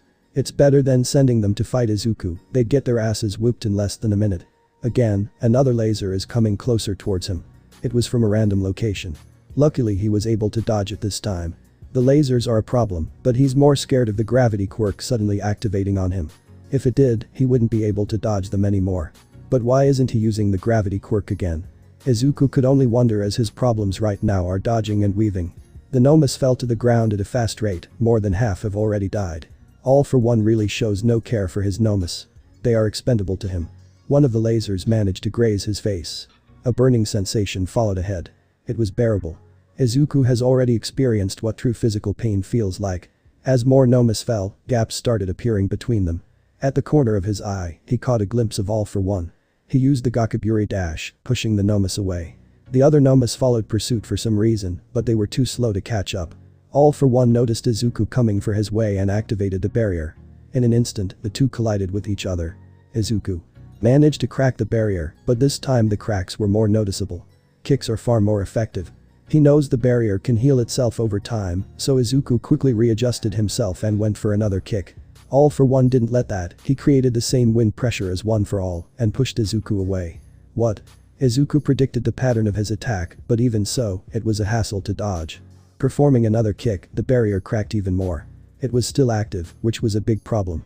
The barrier can heal over time and tank 2 kicks. But luckily, by the amount of cracks, it seems a third kick would be enough to break it. All for One understood that as well. No, he guessed even a punch would be enough to break it. All that mattered is breaking the barrier. That's the thought process of Izuku. He completely forgot about anything. The barrier is right here, nothing else should matter, anyways. That thought process made him completely neglect everything else. Before he knew it, one of his arms got enwrapped in something. Izuku could hear the sound of chains echoing behind him. In mere moments, all of his body parts were enwrapped in chains. For safe measure, All for One activated the gravity quirk to its maximum. Now that was close. All for One barely made it in time. He exhaled as the stress left his body. Izuku struggled to get out of the chains. No matter what he tried, they wouldn't even budge. The gravity around him just made it even harder. All for One showed no interest in small talk. The moment he realized safety is already secured, he activated the laser quirk. This time, it was much bigger, much more wider than before. Having no way of dodging it, Izuku had to take it head-on. As All for One fired the laser, the boy had a sense of worry. The laser looked different, he could feel more power emanating from it. As it was fired, Izuku realized it was not a simple laser that just shot a small beam of light. It was a continuous and much more powerful. His head is the only thing that wasn't held back by the chains, so All for One didn't aim for it. In fact, he aimed at the one part that couldn't move at all. His torso. The moment it hit the target, Izuku screamed in pain. The laser wasn't ending in just a single second, it's going for a longer period of time. Mere seconds later, his chest was already damaged. "Don't worry, I won't kill you." Stuck in his wording, his barrier broke down. It didn't take long for Izuku to break out of the prison. He didn't break the chains, he ripped them off of their roots. The chains are all wrapped around his legs and arms. All for One took a look at the boy, and a sense of dread overfilled. His eyes seemed to be like of a beast. In fact, he might be a beast.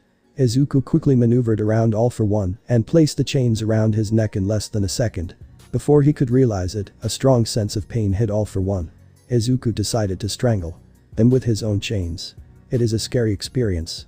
The villain could feel the ragging bloodlust right behind him. He must have angered the boy. The laser to the chest is definitely a painful experience. But that wasn't the thing that enraged the character. Getting hit by the laser felt like getting marked by All for One. Izuku didn't stand by that. He couldn't abide by that. The chains are special, created by a quirk. Their endurance is higher than normal. All for One couldn't break the chains off from his neck. Only thing he could do was to get Izuku off from himself. It's not an easy task. A mindless battle-hungry beast was strangling him.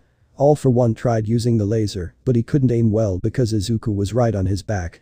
At the same time, Izuku positioned himself in a way that All for One's arms couldn't reach him. It was working. Out of desperation, All for One was activating all sorts of quirks. A quirk that sprung loads of sharp objects from his body. It couldn't penetrate the skin of the animal. Slowly, All for One was losing consciousness.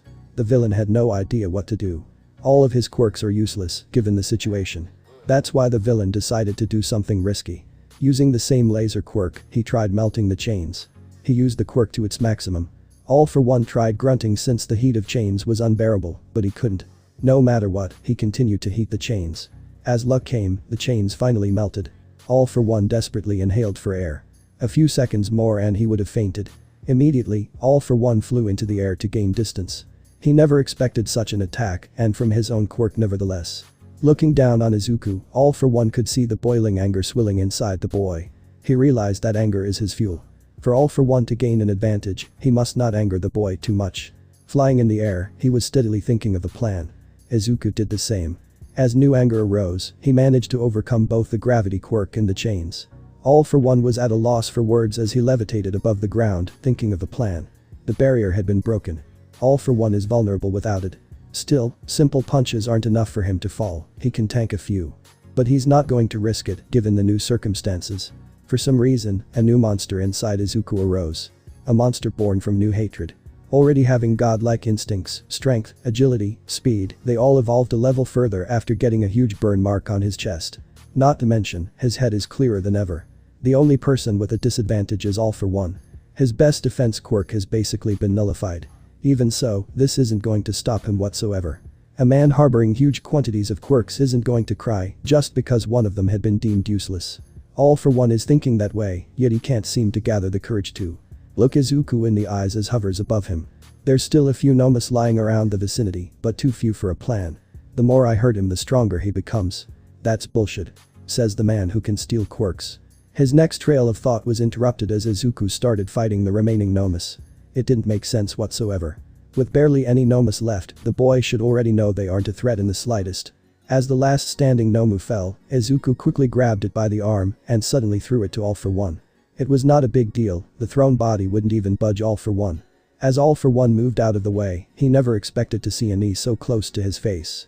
Not only did Izuku manage to obscure his vision with the Nomu, he also managed to guess in which direction he would dodge. The knee connected straight to the face. All for One let out a big grunt. With the pain, All for One had to land on the ground. The pain was severe, and at the same time, it broke his nose. Ugh. Was this your plan? For me to land on the ground? It didn't take long for it to heal, his healing quirks be buggin'. Izuku gave no time for All for One to ascend from the ground once more. For a split second they managed to lock eyes, and the interaction was far more scarier than one could imagine. One of them was tainted with a hint of fear, while the other was tainted with uncertainty. There's no harm in trying. Having been hit by the laser, his head seems to be clearer than ever. Or at the least it was forced to go into overdrive. His battle concentration is on another level. With this, something came up in his head. Izuku used the Gakaburi dash to his fullest. All for One has already experienced this move prior, so it was no surprise. The catch is, it wasn't the Gakaburi dash All for One expected. The operation on Nijire had already started. Kari had decided to do it alone, not a single helper, just him, alone. Now clearly, a lot of the doctors saddened by hearing the news, but what could they do? Even just standing by was prohibited. Not a single doctor could see the operation. It was a huge letdown, but it was Baki's orders. Who knew he had so much authority in the hospital? The complaints from the doctors didn't matter, Baki had something else on his mind. It has been bugging him the moment Izuku left to finish the business All for One had started. He's the most talented Hanma I've ever seen, but it's still worrying. It hasn't even been that long since he started training with me, was it really a good idea to send him straight to All for One? For a mere person, All for One is definitely above all the rest. With the efforts from Yujiro, the man became even more stronger.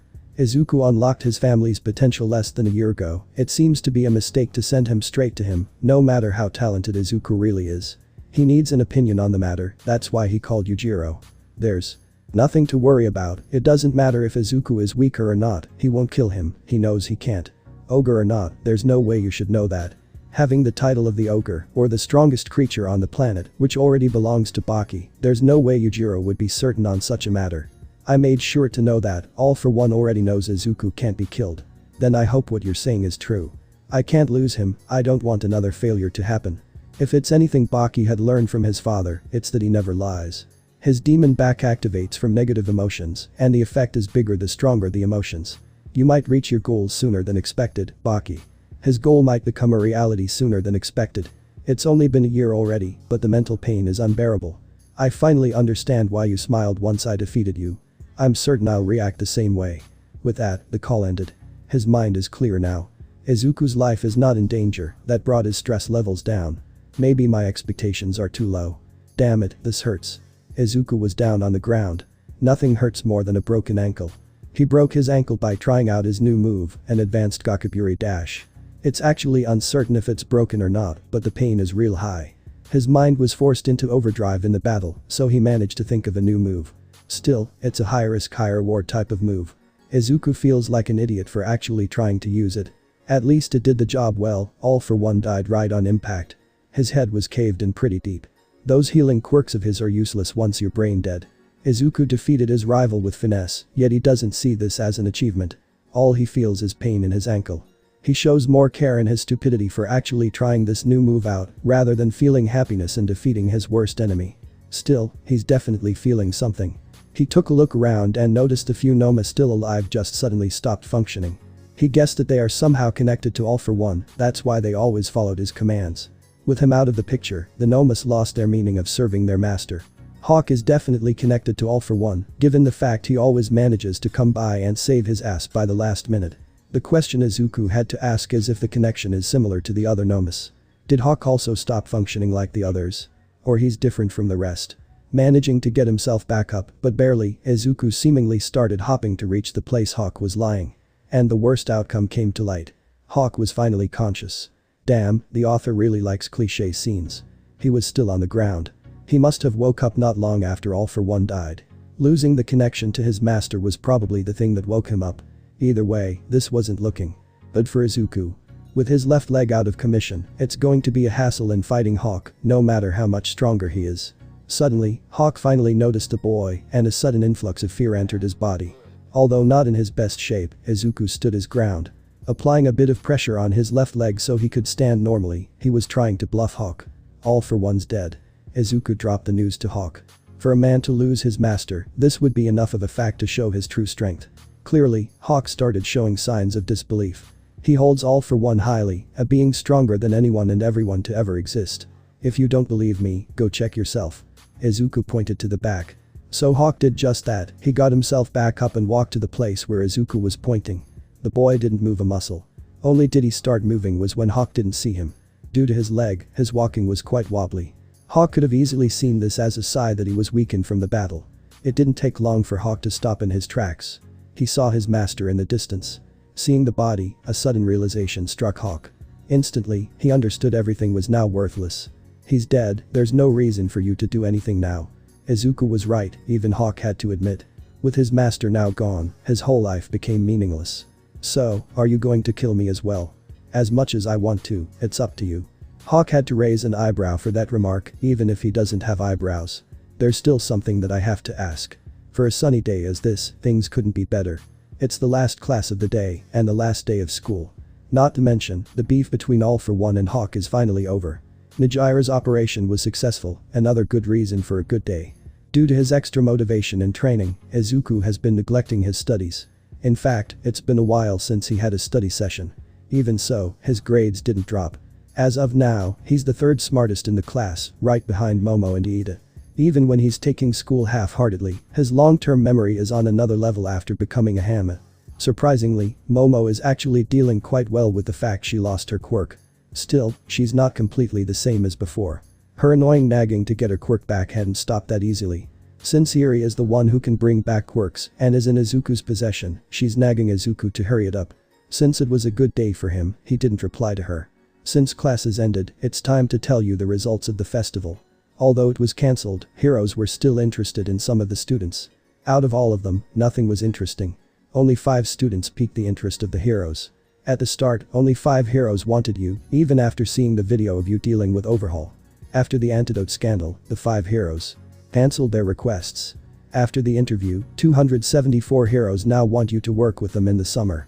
A whole lot of them got jealous after hearing such a big number, especially the ones who got 0 requests. This is a hard one, cause I'm sure most of them only want you to work with them for fame. If Aizawa is telling that they want Izuku for clout, they definitely want Izuku for clout. I'm denying all the requests. Having seen his strength, Aizawa knew none of these heroes could be of any help for the boy, so he understood. After discussing with the other 4, school was finally over. Hey, I'm surprised you're the 3rd smartest in the class. I've never seen you in the library. Having ranked 15th in the class even after studying, it was a big letdown for Kirishima. I don't study anymore, I just pay attention in classes. Damn, I need that long-term memory. Sadly, Kirishima has trash short-term memory. By the way, you wanna go celebrate? Summer vacation just started. Not really, I'm going home. And once again, it was another letdown. At least Kirishima is trying to chat with Izuku. But I still got a question. Kirishima's face lit up, saying feel free to ask. It's been a while since they actually spoke for this long. In fact, Kirishima might be the only possible friend for Izuku. All this time, you were the traitor. He uttered those words so calmly one would think he has nothing to worry about. Although, in fact, that is the case. All for One is dead, and Hawk was dealt with last night. All of his problems that he had are now gone.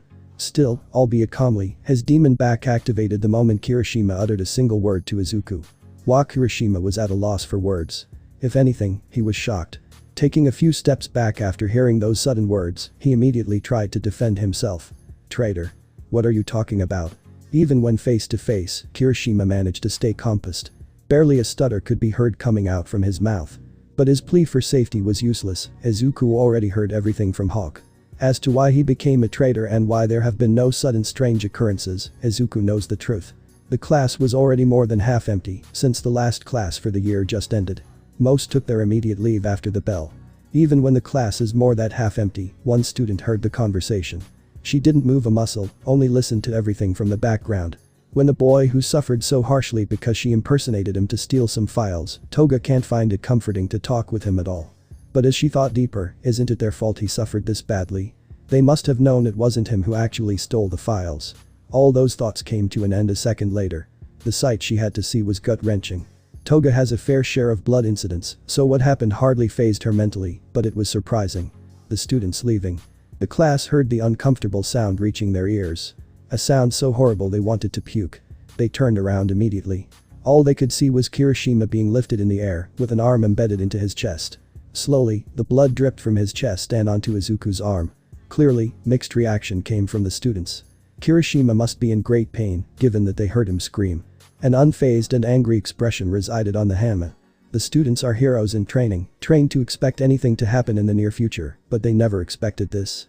So they had no idea how to react. For a few, the only thought that came was, he showed his true colors.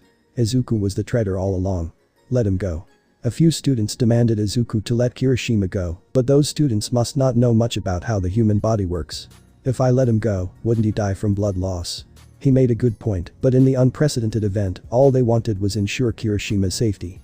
A few moments later, Aizawa made his entrance. He was not far away from the class, and a scream got his attention. Immediately, Aizawa started analyzing the situation. There's no way Izuku would just attack Kirishima out of nowhere. Although he is a loose cannon, he wouldn't do this without a reason. Izuku, explain yourself. I caught the traitor. A bunch of surprised Pikachu faces lit up the classroom. He wouldn't lie about something like this if he was completely sure. Don't make sudden movements, you might hurt yourself. Surrounded by his classmates, Izuku warned Kirishima not to move too much as more blood could spill. Izuku, let him go. If he really is the traitor, then we need to interrogate him first. He did not let him go, as those words barely reached his eardrums. During the incident with Overhaul, Aizawa finally remembered what his brother Baki told everyone. Words of advice, heroes. If you want to save Overhaul, stop thinking rationally. He needed those words to get stuck in head to understand Izuku better. His mentality, thought process, everything had changed about him. Let us interrogate him first, then he's yours. It took a lot of willpower to say those words in front of his students. Rather than a guaranteed death, it's interrogation, then death. You can interrogate him, but he won't say much. He's a special case. Is Izuku implying Kirishima has strong willpower? What do you mean? He's not a traitor anymore. It didn't take long to subdue Kirishima, mainly because he was in Izuku's grasp, literally. A bit of healing from recovery girl and he was fine. Not really, he's got a lot of explaining to do. Weirdly enough, the one who got interrogated was Izuku. Hawk told him everything, so his knowledge about the traitor was on par with a traitor. What did you mean that he's not a traitor anymore? All the teachers were present, ready to hear the story. It's just as I said, he doesn't work for All for One anymore. All Might was also present. He knows All for One better than anyone. There's no way someone can just stop working for that man without facing any repercussions.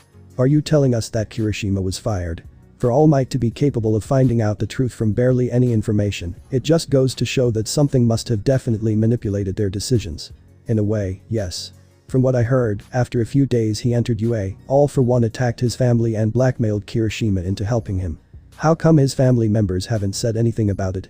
Because they don't remember the encounter, All for One erased their memories.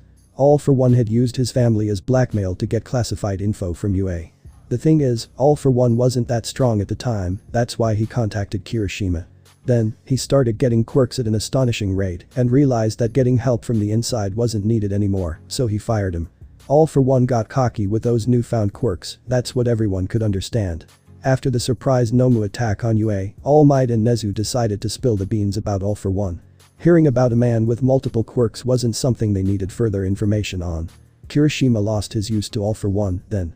If what you're saying is true, then it still doesn't explain one thing. Midnight had a lot on her mind. After hearing the story, one thing lingered on. Why did you use such drastic measures on Kirishima when he, in fact, isn't actually a traitor? The room quieted down immediately. All the heroes present wanted to hear his explanation. If Kirishima was indeed forced to work for All for One, then how come Izuku almost crushed his heart? Because he was fired already, so he could have told you guys everything, yet he chose to stay silent. For a kid who talks about being manly, he sure as hell wasn't acting like one. The fact All for One kept Kirishima alive even after firing him was not like him to begin with. A villain so cocky with his new powers, he found no reason to worry about others finding out about him. Izuku's reasoning was noted. Still, he must have thought his family would be in danger if he had told anything. There was no reason for you to act this way. That statement, although true, did not sit well with Izuku.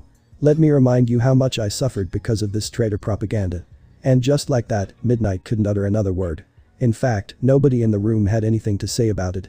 An entire room full with grown-ups was immediately silenced by a teen. If Kirishima had been a full-fledged traitor, he should have been preparing to meet Kobe the moment he got out of bed. Even his childhood life as a quirkless person doesn't compare to the struggles he faced for being branded as a traitor. The uncomfortable silence was broken by Nezu's cough. He has something to say.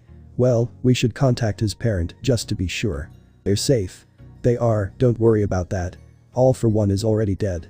Izuku had a lot of explaining to do. You can't just say All for One is dead without giving a full essay on how it happened.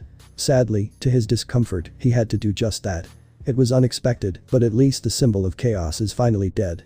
Having said that he was the one who killed All for One, Izuku was implying he did something All Might couldn't. Surely, it was hard to believe it at first, but they started believing in him moments later. All Might felt like he lost his purpose. His ex-student, ex-holder of One for All, managed to defeat his rival. Although All for One started seeing All Might as a simple peg in the way, it was still perplexing. Once the essay of All for One ended, the heroes escorted Kirishima to the police for interrogation. Although Izuku had told them everything, it was simply standard procedure. Obviously, All Might tried his luck once again with giving One for All back to the rightful holder, but the answer was already obvious. This day couldn't be more perfect.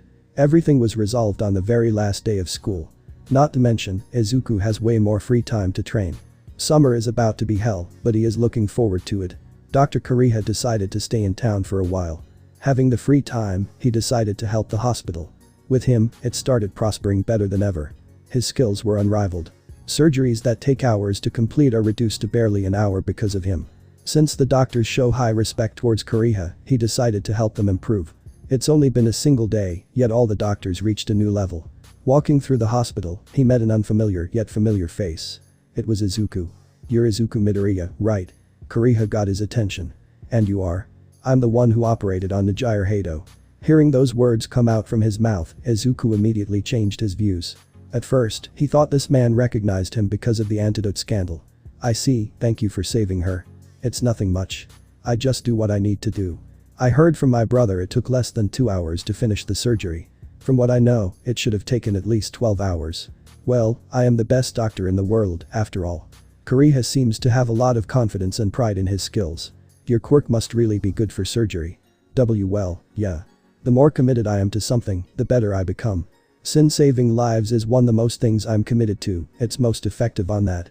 A skill honing quirk. If Izuku had such a quirk, he would be way stronger by now. If you're here to visit Nijire, she's over there. Kariha pointed to one of the doors behind him. Izuku hurried off. That was a nice follow-up. It seems Baki was already here. Kariha wanted to have some free time, but it seems the Hanma family is not giving him any time to rest. Yeah. If he heard my quirk. His herd mentality, he might have suspected something. Hiding a quirk from the person that needs to know the most, that's just cruel. Even if he did, it would have flied past his head. He's too worried about Nijire. Baki knows about Izuku more than anyone, probably even more than Izuku knows about himself. He wasn't that far away. With his enhanced hearing, he should have heard Kariha say that, but he didn't. His mind is preoccupied by something else. Was there a reason to save her? Not to mention, that nonsense. Kariha questioned Baki's actions. No one understands what goes on inside his head. I just think it's best to start a relationship from the ground up. Also, I'll need her in the future. Isn't one enough? It would have been, but I realized Izuku is a bit too soft for a Hanma. Killing and butchering countless people is still soft in the Hanma spectrum, that's the way the family functions. By the way, how long till she wakes up? She'll wake up in a week. Apart from his skill in surgery, he has yet another God-given ability to make a rough estimate on when a patient is going to wake up from a coma. So weak guess I'll need to get his mind off of it for that long. Ending their conversation on a short note, Baki had decided to give someone a call. Who you gonna call? Although Kariha wants some peace and quiet, he is wildly interested in everything that's going on around him. He's been training with me for far too long, he needs someone else. Izuku already had an understanding that Nijire won't wake up in a while, this was only a trip to see how she's holding up. He heard the operation was successful with no other problems occurring, but he still had a need to check up on her. Apart from having pale skin and all those life support equipment basically glued onto her body, she seemed to be doing okay. Her life-saving actions, and now the speculation of someone manipulating their decisions into believing he was the traitor, he hopes no further problems occur. He finally realized her feelings weren't fake, not in the slightest. A relationship where only one person has feelings for another, he's happy that wasn't the case. Why wouldn't he be happy? This kind of thought had been bothering him for a while. There's no better feeling than knowing she indeed loved him. Maybe a family is possible. He didn't stay in the hospital for long. He'll just wait patiently for her to wake up. The only thing on his mind right now is to get coffee and go train. His personal emotions won't stop his determination to become stronger. There's one thing he noticed when walking through the city. It seems the hate has died out. Barely any civilians try to go out of their way and bother him with pointless insults.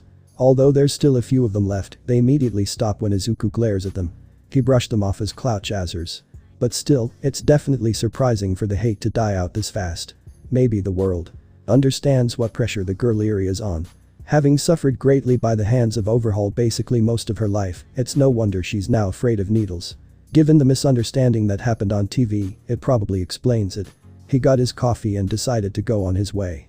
He decided to speedrun back to his home, but he remembered the last time he ran at incredible speeds while holding coffee in his hands.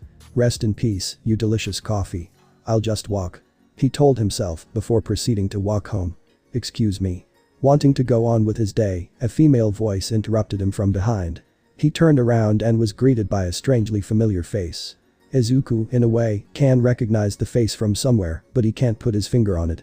In the end, he looked at her for way too long, to which it would make any girl uncomfortable. He just tried to remember her. Izuku wasn't playing those games. Weirdly enough, she didn't seem bothered by it. By your reaction, I guess you remember me. The girl said with a smile on her face. I'm trying to remember. He replied, holding the urge to sip his coffee. This should help you. Thanks for saving me from those thugs. The moment she uttered those words, he finally remembered. One of the reasons he somewhat could recognize her is because of those thugs trying to do something unmanly. The other reason is because she has green hair. How would know it's me? He thought he has his face pretty well, guess not. I wasn't certain, but now I am. Guess there's no point in hiding it anymore, she's confident about it. After all, she managed to catch a glimpse of his hair. Guess there's no point in hiding it. He finally gave up to the urge to sip his coffee. I feel like you're taller than before. She ran up to him and measured her height next to his. The fact she can see an inch or two of a difference in height from someone she hasn't seen in a while actually disturbs him a bit. So, what do you want? I just wanted to meet my savior face to face. He understood her intentions. Who wouldn't want to meet their savior, not mention one so good looking? Well, now you did, take care. He turned around and walked away. Huh? No, please wait. Let's talk. Izuku exhaled from his nose aggressively and realizes there's no other choice. Sure, he could just dash away, fuck the coffee, but there's no real harm in talking. They sat down on one of the park chairs they can find, much to his dislike. So, how you doing? Better than usual, I guess. I kinda feel ya, the hate you've been getting died out pretty fast. You couldn't browse the internet without seeing an article talking about you. He's seen the articles, his curiosity got the better of him, so he decided to check what's going on the internet. It was funny to read the articles, just a bunch of fame-seeking people writing anything that comes to mind so they could make the headlines. Some he saw were utter nonsense, like how could they even come up with that? He cracked a small laugh after remembering them. It didn't bother you? She saw his laugh, he was clearly unbothered by it. I found them funny. How could any of them come up with that sort of bullshit? I know, right? It looked like they were writing about a completely different person. Although this is the first time they ever talked, she's acting like she's known Izuku for years. That extroverted energy is on another level. How did you react to everything? The pressure from the media should have been high enough to force UA to expel you.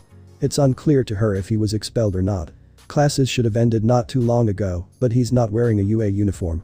Clearly, she doesn't know Izuku gets special treatment due to weird circumstances. I would have, but I'm a special case. He really is a special case. A brother of the world's strongest and a son of the world's worst. Is it because of your father Yujiro or however you say his name? I could see the government officials were horrified when they heard that name. Was she there or something? Cause Izuku is pretty damn sure no cameras were pointed at the government officials. Yeah. Who is he then? For government officials to be horrified of a single name, her curiosity spiked tremendously. A special case. Oh come on. Tell me. She basically nagged. He's not telling anything about Yujiro for her own safety. The things he heard from Baki makes it feel like it's taboo to even utter his name. Don't worry about it. He just hoped she would drop the topic about his father. Alright, Fian. And then silence came. Honestly, I'm surprised you can talk with me so normally. What do you mean? Most boys act way too shy when they see an energetic girl, you're more like annoyed. Yeah. How couldn't he be annoyed? A girl he never really met is talking to him like she's known him for years. My bad, I can't help it. She didn't really seem bothered by his remark. Not everyone can handle her energetic character. Also, can I ask something? The way her energetic energy disappeared when she asked it signified that it's going to be a serious question. Go ahead. Nonetheless, he gave her his approval to ask. What's your story? What? Don't take it the wrong way, but I know you don't build a character like yourself without experiencing something tragic in life. She was right on the dot. Just seeing Izuku on TV, she could already realize that a person like himself isn't born from a happy and peaceful life. He never expected such a question to pop up, caught him right off guard. I don't want to talk about it. He only met her once, who is she to ask about his past? Even people like her should understand their boundaries. At least she got the hint. One again, silence overwhelmed the two. Oh, I have to go to work in 20 minutes. Work? Given how young she looks, she must be about the same age as Izuku. You work? Yeah, I left school, so I have to do something too. Ask the time. The only reason he could think of was bullying, to a point where she couldn't take it. There's a few similarities to them, not only the hair. School life isn't the best if you're quirkless, that's why I left. Hearing her say the word quirkless caught him off guard. It's been a while since he heard such a word. He could tell it was hard for her to say it. That's all she needed to say. I was quirkless as well. Although he is technically quirkless, there's no point in creating more confusion. Then I got mine way later than usual and trained myself to get into UA. Izuku basically lucked out meeting All Might that day. You're a late bloomer and still that strong, you must have worked hella hard. Luckily, she wasn't a tad bit bothered by him being a late bloomer and her being not. That hard work was useless in the long run. I was betrayed. Everyone I knew. What do you mean? She was horrified to hear that. I was sent to prison because of speculations of me being a villain in disguise. All my friends, even my mentor, believed it. When I was proven innocent, those friends of mine decided to act ignorant rather than accept their mistakes. And my mentor tried to act like nothing happened. Going to the school filled with his enemies was anger-inducing, but it was still fun to see their arrogance in play.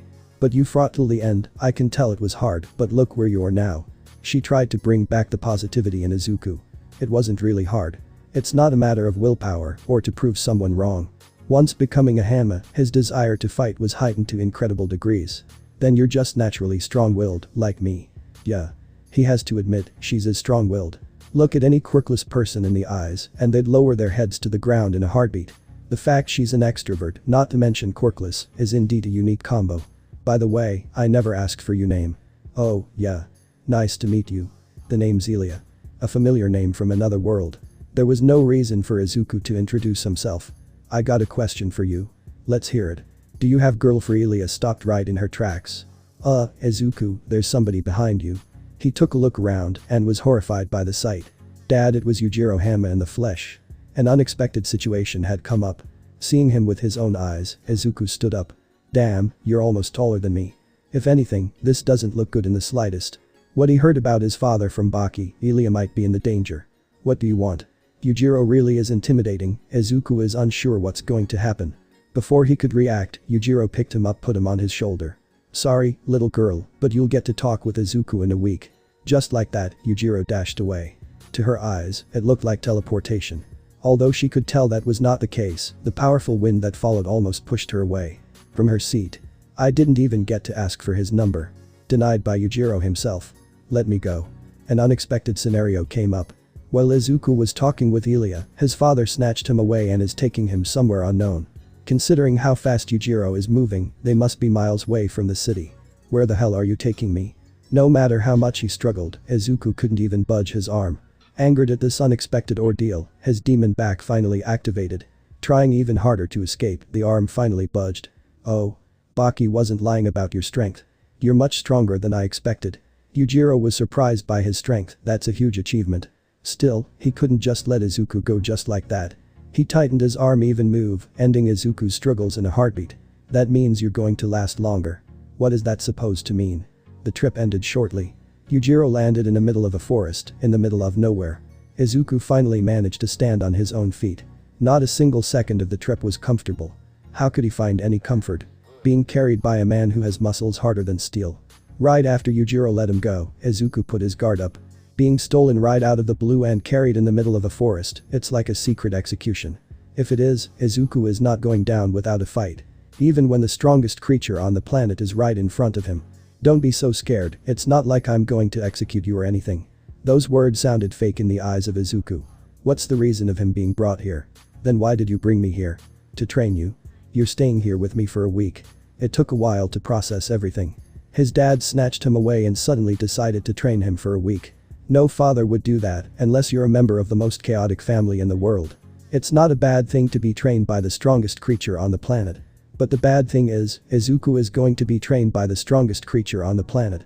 A man who would possibly kill someone if they looked at him the wrong way. A monster whose actions could be overlooked by the government simply because they're scared of him. A devil who joined the army so he could kill soldiers to pass the time. The ogre. You can be scared now. There was no time for Izuku to finish a simple word, a punch was hurtling towards him. He had his guard up, but it was useless. The punch penetrated the guard and hit Izuku right in the stomach. He was sent flying to the trees in the distance. It did not cushion his descent. Turns out the training starts now. Yujiro doesn't really like to waste time. Izuku finally regained his footing. To think a punch would be capable of going through his guard that easily. You really are the strongest. It was really out of the world type of punch. And who is to say that was his strongest one? Izuku. Wasn't happy about that. Being dragged in a fight he can't win, not with his current strength. But at least he's going to try to win. Just from the punch alone, he could analyze a few things. His specialty must be strength. Baki specializes in speed and technique, while Yujiro must solely specialize in pure strength and vitality. Just a single glance at his body, Izuku could tell there was nothing normal about it. There's no way his punches could even cause harm to such a body, unless aimed at the weakest parts. Even when Yujiro has the title of the strongest, Izuku might be faster than him. Although they're about the same height, their weight is vastly different. Might as well be a 30 kilograms difference. As if a difference in weight ever stopped Izuku. Yujiro disappeared. He had his eyes on him the entire time, yet his father is out of the view. A monster of such size moving at a speed where Izuku couldn't even perceive is astounding. There is no crack o' the ground or a gust of wind forming, that doesn't make sense in the slightest. There's no way Yujiro is that light on his feet, he just couldn't believe it. What's even more perplexing is that for a monster that has such an intimidating aura, Izuku couldn't sense him. It's as if he's fighting against a ninja. Then again, it just takes one glance for Yujiro to learn any technique. He must have faced countless enemies and learned their techniques, all just to show superiority. He is the second most despicable Hanma after all. No matter how much Izuku looked, Yujiro was nowhere in sight. If he didn't know any better, Izuku might think Yujiro became one with the forest. Finally, he could feel something standing behind him. It was ominous. He didn't waste a beat, acting as if he hadn't noticed it, Izuku spun around and kicked Yujiro. His kick was caught by a firm grip before being thrown off balance. Not bad, but too slow. Yujiro wanted to yawn, waiting for the kick to hit him. He ended the sentence there and immediately ran into action. Another devastating punch came hurtling towards Izuku. Guarding wasn't an option, he already experienced such a punch already. Dodging is the only solution. But, is Izuku already at that level, to be capable of dodging a punch from the strongest on the planet? His eyes got filled with horror mere moments later. The man Izuku is fighting is prideful. Yujiro has confidence in each punch he throws, that's a given. The boy never expected Yujiro to actually throw something like this. A feint, the punch was a feint to gain all of his attention into blocking, almost disregarding everything else. A kick to the stomach followed later. A punch is already too devastating enough, but a kick to the side, that's suicide even when you're prepared to block it. But as luck would have it, Izuku had no time to block it. A completely wide open area of his body was kicked by the ogre. That's the worst thing a person could experience. Kick so hard Izuku was gasping for air the moment it hit him. This time, a single tree was not enough to stop his descent. He flew way back into the forest. Crashing into a tree after tree, he reached an end. He crashed into a gargantuan wall. This entire forest is surrounded by a wall of such size. Must be his father's property, that's the only way to explain it. If so, he couldn't understand why it would need a wall of such a height. What's the reason for the wall? There was no time to think about useless thoughts. When you're losing a fight and let your mind wander off, then you deserve to lose the fight. He got himself back up. Or at least tried to. Just one kick was enough to render Izuku useless. A kick from Yujiro is something out of this world. Although Yujiro didn't hit his head, his vision got fuzzy. How does that make sense? Did the shock from the kick actually manage to rattle his head? It definitely did, but that wasn't the only problem. Apart from fuzzy vision and broken ribs, he can't even stand on his own 2 feet anymore. He fell on the ground immediately when he tried to. Damn it. He cursed at himself for his own weakness. Even when he expected the worst, the fight ended too early. There was no chance at winning, but there was room to gain experience. But he blew the opportunity and was deceived by a simple feint. That's the only experience he gained. Well, apart from getting hit by the world's strongest kick. His consciousness was fading fast and Yujiro was nowhere in sight. It'll take a few hours for his body to heal. Hell, it might take an entire day, given the injuries. Will Yujiro come pick him up? Or will he leave Izuku alone? If not, then that's concerning. First of all, this forest has a giant wall over it, why? Why would a forest need a wall this big?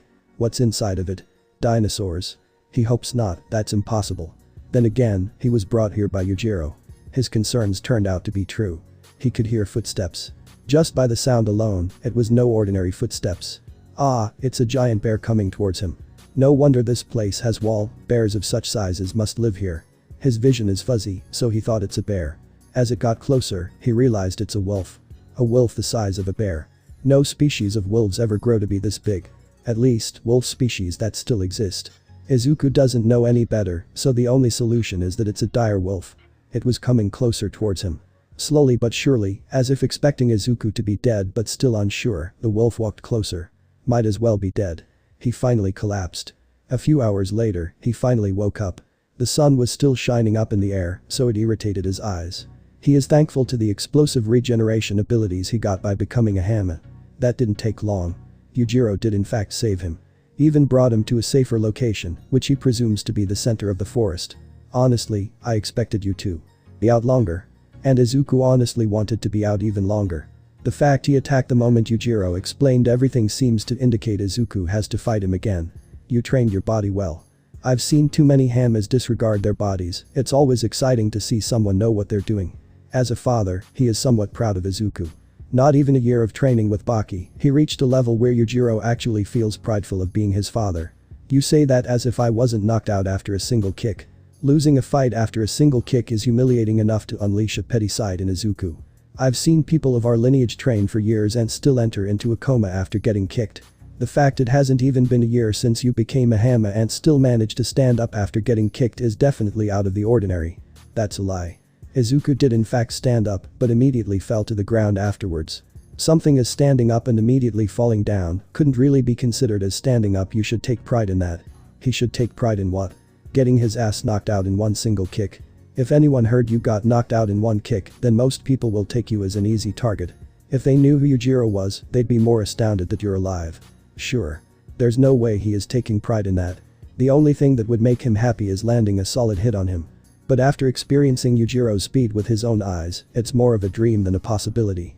In the midst of things, Izuku's stomach growled. Is there anything to eat? There doesn't seem to be a house nearby, so that means. Izuku quickly realized it. Don't tell me you're going to starve me for a week, there's no way this is a good idea.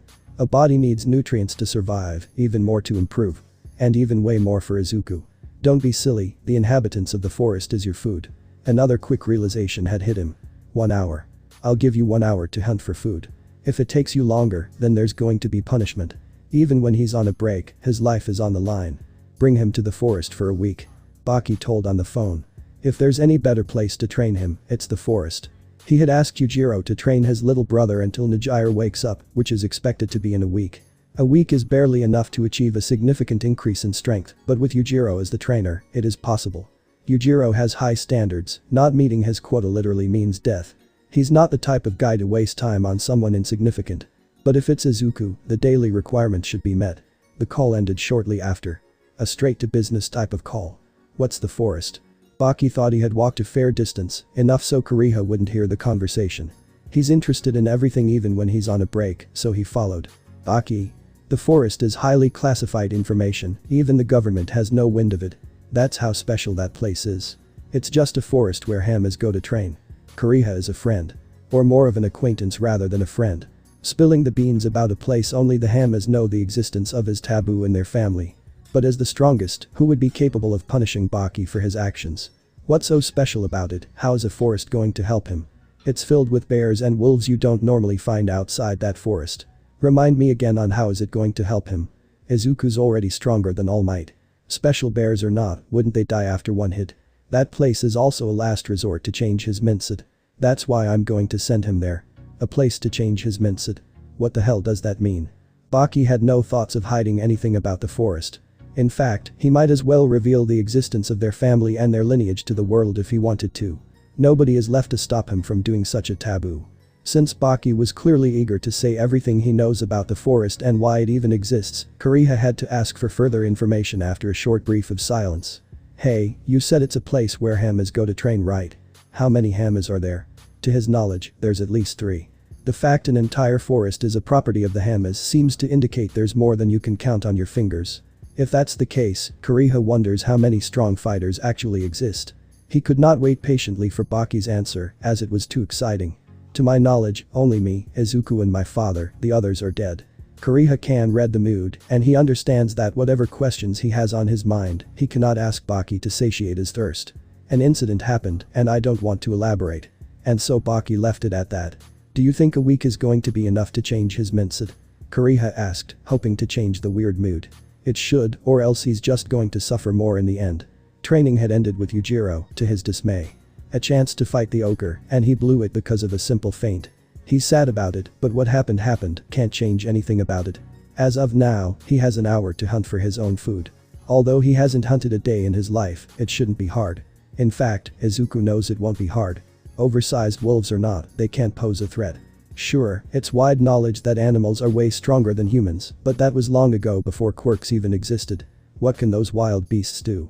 Are their claws even capable of inflicting damage to his body? Not likely, but he won't let his guard down. If there's anything he learned, it's that letting your guard down against anybody could drastically alter everything. With that in his mind, why was he given an hour? That's too much time. The forest is definitely big, but the overabundance of time makes it way easier. He can wander through the forest and do so as he please. He came along a cliff under the tree, where he can gaze upon the water as an everlasting dream. The memories. It's a beautiful sight to behold. A view so mesmerizing, it's a shame he's only staying here for a week. But that's not the time for that, he came here to find dinner. And it seems dinner found him. A brown bear came hurtling towards him in the distance. He's astounded to see bears of such sizes actually exist. It's the size of an elephant. Makes me wonder what the hell is this place. He muttered to himself. It sure is an intimidating bear. His past self might have frozen in fear if he saw that thing hurtling towards him. Now, the only emotion that appeared after seeing the bear is curiosity. How far he has gotten. The distance between the bear and Izuku was finally less than 2 steps. As it tried getting closer, the bear was met with a kick to the face.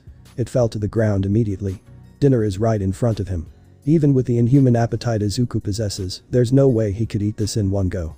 The kick wasn't strong enough to kill such a bear, only enough to incapacitate it. He could see the struggling face the bear was making. It was a sad sight, but why would something like this even matter? Both of them fought for the sake of survival. You can't blame no one for this. Still, Izuku wishes to end its suffering. He was about to deliver a final blow, but he heard a ruckus in the bushes. To his surprise, 3 normal-sized bears came out. So it does have normal bears, I'm surprised they're still alive. Considering there might be more bears of such sizes, it must be a miracle they're still alive. Wait. Or maybe not. If a grown bear here is the size of an elephant, how big are the cubs? Damn. They're baby cubs. Don't tell me this. It's just an instinctive sentence that came out from his mouth. He could already add everything together. The one he almost killed is the mother.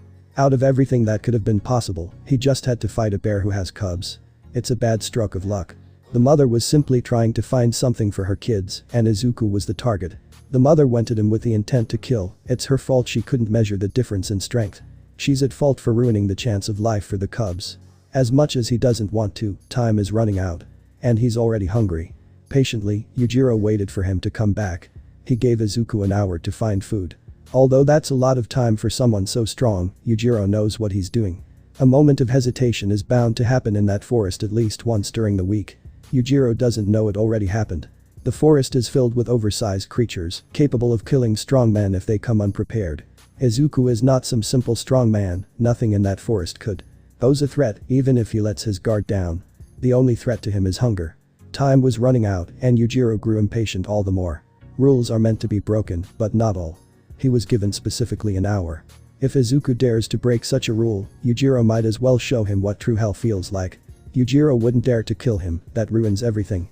All Izuku needs to do is respect Yujiro's rules, if not, then that's his problem that needs to be fixed.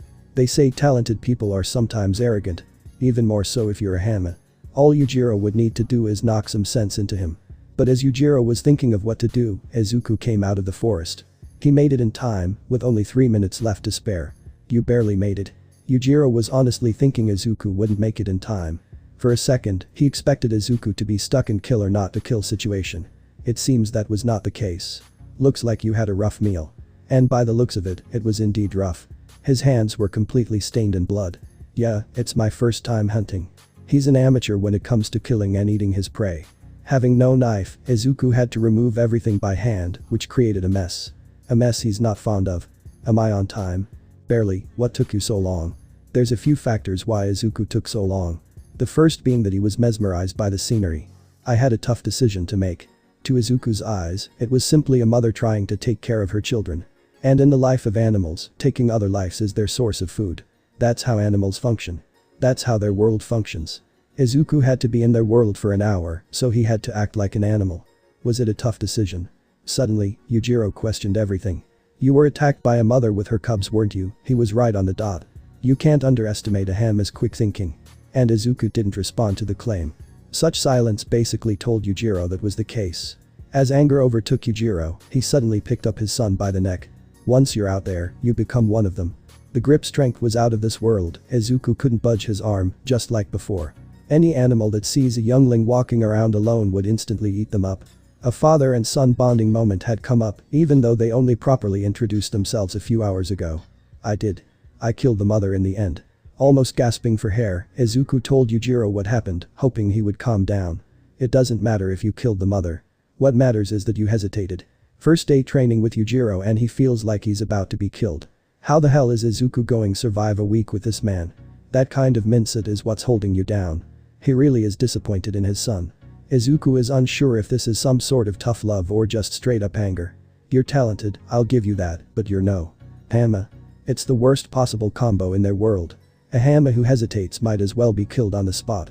That depends on their talent. If they're a run out of the mill, then best believe they're being killed for hesitating. If you're a talented one, or basically a different breed, effort is going to be put into changing that frail mindset. Sadly, their world is already gone due to an accident. Someone like you needs to learn what the world really is like. Yujiro was about to strengthen his grip, but Izuku finally spoke up. Then show me. Immediately, Yujiro loosened the grip. Show me how the world really is like. Isn't that why I'm here? Izuku's words were laughable, but they had meaning. He was here for this exact reason. Just because he failed once doesn't mean he's going to fail again. It's all about experience. Yujiro had no choice but to laugh at those words. He completely lost his attention on the whole murder thing that his grip loosened. Izuku managed to overpower it in the end. That's right, you are here for that. There's an entire week left for him to succeed. That's more than enough time. And you can't change that much in just a single day. That's why Izuku was sent here, to pass the time before Yujiro wakes up and to earn the mentality of a Hanma. But just know one thing. If you're still the same at the last day of training, I won't fight you for the sake of training. The atmosphere all around changed in a heartbeat. I'll fight you with the intent to kill you. Those sure are powerful words. They don't hide any lies. Yujiro will in fact with him to the death if he doesn't change. Change could be easy, but there's another factor that might hinder the development. And that's worrying. Also. As Yujiro was about to finish his sentence, he back-kicked Izuku into the forest. We're back to training. There is no rest once you're training with Yujiro. A few days already passed in the blink of an eye. Or at least that's how Izuku wanted it to be. Every day felt so extremely slow, like a snail trying to pass the street. He had to follow a simple routine. Wake up, fight with Yujiro the entirety of the day, hunt for his own food, and was given 7 hours of sleep. Turns out sleep is crucial, even for Hanmas. Take a restful, go sleep for once. Yujiro did everything perfectly. He'd always hurt his son to a point where 7 hours would be enough for him to heal up. Although that sounds weird, Izuku accepted it. Yujiro had to hold back for the sake of Izuku improving as much as possible. What could the boy gain after getting knocked out in a single blow? A strong body, but that's it. Also, Yujiro was generous enough to grant Izuku some time to rest. And during those times, they would talk. That's implying that they were bonding like a son would with his father. And as of today, Izuku picked a picky topic. Or more like a frightening realization. Hey, how strong are you compared to Baki? Izuku just blurted it out. This has been on his mind for a few hours now. That was a mistake. He wanted to say how strong is Baki compared to him. How he phrased it sounds as if Baki is stronger. What's that supposed to mean? By the face, it seems Yujiro was angered. And if there's anything Izuku learned hanging around with him for a few days now, it's that he's the real deal when he's angered. Still, he kept his cool. Yujiro might punish Izuku for such a question, but he won't kill him. It's just that. It's just what? Izuku lost the ability to formulate sentences. It's just that. Baki feels stronger when I'm fighting him. Izuku actually managed to say it, although that required a lot of concentration. I know you're always holding back when we're fighting, but still. Even when someone is holding back, some time later, you'll realize how much that person is holding back.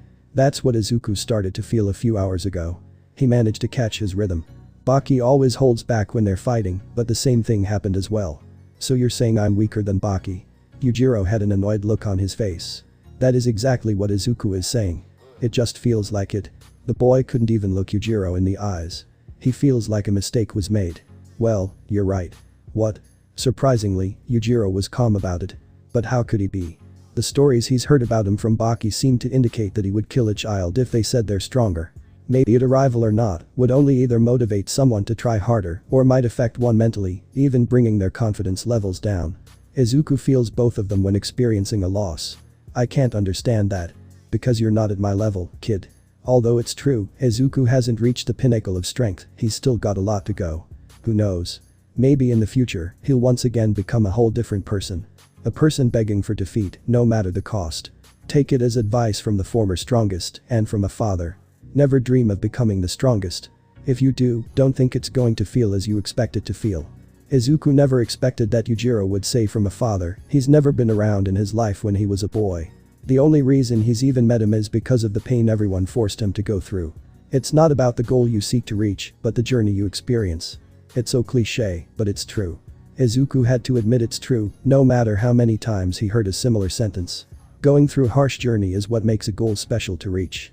What's the point of becoming the strongest when there's nobody left to best you?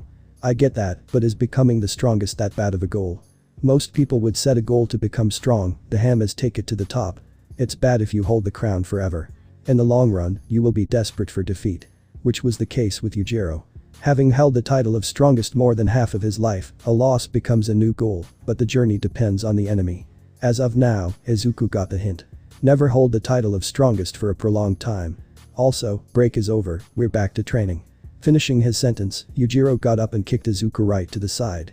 Having experienced it a few times already, he knew it was going to happen, he was ready for it. He managed to dodge it by a hair. Even when prepared, it's always by a hair. That's the plan. Yujiro holds himself back just enough for Izuku to be in serious trouble. Dodging and tanking will always feel like a fluke or God's luck. Izuku was on the offensive, whipping out a whole lot of punches. Even when aimed at the most defenseless spots he could find, Yujiro always dodges them. It feels like he's fighting against the wind, as he's always hitting hair. There have been cases in the few days he's been here that he managed to hit his father, but it's always ineffective. He might have lost the title of the strongest, but he definitely kept the title of the strongest body. Looking at it from up close, it's like he's Oliva but on steroids. Oliva is a human with an impossibly muscular body, he might as well be a Hanma. Unless. Izuku's thoughts got out the rubber as he was punched straight to the face. He was sent back into the woods. Baki always told him to keep his eyes open, no matter what happens. How the hell could he keep his eyes open from such a punch? It took those few days to actually keep them open even after being punched. Progress was already made. He got his footing back on the ground instantly, it's become a daily occurrence to be sent back into the woods. Looking up front, Yujiro was slowly walking right towards him. It seems he's got no plans to attack, so Izuku retaliated. He used the Gakaburi dash to shorten the distance in mere moments. To hide his tricks, he never used it when fighting his father, all in the sake of hiding his techniques. Hoping for the day he would land a solid hit on his father. And this was it. This had to be the day Yujiro gets taken back by an attack. It was his fastest, but not the strongest attack, but it did the job. It never collided with his father. You've got to be kidding. Yujiro grabbed Izuku by the forearm, his hand was a hair away from his face, it was so close. The Gakaburi dash is a great technique, but it's useless if you use it a second time or on someone who knows about it. Izuku had used it multiple times on other enemies, yet they couldn't get a clean grasp on the technique, so how did Yujiro easily block it? To maximize it, you have to relax your muscles to the extreme, where it feels like you're becoming liquid. Ah, that's right, he fought Baki. There's no other way he would have blocked it. There's a big giveaway when using it, you have to be as close to the ground as you can to reach your maximum speed. It's basically a one-shot technique, if your enemy has a good eye, a second Gakaburi dash is useless. When your muscles are relaxed to that point, you're basically falling to the ground to charge up the technique, it's easy to tell. Welp, Izuku should have expected this. For his naiveness, Yujiro punched him in the gut a lot stronger than before. He immediately coughed up blood. He's never punched me this strong before. A thought popped up as he was once again sent flying into the woods. It's his overconfidence in the Gakaburi dash. It's a good technique, but his enemies already know about it. For that naive thinking, Yujiro had to punch so sense into him. That sure brought some sense into me. It definitely did, and Yujiro is happy about it.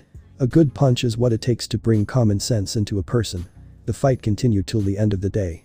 Izuku had taken so many punches that he could barely stand up. 7 to 8 hours of sleep is just enough for a Hanma to heal up. That's enough for the day. Upon hearing that, Izuku fell to the ground. His body begged for rest, so the moment Izuku heard those words, he fell asleep. Or more or less collapsed. He's using his resting time as efficiently as possible. Izuku wants to make the most of it, and Yujiro is proud of it. As a father and a man who kills people for fun, he's proud of what his son has become. What's scaring him is that there's 4 days left. Yujiro made a promise, and by the looks of it, he'll have to go through it. And sadly, those days passed in the blink of an eye. Finally, it was the last day. Izuku couldn't be more happy on his graduation day. Being beaten up senseless every single day, it's hard to remember everything. All he knows that he's going to fight his father again. This time, it's more like a test. A test he feels confident he'll pass. You ready? Yujiro wasn't happy. It's the last day with his son, what father would be happy on a day like this? Yeah. Immediately, Izuku put up a guard. His reflexes reached new height in the span of a week. Although he hasn't reached that level yet, it's more than enough to graduate. Let's do. It's been a while since his body shivered this much when fighting someone. Something's not right. Yujiro moved so fast that Izuku had no time to see it. The punch didn't hit him, but it left a scar mark on his chin. It's your graduation day, why are you so scared? And it was immediately followed by a punch to the gut. Although getting punched every single day had made his memory a bit weaker, getting punched so heavily brought it back. But just know one thing. If you're still the same at the last day of training, I won't fight you for the sake of training. That's what popped up on his mind. There's no way. Izuku couldn't believe it, he just couldn't. He killed any animal that went after him or anyone he could see, so why does Yujiro have murderous intent radiating all over him? He'll fight you with the intent to kill you. That punch was more than enough for Izuku to realize one crucial fact. You're telling me I failed? After a deep thought process, he came to a painful realization. Living an independent life, hunting his own food, training and getting counseling from the former strongest, he didn't change one bit. Physically, there's definitely a big improvement. Yujiro was even surprised by the ridiculous rate of growth. Mentally, barely a change. But at the end of the day, Izuku couldn't find a reason for a change. He's already killed countless people, even more if that's including the Nomas, all without a shred of doubt in his head. Is it because those people had a reason to be killed? The Yakuza members, who killed his mother, they definitely deserved it. The Nomas, who were former humans but turned into puppets without free will, death should be a gift to them, it ends their suffering. Even the animals had a reason to be killed. In the forest, it's either kill or be killed, eat or be eaten. That's the rules of the forest, Izuku simply respected them. A mindset like this should already be enough to satisfy Yujiro, but something seems amiss. He showed no hesitation when confronted by the wildlife, only on the first day, so what's wrong? What did he do wrong? As confused as he is, Yujiro did not give him an answer. Just a blank look of anger radiating murderous intent was noticeable on Yujiro's face. Izuku immediately backed off to gain distance. Rather than heading head-on, he tried to think of a plan. It's an indisputable fact that Yujiro is stronger, more durable and even faster than Izuku. Heading on is suicide. Yujiro's quick thinking might as well be on another level as well. He's experienced way more fights than Izuku, his fighting experience is definitely at the pinnacle. There's nothing Izuku could really do to make this a fair fight. And something finally clicked in his head. I get it now. Izuku was worried for a second there. So that's the final test. Something definitely clicked in his head, but it seems he doesn't want to say a thing to the viewers. To see how will I do against an opponent I have no chance at winning. Considering it's Yujiro, this is definitely a test he would come up. Life isn't going to be filled easy tasks. At least once in your life, a task that seems impossible will pop up out of nowhere. Most would just give up, but Izuku ventures on. If he does give up, that means he's giving up his life. He has no other choice but to prove that the impossible is possible. His mind is finally clear now from that sudden rational thinking. Izuku clenched his fists, calmed himself down, and is finally ready to battle. Then I'll prove it you it's possible. His demon back instinctively activated. Even for a Hanma, his demon back is quite special. He is capable of using it at will, at the cost of harboring negative emotions. It's not a bad price for an extreme increase in power. He did just that, but a problem occurred. Yujiro was nowhere to be found. How is that even possible? He had his eyes on him the whole time. Yujiro must be light as a feather, even though he weighs a ton. Izuku always wondered about that from day one. He did not lower his guard, rather, such an unprecedented action forced him to tighten it even more. At the same time, he looked around, hoping to find even a glimpse of where he could possibly be. Luck was not on his side, his father is really gone. But surely, that wasn't the case. Yujiro's just playing around, trying to find the best place to attack, that's what Izuku learned about him. He's experienced this move a few times already, but hasn't gotten a hang of it whatsoever. Still, experience is still experience. Expecting the same move to have the same results all the time is just absurd. Izuku finally caught up to something. As fast and as he possibly could, Izuku forced his lower body to move back, avoiding a devastating blow. It was a kick from Yujiro, aimed straight to the chin. If he hadn't sensed it, the test would be over. Izuku followed back with his own kick to the face. Maybe this was the long overdue critical hit. Izuku has never hit his father in a place where pain would follow. Maybe this was it, of course it wasn't. Yujiro dodged it in the same demeanor as his son, while also following back with the same kick. Izuku guarded himself, using both of his hands to cushion the damage.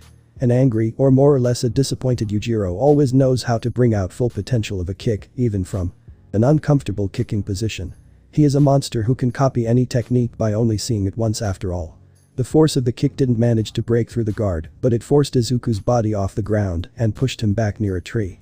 Hitting his back onto a tree, Izuku quickly moved out of the way as he could see a punch coming closer. Yujiro cocked back the punch as much as his body physically could. The punch hit the tree, completely destroying the stem, forcing it to fall in the same direction Izuku was now standing. Now that was weird. Given by the direction of the punch, it should fall into a completely opposite direction. Nevertheless, he had to dodge the incoming tree. As the fallen tree was close to his eye level, a hand suddenly erupted out of it. Izuku got caught. Yujiro knew damn well Izuku would dodge and which direction he would take. The entire tree couldn't be supported on such a small surface, so it seemingly broke in half. I can't believe a single tree caught your attention. Yujiro caught Izuku by the neck. In the extremely small time span that the tree blocked Izuku's view, he attacked. The grip strength wasn't strong enough to force Izuku to gasp for air, but it was enough to render Izuku useless. When it comes to pure strength, Izuku is way behind. He couldn't budge the arm that easily. Don't think you're fighting someone normal, Izuku. Losing your focus for less than a millisecond is a death sentence. That's right, Yujiro already surpassed what's normal at the age of 16. He was already a different being right from birth. Angered, Yujiro punched Izuku right in the stomach. This time he didn't let go of Izuku, so he took the full impact. A sudden henia sound of Izuku's ribs cracking could be heard. It was painful.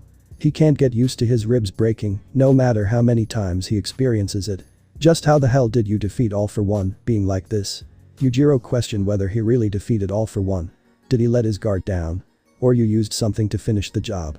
Izuku could barely hear anything, he was too busy suffering.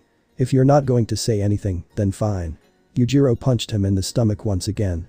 This time, Yujiro let go, so he was sprung back into the woods.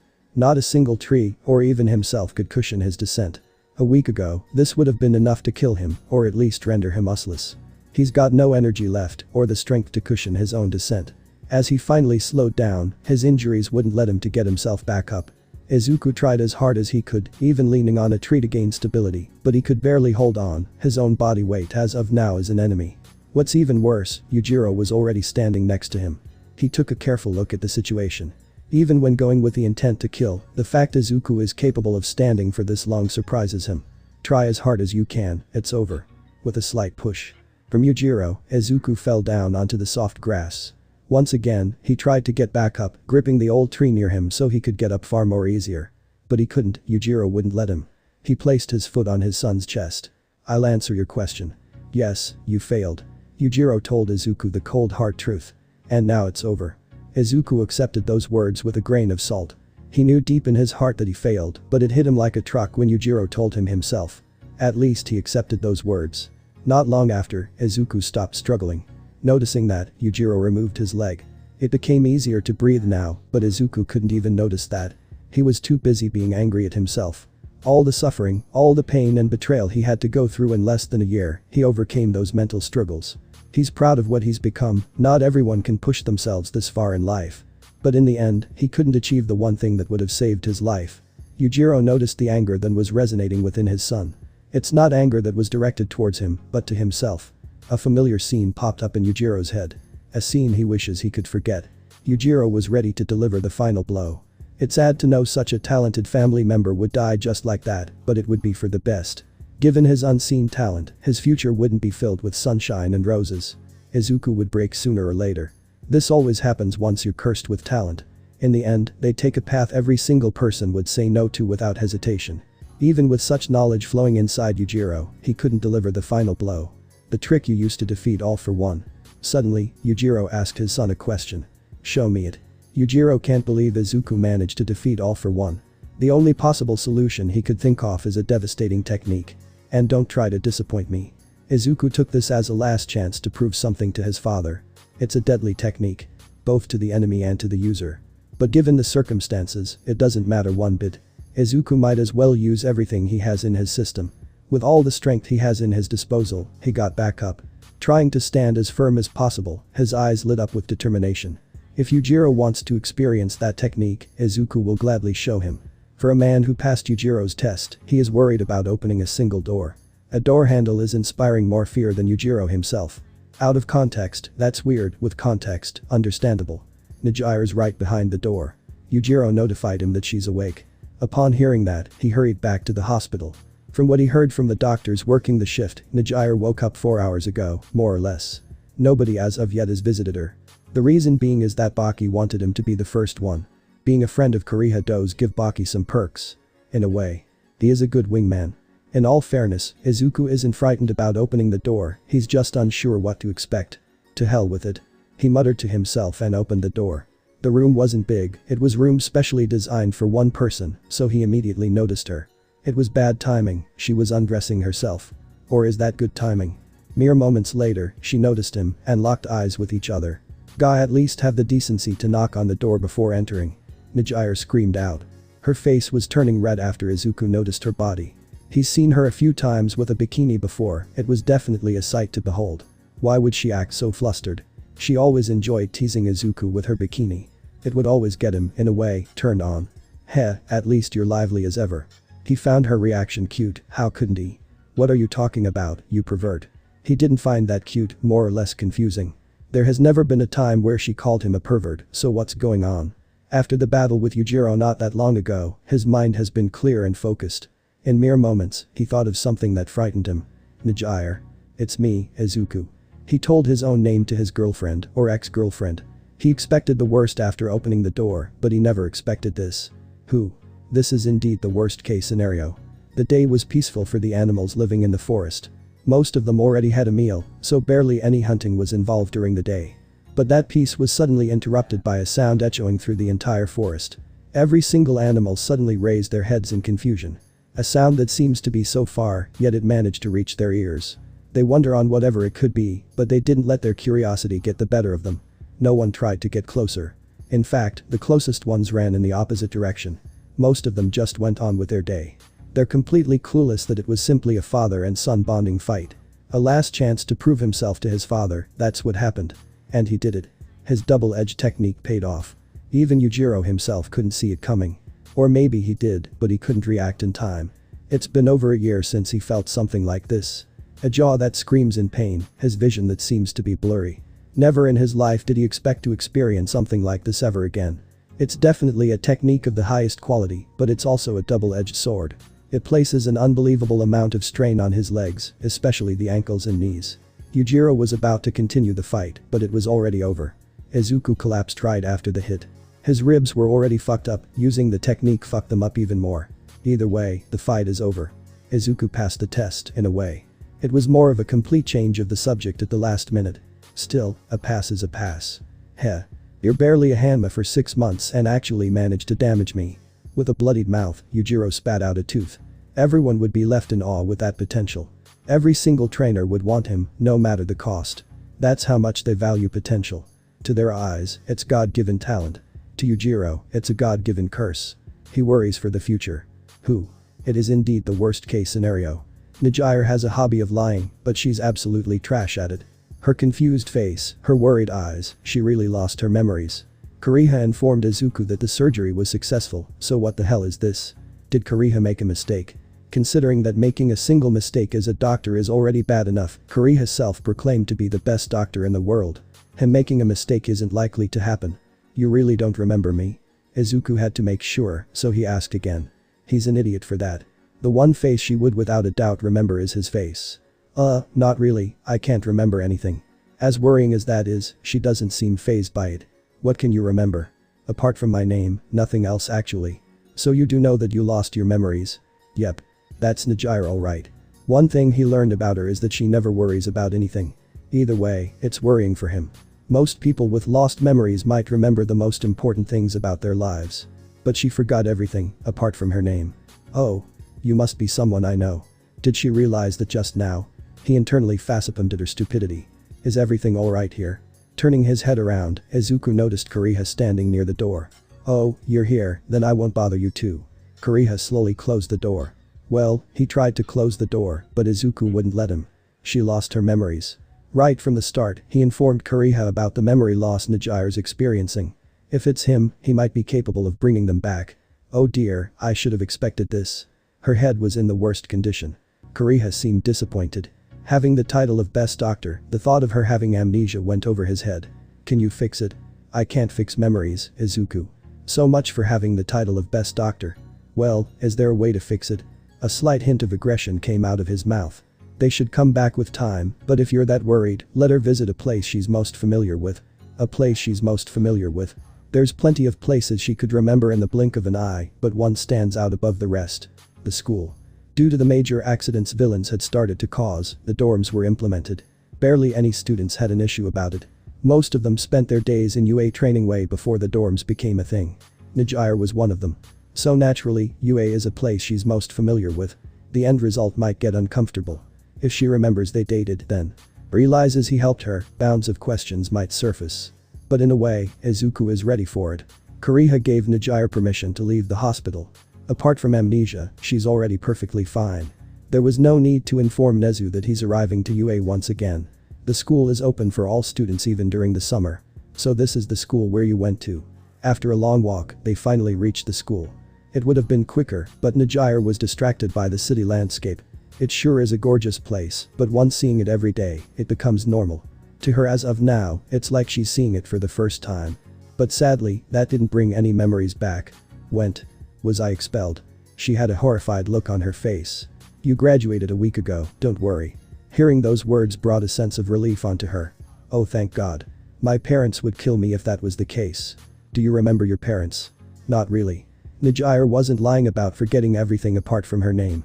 Even seeing the school up close hasn't brought anything back, so this might be difficult. Maybe the interior of the school would bring something back. So, remember anything now? They ventured inside the school, getting a few peeping eyes along the way. Some students like walking around the school for God knows why. When it's summer, you have to pass the time some way or another. Nijiro is taking quite some time to answer. Maybe something clicked in her head. What are you doing here? In front, both of them noticed a girl with black hair shouting at them. It caught Nijiro by surprise, given the fact the girl seemed aggressive. By her face, she definitely seems mad. But not at Nijiro, it wasn't directed at her. It was more or less directed at Izuku. I could be asking the same thing. Izuku replied calmly. When it comes to ridicule, he's used to it from his classmates. Even in the end, a few of them finally understood their mistakes and swallowed their pride. It seems Momo was not one of them. What is she doing here though?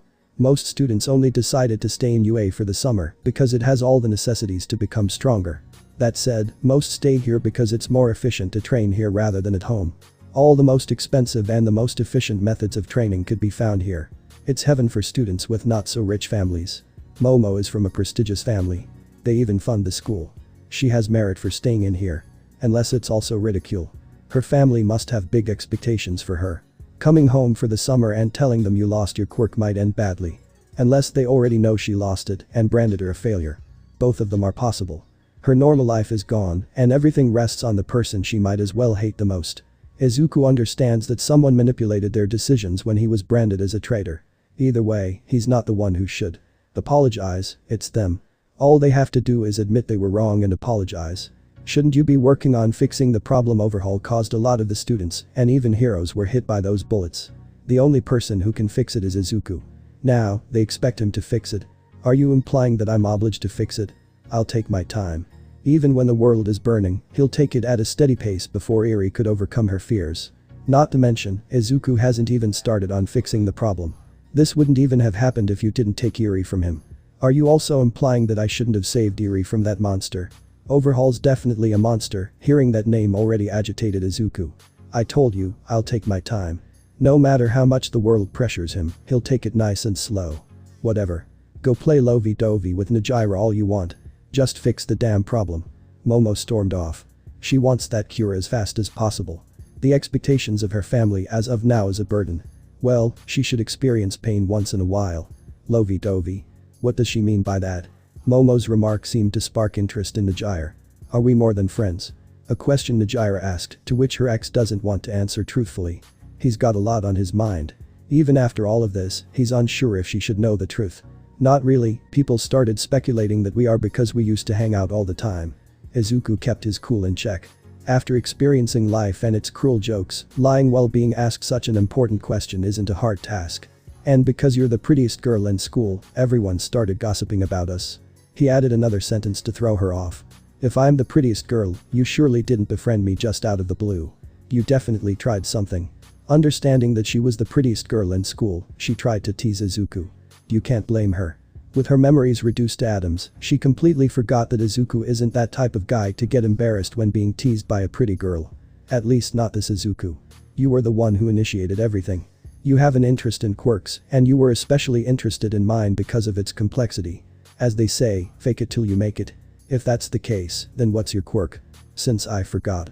He expected her to ask that.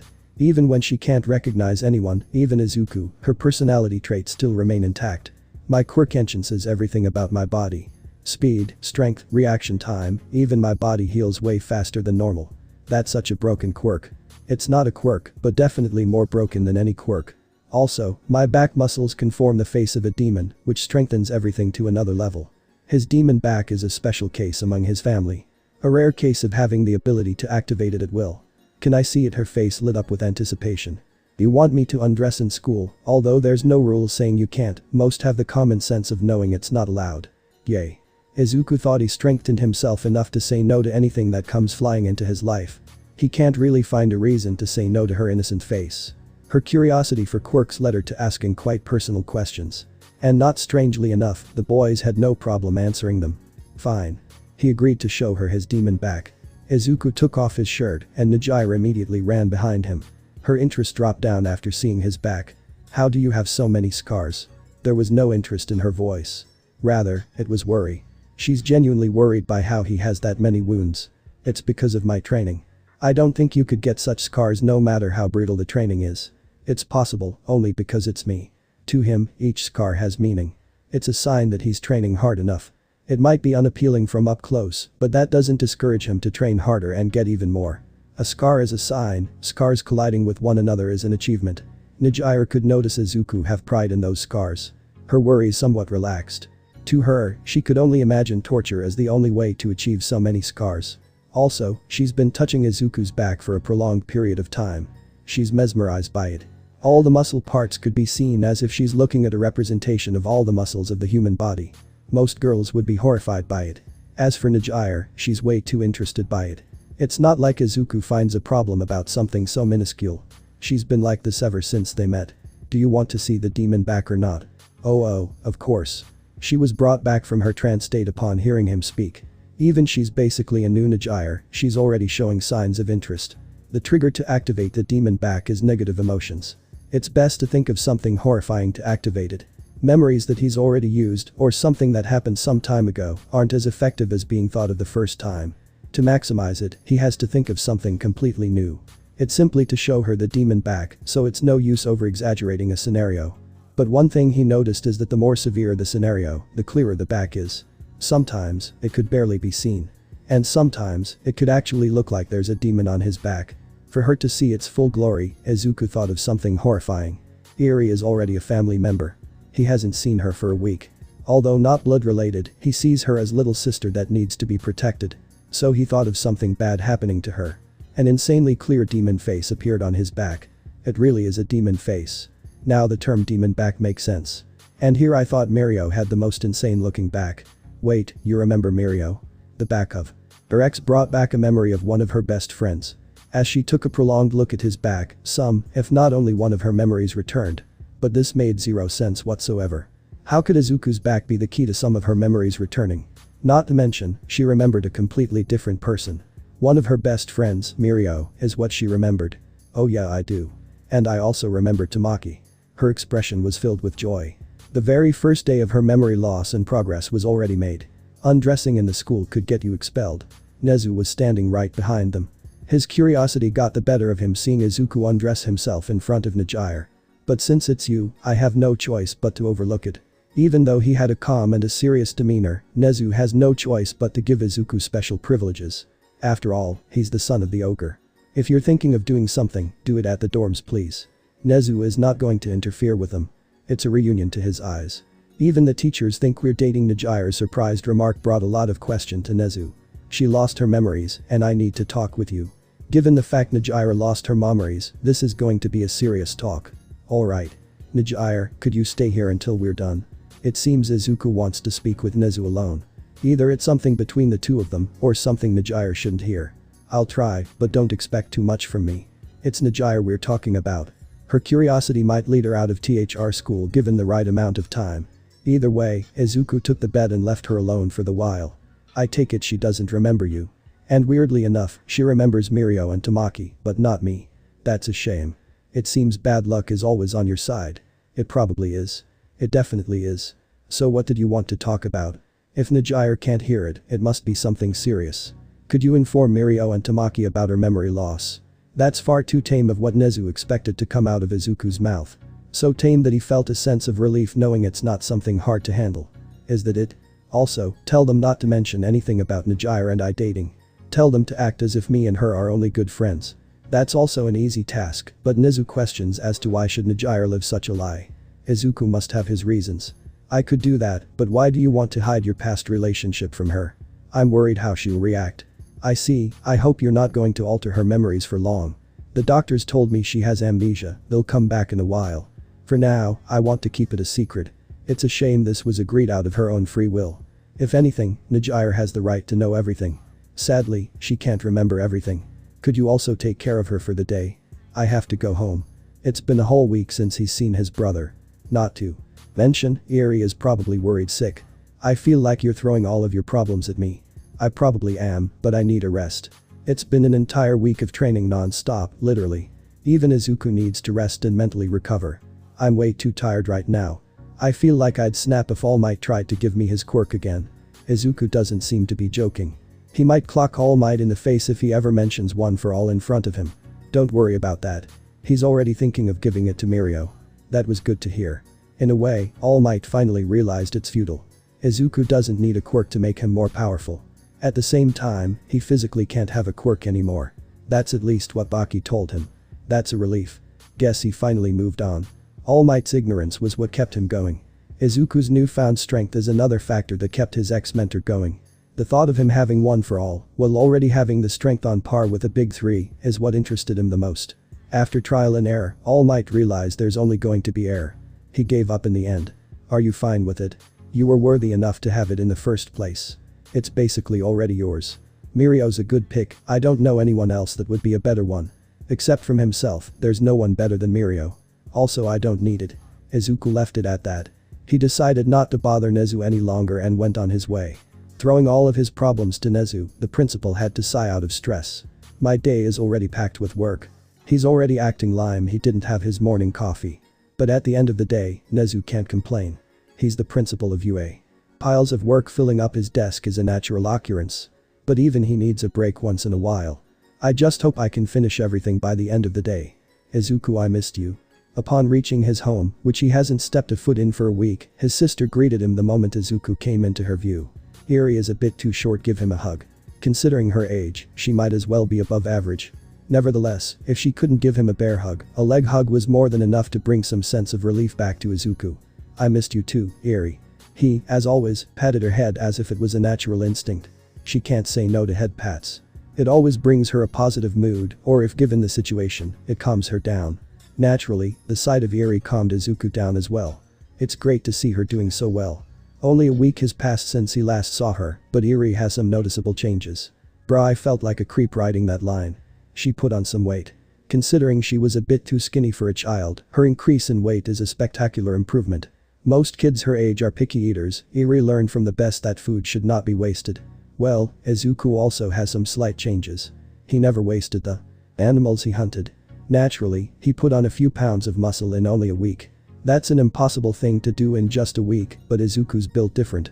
Even with that increase of muscle, his speed didn't decrease. He's become even faster. He's confident he could take 2 All Mights at the same time going at full power while not using his demon back. A mere week was enough to enhance his strength to yet another level. But a question lies in his head. How strong is he compared to Baki? His brother has never gone full out while they were sparring. If he did, the fight would be way too one-sided.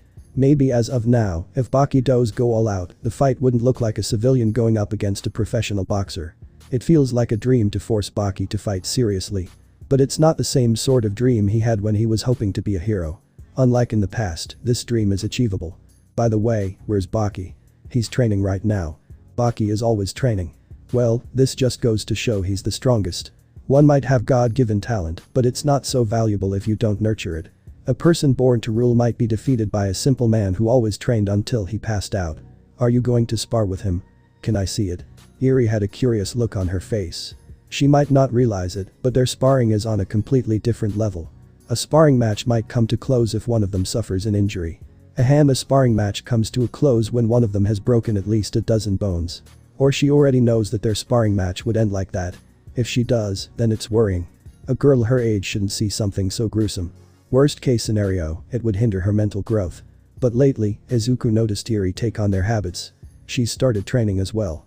Izuku only wonders if it's the same as being a bad person because they live in a bad environment. She's living with 2 Hanmas. So naturally, she might be steadily taking on the mentality of their family. Maybe another day, I'm too tired to spar for today. Well, he had no plans to spar with his brother for today. Even training was off the list. He had his fair share of training for the day fighting Yujiro.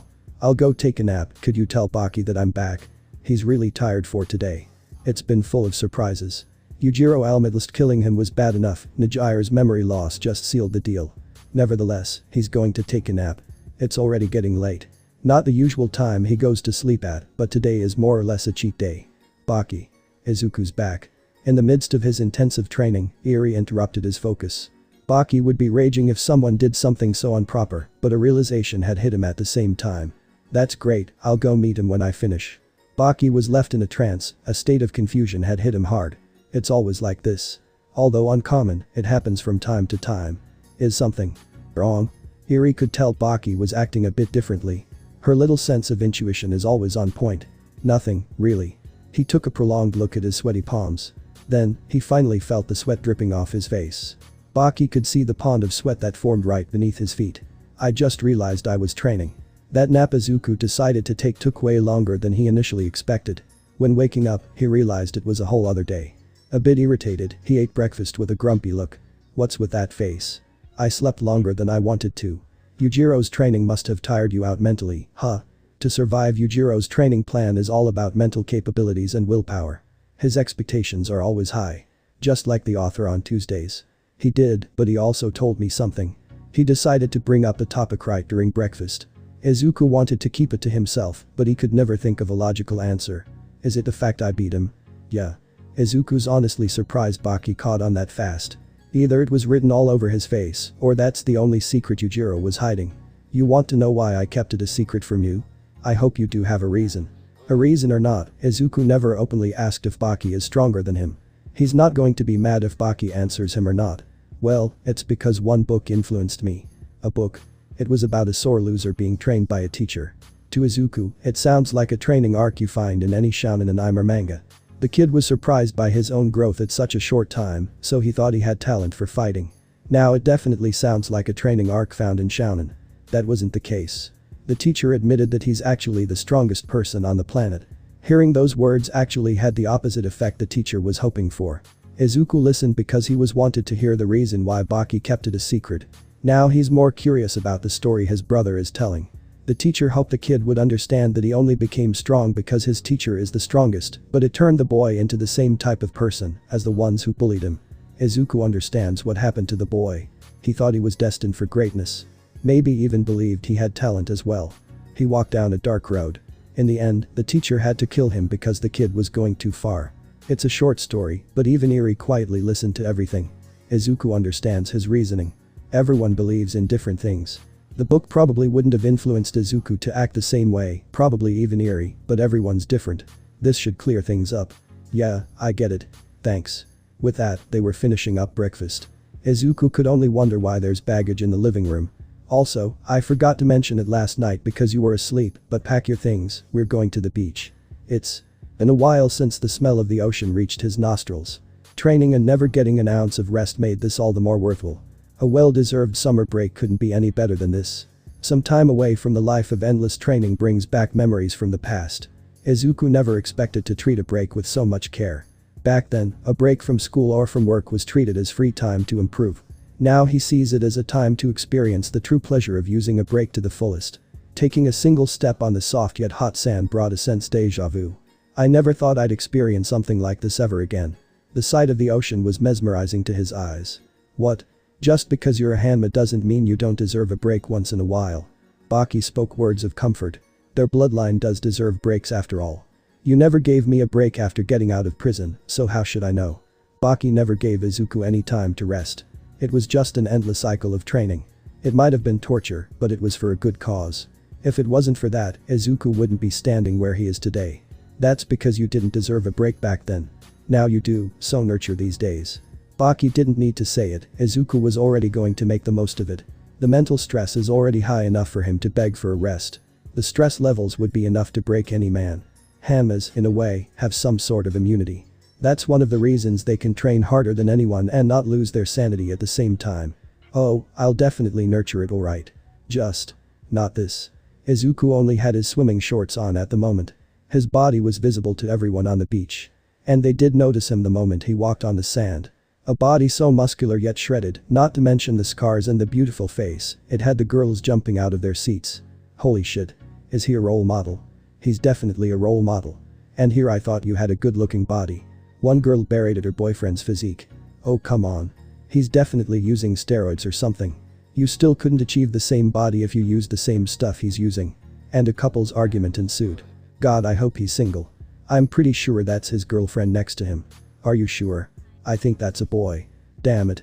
Why does every good-looking man have to be gay? The girls had too many unnecessary thoughts in their heads. Luckily, a few noticed something else about him. Isn't he the one who was on television? The one about the antidote scandal? They buried deep into their heads to try and remember what the girl was talking about. An undeniable conclusion had come up. Wait, that's really him. The only reason they could remember is because of his beautiful face. He said a little girl is the key to making the antidote, right? Then isn't that? They could only make assumptions whether the little white-haired girl besides Izuku was the one he was talking about or not. It's a day for a break, but it doesn't feel like it at all. Those unnecessary stares make him feel like a model. But then again, he probably is.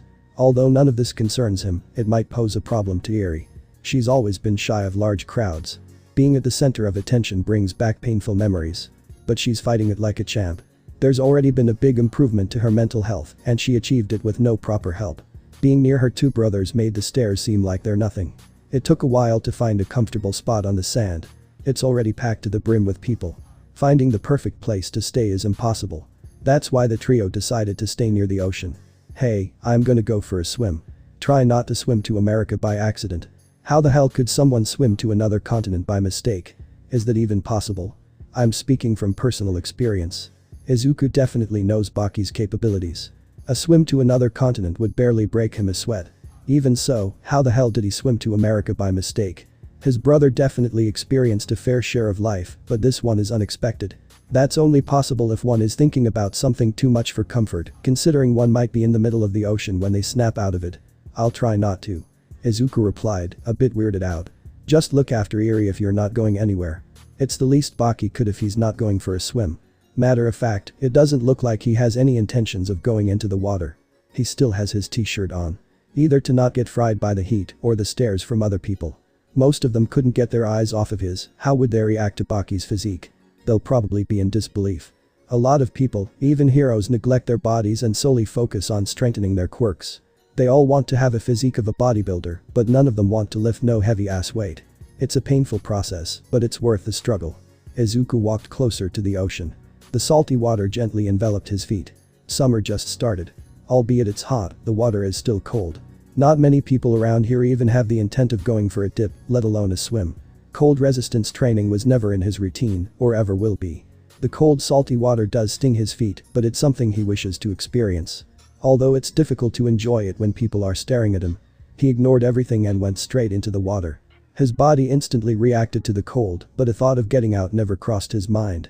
It was only a short distance away before it's deep enough to submerge his body underwater. As he reached that point, he went for a swim. It's dangerous to wander too far. In fact, it's quite dangerous to swim in the ocean, the current might drag him away.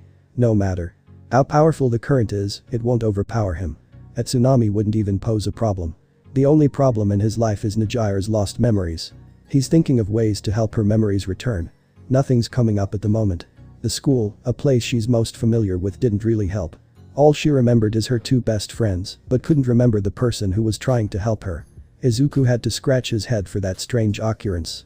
Giving everything to her straight might pose for more problems. Izuku wants her to regain memories steadily. Telling a person their biggest mistakes when they're suffering from amnesia isn't always the best option. He was trying to think of places that might bring those memories back. But nothing was coming up. To his knowledge, UA is the place she's known the most. Apart from her home, but he hasn't ever been there. In fact, their relationship was kept a secret from them. Her parents are strict. If they caught any wind of them dating, she would have been forced to break up with Izuku. Izuku was thinking too much. He didn't realize that he swam way too far. I even warned you. Disappointed, Baki watched his brother swim past the horizon. Just what are you thinking about? There's so little things that would force someone to be so lost from reality and focus deeply upon their thought. To Baki, he was thinking about Kazu when he accidentally swam to America. Of course, he snapped out of it when he saw an unknown beach in the distance. Wow. Izuku's going far. ERI couldn't believe Izuku went further than her eyes could see. He's going a bit too far. Even Baki lost sight of him. He warned him, yet Izuku didn't listen. I hope a shark doesn't attack him. ERI's young, but she understands the dangers of the ocean. You better hope he doesn't eat the shark. Shark usually hunt animals with huge amounts of fat. Considering Izuku barely has an ounce, they're safe from him. There's not a single threat. The only problem is that mind of his. Because of his worries, he is now instinctively swimming to the other side of the world. Izuku is too careless. It's a trait that had become noticeable after becoming one with the Hanma family. Baki can't blame him. Everyone was the same at first. Achieving the strength on par with All Might in a matter of months impacts one's personality. Baki still remembers the days where he felt he was on top of the world. The title of the strongest was at his grasp. And later on, he finally got it. Standing at the pinnacle of fighters, there's not a single person who can put up a challenge. In the end, that title came to bite him in the neck. No matter how long it takes, I'll endure it. He was talking to himself. A habit that formed because of his mental stability. But I do wish you hurry it up.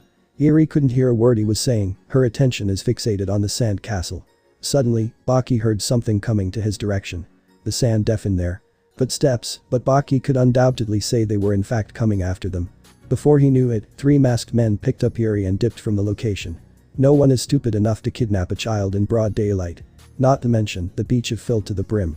In those mere moments, Baki connected the dots. Those kidnappers know who she is and tried their luck. Her blood has the same value as gold, anyone with a greedy kind would take their chances. But nobody does because she's protected by Baki and Izuku, the 2 sons of Yujiro. His name brings fear to anyone who hears it. But it depends whether they know him or not. No one is stupid enough to kidnap her just like that. The person who hired those goons to do their job has no clue who Yujiro is. Did that just happen? Even so, Baki couldn't believe someone would dare to steal something precocious to him. Damn, it's really possible. Sitting quietly near the water, Izuku was thinking about his life choices. You can really swim to another continent if you're not careful enough. While although Izuku didn't reach America, he was still far away from land. He looked around the area and the ocean was all that he could see. It was luck that an island was in the direction Izuku was swimming. After an awfully long trip, Izuku finally made it back to shore. Everyone was in awe of seeing a green-haired boy swim from the horizon. Who wouldn't be? It's not every day that they see a boy come from the ocean. Assumptions were made, whether he has a stamina quirk or some sort of water control. It's a shame they were far from the truth. Once again, eyes were all over him. Due to the current, he drifted to the other side of the beach. Luckily, it's not lively as the one at first. People just wondered why the hell he swam from the horizon. He made his way back to where Baki and ERI are building a sand castle. Or at least that's what he expected to see. As he came back, there was no one to welcome him back. Baki. ERI. It was a strange sight. Leaving their belongings on the sandy beach while no one supervises it is a problem begging to occur. Luckily, nothing was stolen. Apart from the destroyed sand castle, everything's where they should be. The only solution on where they could be is the shop a few blocks away. Maybe they went to buy some ice cream. Whatever it is, he decided to wait. That was too easy. The kidnappers were hit with a sigh of relief. It was job in broad daylight and no problems hindered their work. Did you see the caretaker's face? The dude had no idea what was going on. One of them cracked a laugh. They were talking about Baki. He didn't even flinch when it happened or had the resolve to stop them. He was probably too shocked to do anything. Let's hurry it up, we don't have time. One of them didn't find it funny. In fact, he found it strange. What are you talking about? We got plenty of time. The kid holds so much value, I'm pretty sure the caretaker is already looking for her. You're such a pussy, there's no way he's going to find us. I just find it strange, it was too easy to kidnap her. It was a gut feeling. Anyone with common sense would keep her in a highly secured location, but she was found enjoying her time on the beach. Also, don't you think it's a bit too quiet? Hiding in the narrow wedge between two buildings, it was quiet enough to hear one's breathing. Stop overthinking, man. Let's just get going, alright. And so the trio went to the unknown destination on foot. For safety, they forced ERI to sleep so she wouldn't cause a ruckus. Just hurry it up. Not to their knowledge, Baki was already in pursuit. Standing on top of one of the buildings, he was waiting for the right time to strike. He could easily tell those three are simple lackeys, being ordered by someone of higher authority. A simple task with their boss is all that Baki desires at the moment. He wants to know how ignorant of a person someone can be. Who on earth would steal from the Hanmas? Baki knows the answer. Someone who doesn't know who Yujiro is. That's the only plausible explanation. Meet your boss for Christ's sake, I don't have all day. Pushing the three lackeys to meet their boss from the shadows, Baki was already reaching his breaking point. The wait has been too long. Over 20 minutes had passed and Baki hasn't come back. Where are you guys? He genuinely wondered. Our stuff would have been stolen by now if I hadn't come back. Since Izuku has to stay here and keep guard from the poachers, he's agitated that there's nothing to do. A little workout would drowse his boredom, but would that be a break if he's doing the one thing he sought to take a break from? Just hurry it up. Can't dismiss the fact Hanmas usually have a short temper, it's in their genes. Any slight inconvenience gets them riled up. Izuku. The call for his name wasn't heard, irritation for the situation clouded his hearing. Noticing that they hadn't heard him, the strange person walked right in front of him, finally getting a reaction. Nezu. Out of all the people, Izuku never expected to see his principal. Not to mention, so overly prepared for a summer break. What are you doing here? What? Just because I'm the principal doesn't mean I can't take a break. Sure, Izuku never thought that way, he's just a little bit surprised by the amount of bags Nezu is holding. By the looks of it, he might have come here with at least 3 other people. I should be asking that question. Shouldn't you be helping the little girl overcome her trauma? The one thing the world is desperately waiting for the boy to finally give the government her blood. An antidote to fix the problem Izuku, in a way, had caused. I'm working on it. Nezu is clueless on the fact Izuku hasn't even started the process. But either way, it doesn't look like ERI needs any help whatsoever. Living with the Hanmas, she already subconsciously overcame her trauma. Take all the time you need, it's not like anyone could force you. Nezu took the matter lightly. There's not a single being or even a government that can force his hand. Izuku has all the time in the world. What he doesn't have is a peaceful time on the beach. Sure. Bored, Izuku lied down, revealing the abs to all the girls that were staring at him. It's a sight for sore eyes, none of them can be blamed. Nezu has good intuition, he could see the boredom all over his face. Looks like you're not enjoying your stay. I'm just waiting for my brother and ERI. I have no clue where they are. Baki didn't have time to tell anything to his brother. Mainly because Izuku was over the horizon. Well, I'm also waiting for friends to show up, so how about we pass the time? If those friends of his include All Might and his constant nagging about one for all, Izuku might just swim over the horizon once again. How though? There's nothing else to do besides going for a swim. But I can't because my stuff might get stolen. His nagging mode was activated. Don't worry, I got a game we could play. Reaching for one of his bags, Nezu pulled out a chessboard. Chess, really? Out of all the possibilities, Nezu chose chess. Isn't it a game for old people? It's quite enjoyable for all ages. I don't think I'll enjoy such a game. To Izuku, it's too boring of a game. There's no real action going on, just strategical thinking. Well, of course you won't enjoy it. You'll lose every game. Nezu is highly confident in his abilities. Well, it's doubtable, he might just be the smartest being on the planet. With a brain like his, one will be confident in everything. Consider yourself lucky. Nezu's provocation worked, Izuku is riled up for a match. Well, he's just a student, his critical thinking was boosted because of the Hanma blood running through his veins. Nezu might be an expert in chess, who knows? Hanmas are experts at everything.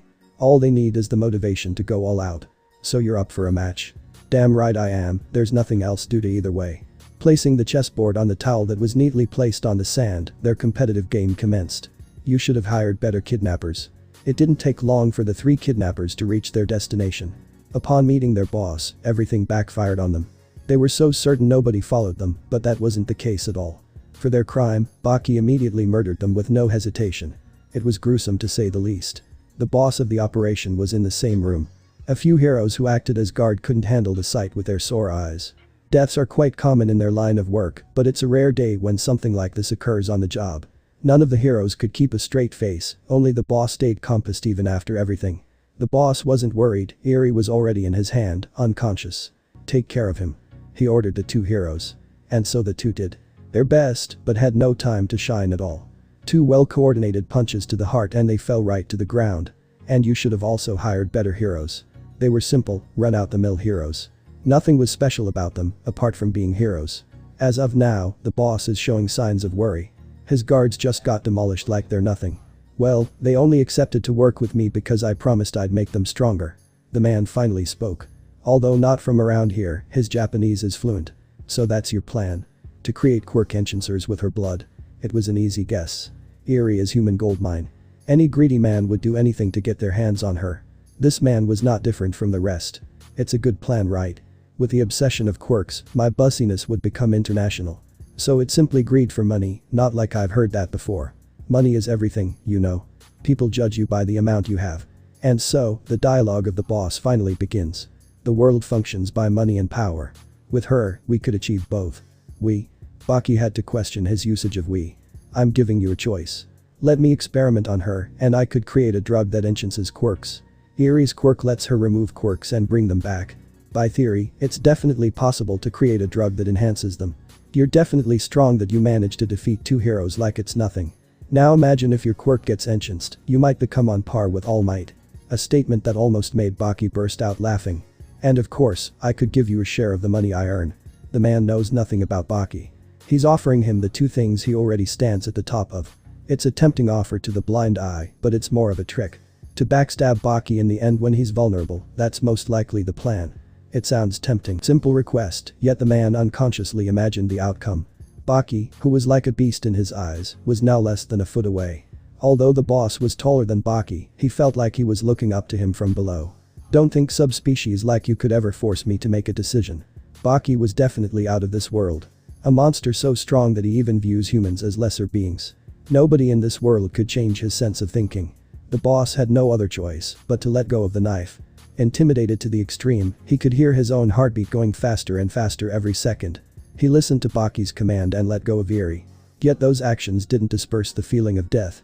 Before he knew it, his heart stopped beating. He could only blame it on old age. At age 64, work has been stressful. But nothing compared to this. I would have let you go if you listened to me at first, but now. It was so fast that nobody could see it coming. His heart didn't stop beating because of the fear, it was because Baki punched him faster than anything humanly possible. A punch to the heart was his end. There was no time to react. The kinetic energy from the punch seemed to damage every part of his body from the inside. Time to go back. Baki let out a sigh of boredom. See? I wasn't lying. You won't enjoy it. Nezu was right. Their game of chess will only be enjoyable on one side. Out of all the games they played, Izuku never got close to winning. It could be said Nezu was toying with him. All the openings and mistakes he deliberately made was just a ruse. And Izuku bought them all. Anger overcame Izuku as he lost yet another game.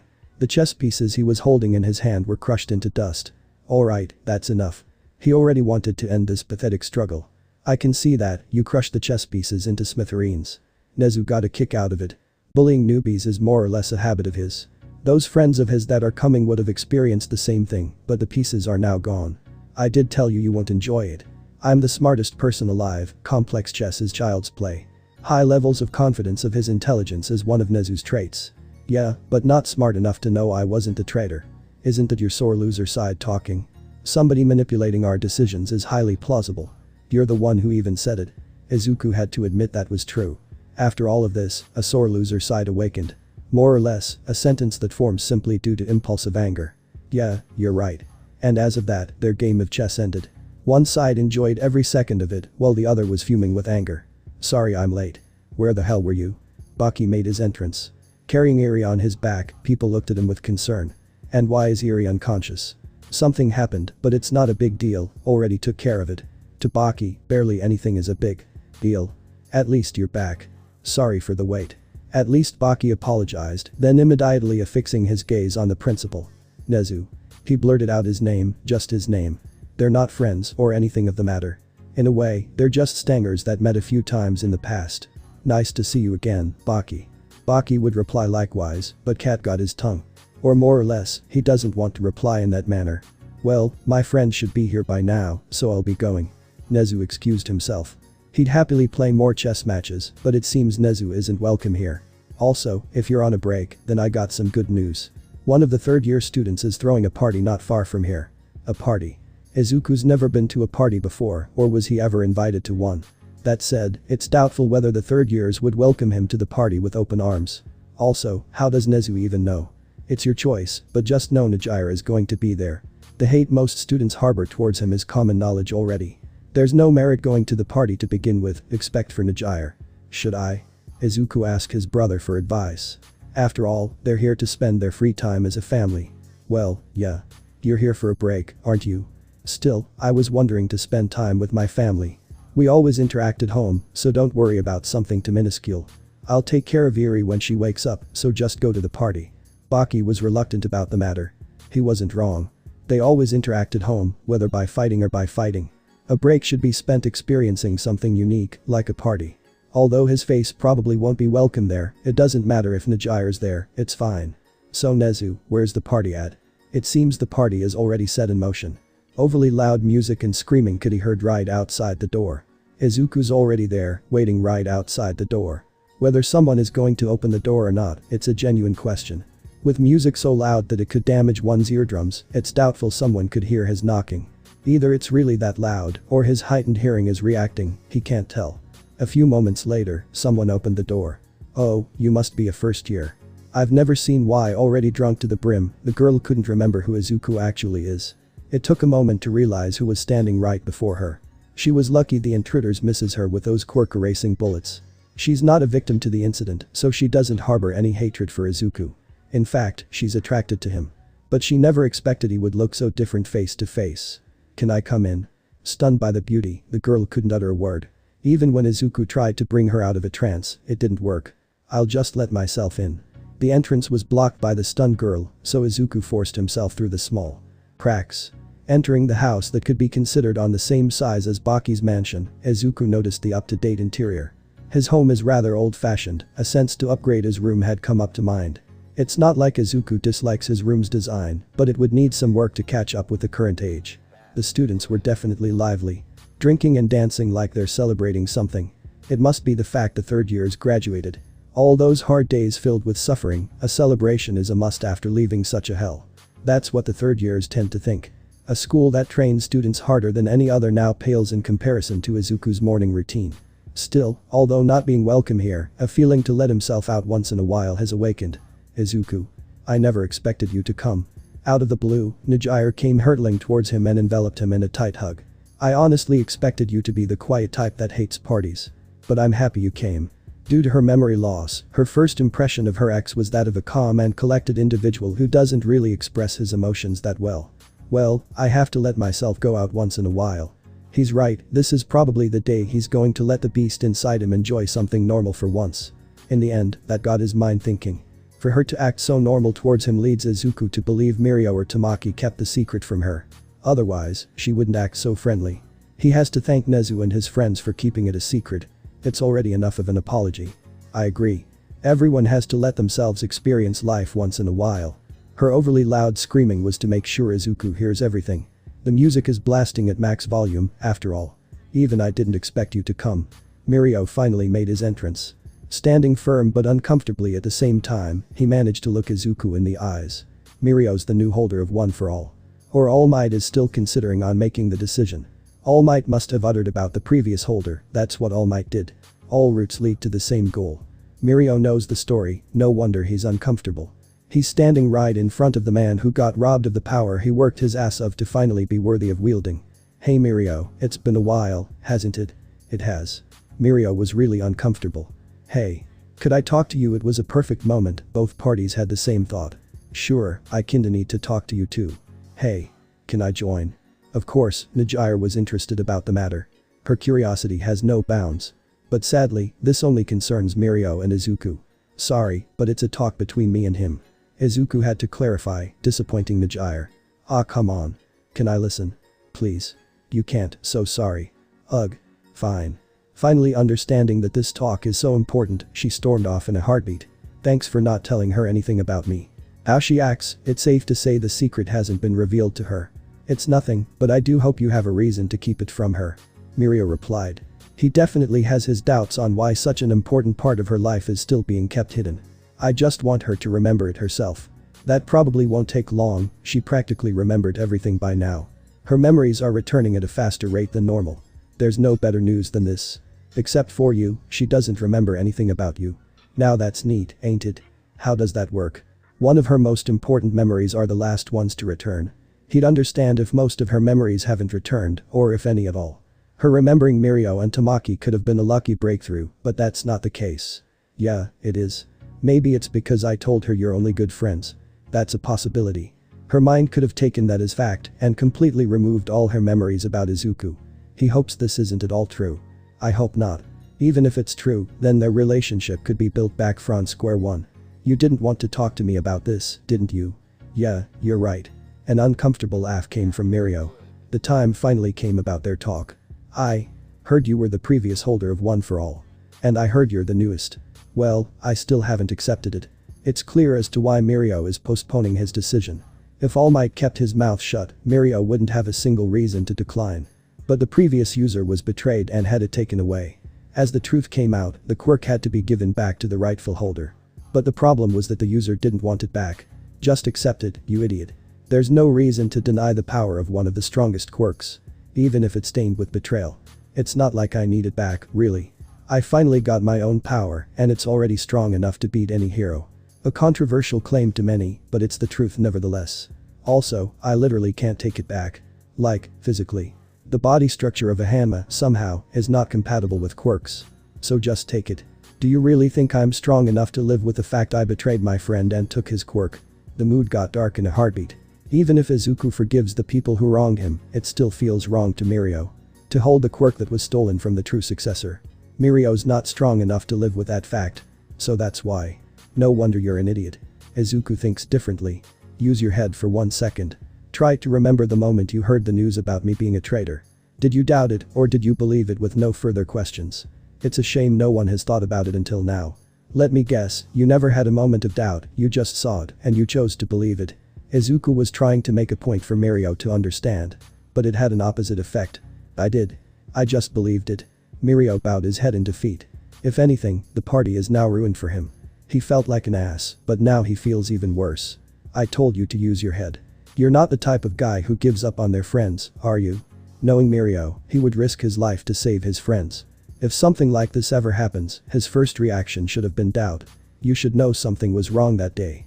Somebody manipulated your decisions. To this day, it's unsure to Izuku who pulled such a stunt. He heard it from Toga that something like that happening wasn't in their plan. You never betrayed me in the first place. So take that quirk with pride and become stronger.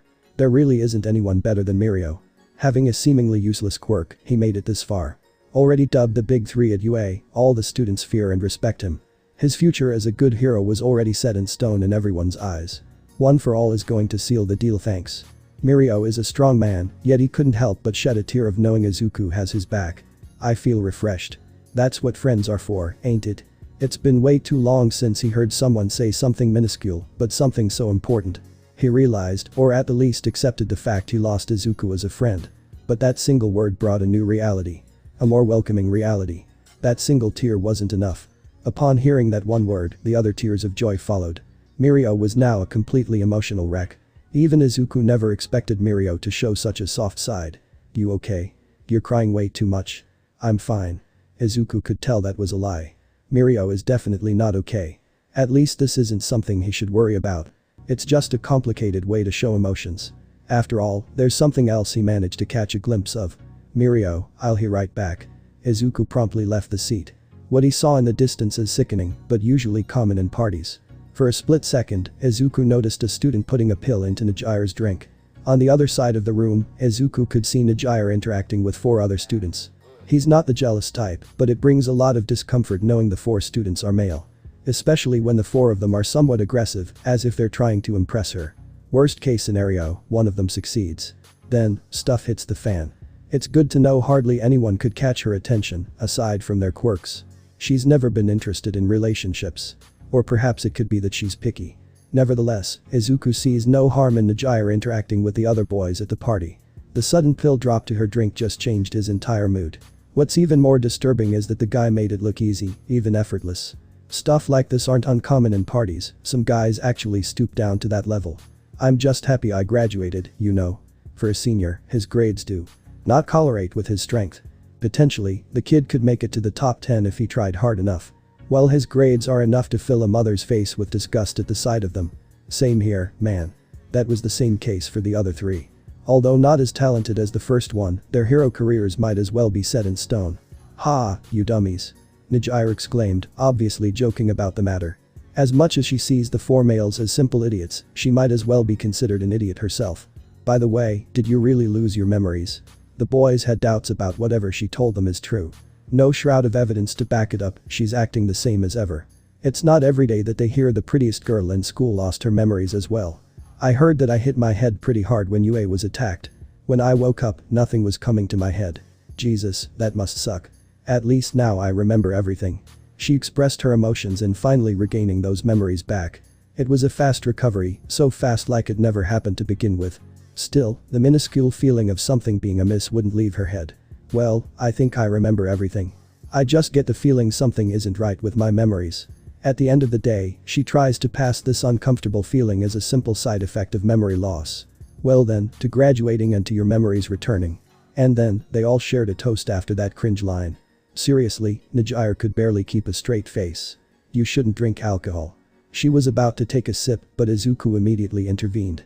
Especially when your memories are in shambles. But one drink won't harm me. Nijire was a bit reluctant to drink.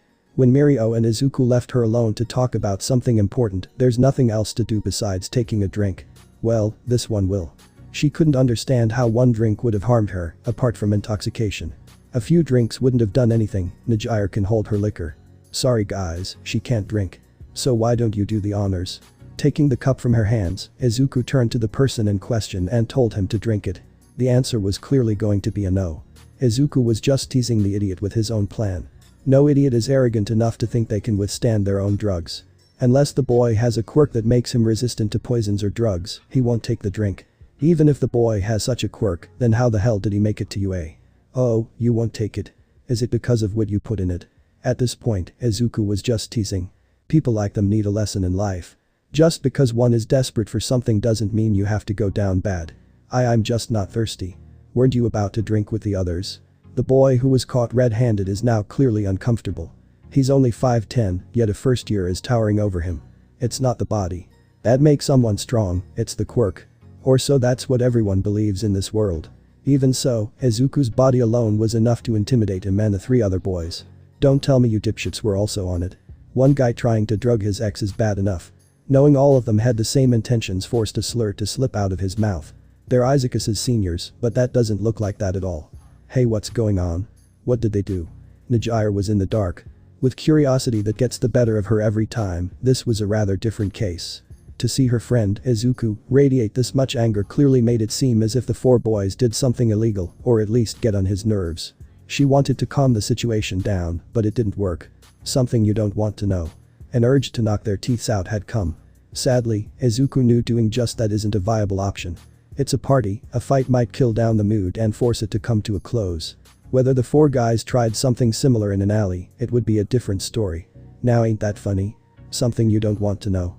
Suddenly, the leader of the 4 guys spoke up, even copying Izuku word for word. So you're just going to hide everything from her?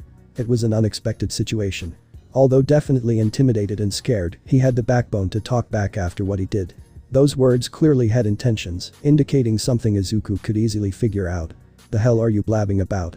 Of course, Izuku didn't like his tone. Who would speak in such a manner after getting caught in 4K? I'm sure you're curious, Nijire.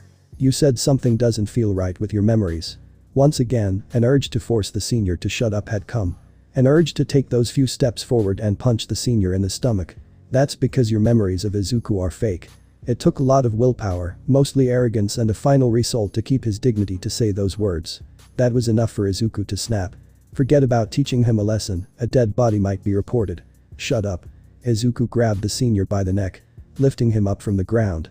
It was lucky Izuku managed to control his power. His unique demon is a blessing and is a curse. With heightened negative emotions, it's hard to grasp the limit to his power. He's not your friend. He's your ex. The music was loud.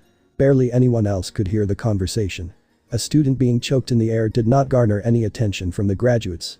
It was a situation with no prying eyes. Even so, with the music being blasted at full volume, she heard everything. I bet he still loves you and you don't. So now he's trying to take advantage of you.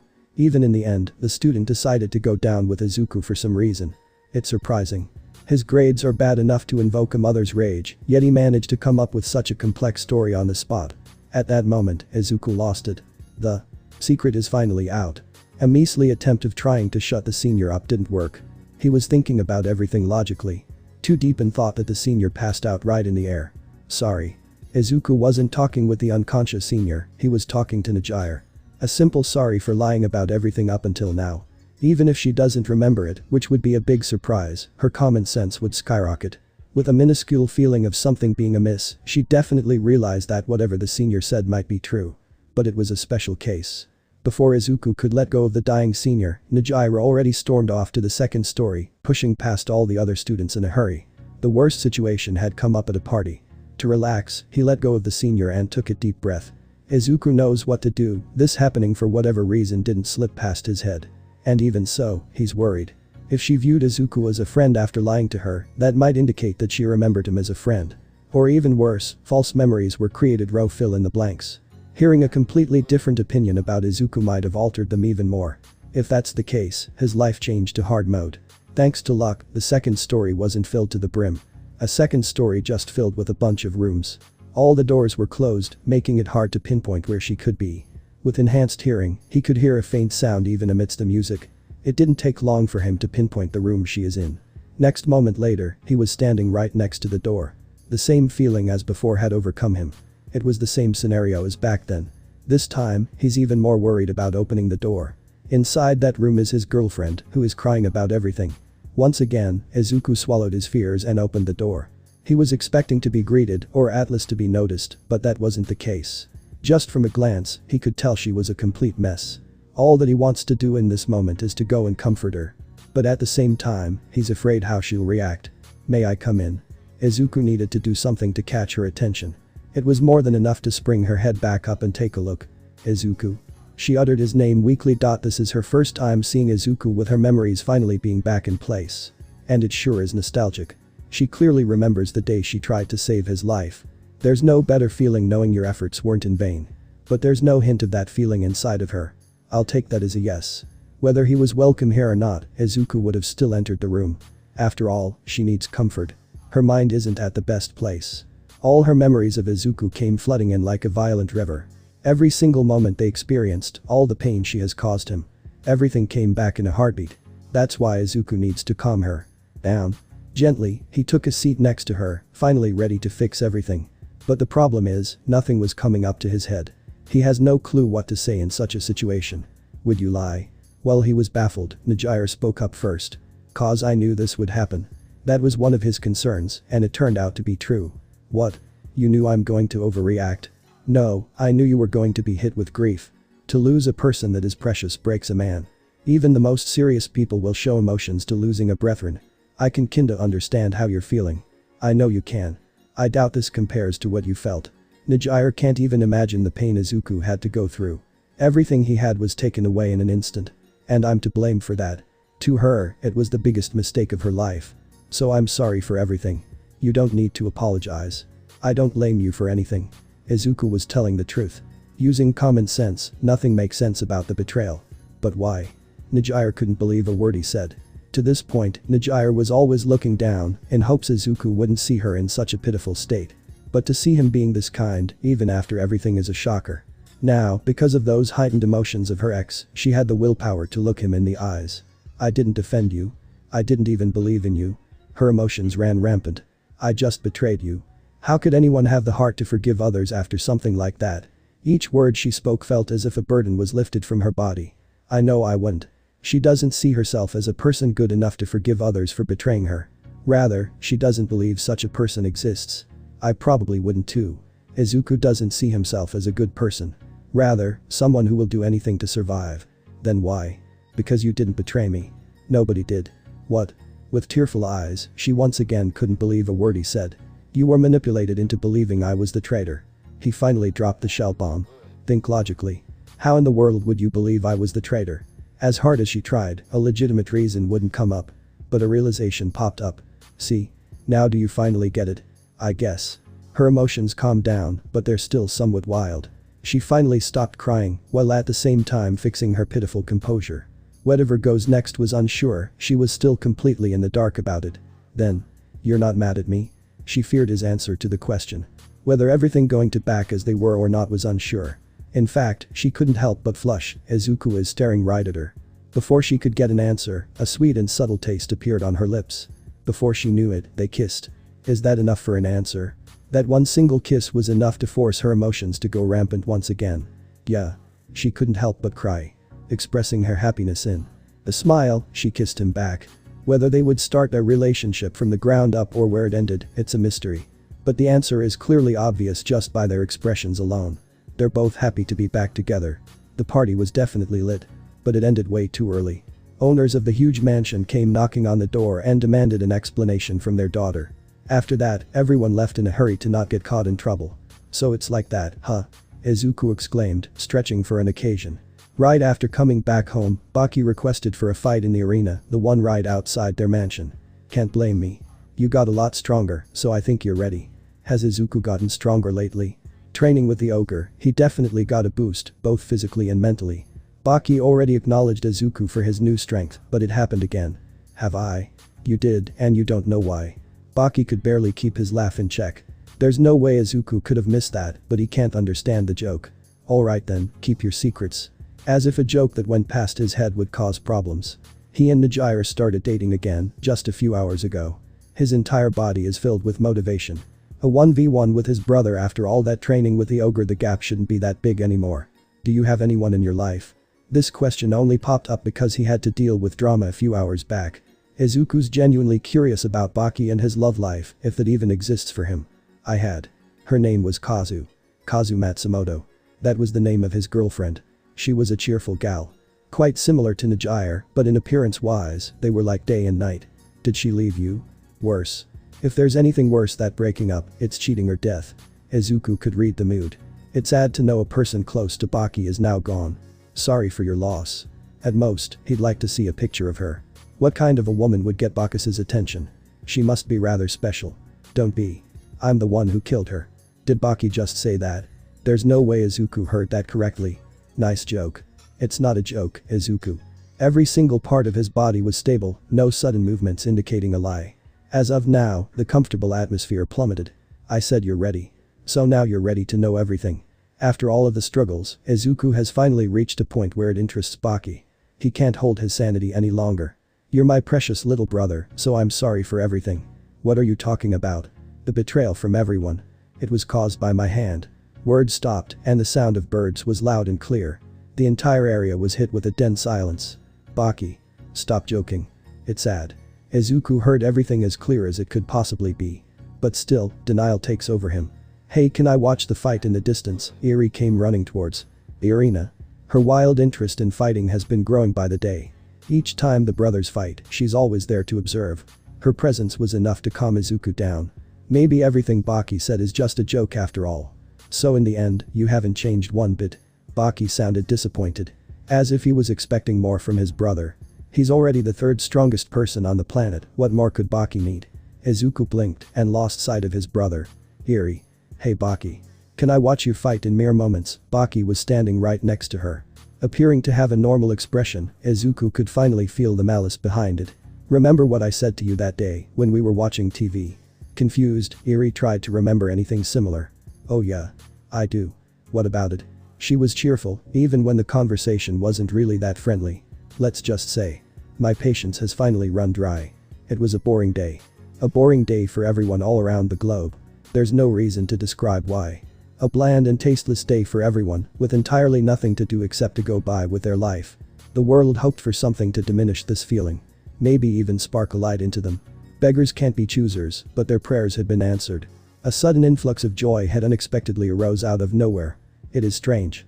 Nobody has any questions, just happy by the fact they got the energy to live for another day. This is all thanks to a simple incident that changed the world for good. A new beast had finally reached the pinnacle of strength. Betrayal is harsh, enough to affect a man mentally for years to come. But this is leagues above anything he ever expected. His precious older brother, who always had his back, was the monster behind everything. No matter how serious it seemed, Izuku couldn't take it seriously. It's as if his mind couldn't process it at first glance. But he had to realize betrayal doesn't come from an enemy. Even if that's the case, what was the reason for everything? If he's the one behind it, what was his motive? All those questions had no time to linger in his head. There is a bigger problem at hand. For everything to work out and for Izuku to realize the truth, ERI was killed. It's a shame, ain't it? Holding her head with one hand, Baki spoke as if nothing even happened. No, just from a glance, Izuku could tell something happened to Baki. I almost grew attached to her. If you had taken longer, I might have hesitated. Baki showed no hesitation, which was frightening. He welcomed her with open arms. Later, she even became family. By the looks of it, it was a one-sided reality. She was never family to Baki. Why? In the horror of the grotesque sight, Izuku finally spoke up. Why did you do it? Why? Because I've been starving for too long. Way too long. I couldn't wait any longer. Starving. It was unclear what he was referring to. Was it an urge to kill or to fight? I need a challenger, Izuku. You're the one. You have a demon back that becomes stronger the more negative emotions winder your brain. This had to be done.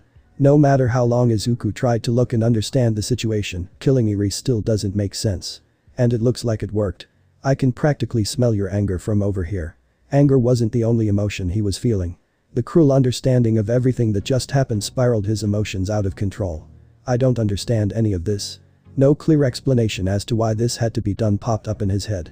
A brother that just suddenly murdered a member of the family and then implying it had to be done. Nothing was making sense. Didn't I tell you we only care about fighting? Either way, you'll find out sometime or later. It might take a few weeks or even years, but you'll find out. Baki informed that Izuku will learn the truth with time. This is the fate of people who seek ultimate strength. Right after finishing, Baki moved towards Izuku at lightning speeds. The younger brother understood that a fight was going to happen, the air around him gave it away. But he didn't expect it to happen right now.